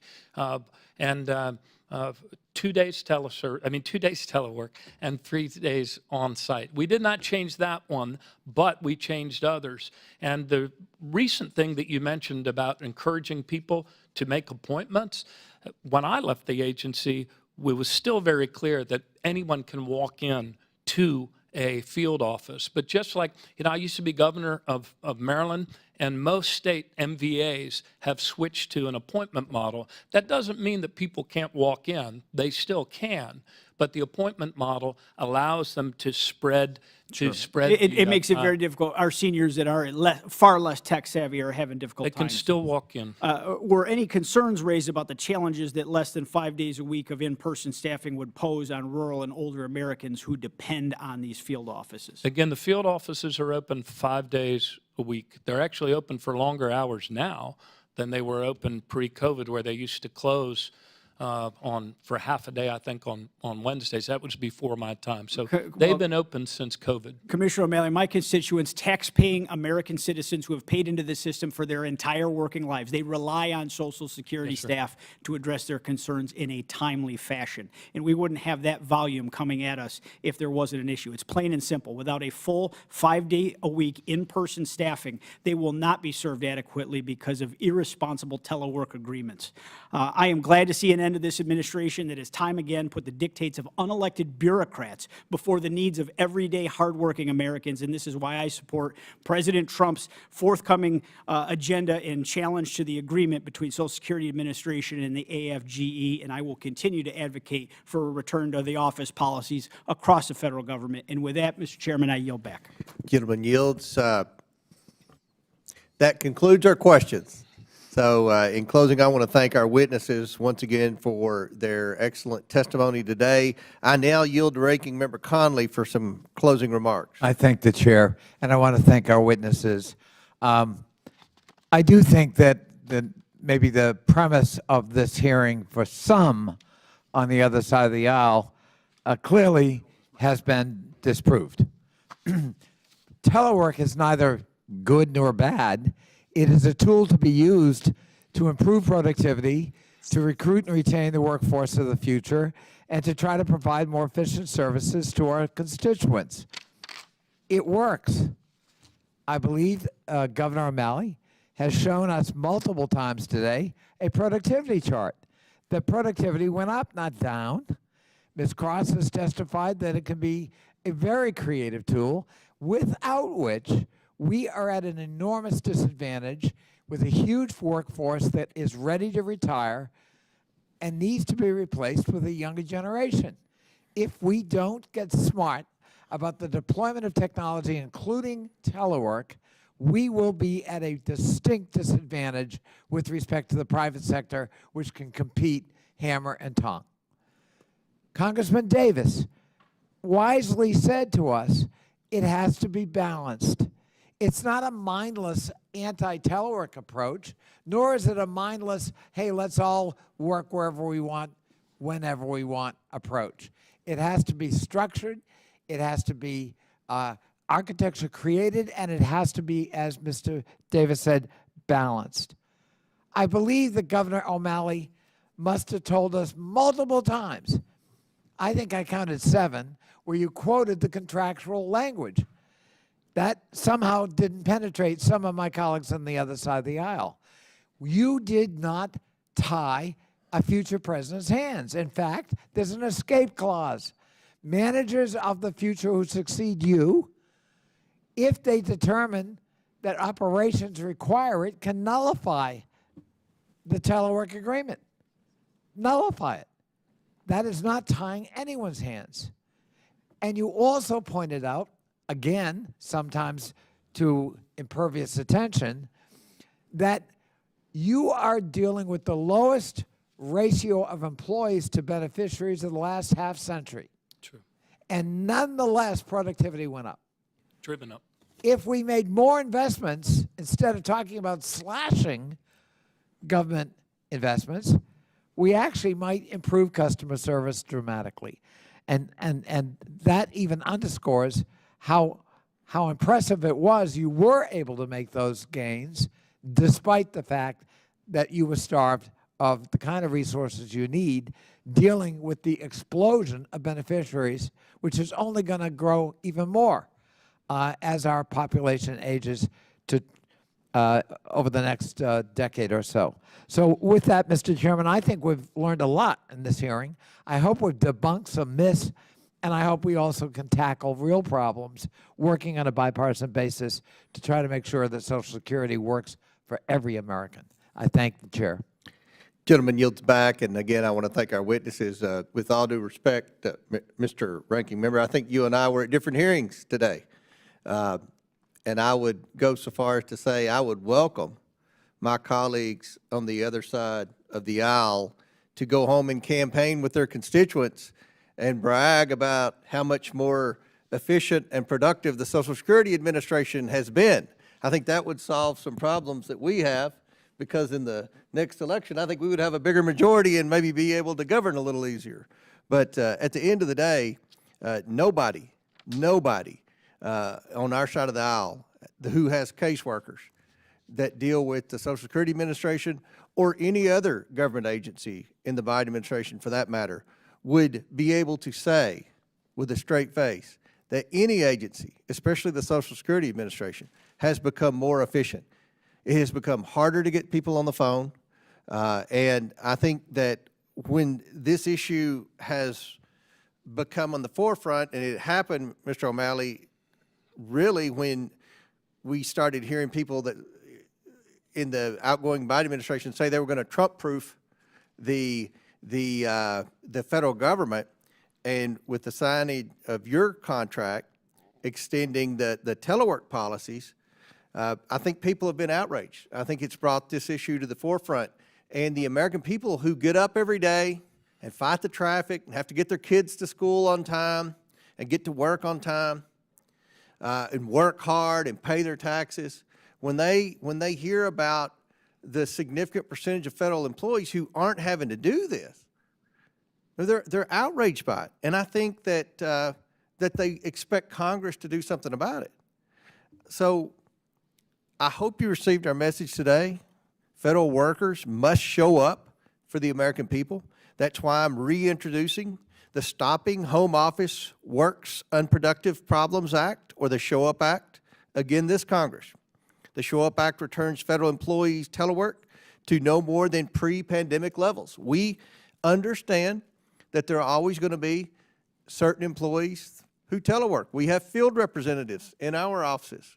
They have an office, but we expect them to go to city council meetings and chamber meetings and funerals and things like that. That is what a telework employee with the federal government does. But the majority of workers, the overwhelming majority of workers, have to work from the office. And there's no reason why we can't go back to pre-pandemic levels, which is what the Show Up Act does. That means from the day of enactment, the federal workforce must show up to the office for work. That's what the American people want. That's what we want. Last Congress, throughout this committee's investigation on the federal agency telework policies, the Biden-Harris administration could not answer simple questions about how many federal employees never come into the office. And I think several times today you cited, well, we have employees coming to work 3 days a week. Well, they're getting paid for 5 days a week. And there are employees in other offices that we've heard come to the office 1 day a week or 2 days a week. So they say, well, they're not teleworking because they have to come to office every now and then. That's not the way it works. That's not the way it works in the private sector, and that's not the way it should work for the federal government. This and other serious problems are highlighted in a recent report prepared by the committee majority staff titled, "The Lights Are On, but everyone is at home, while the new administration will enter largely vacant federal agency offices." So I ask unanimous consent to enter this report into the record. Without objection, so ordered. I look forward to working with the incoming Trump administration. He's been very transparent about his vision to make the federal government more efficient. And I think that you're going to be hearing a lot about that, especially in this committee, which has jurisdiction on the federal workforce, a lot over the next several months. So hopefully the American taxpayers will get a better return on their investment. And at the very least, the federal workforce will have to show up for work like they do. So with that and without objection, all members will have 5 legislative days within which to submit materials and additional written questions for the witnesses, which will be forwarded to the witnesses. If there's no further business, without objection, the committee stands adjourned. Thank you all.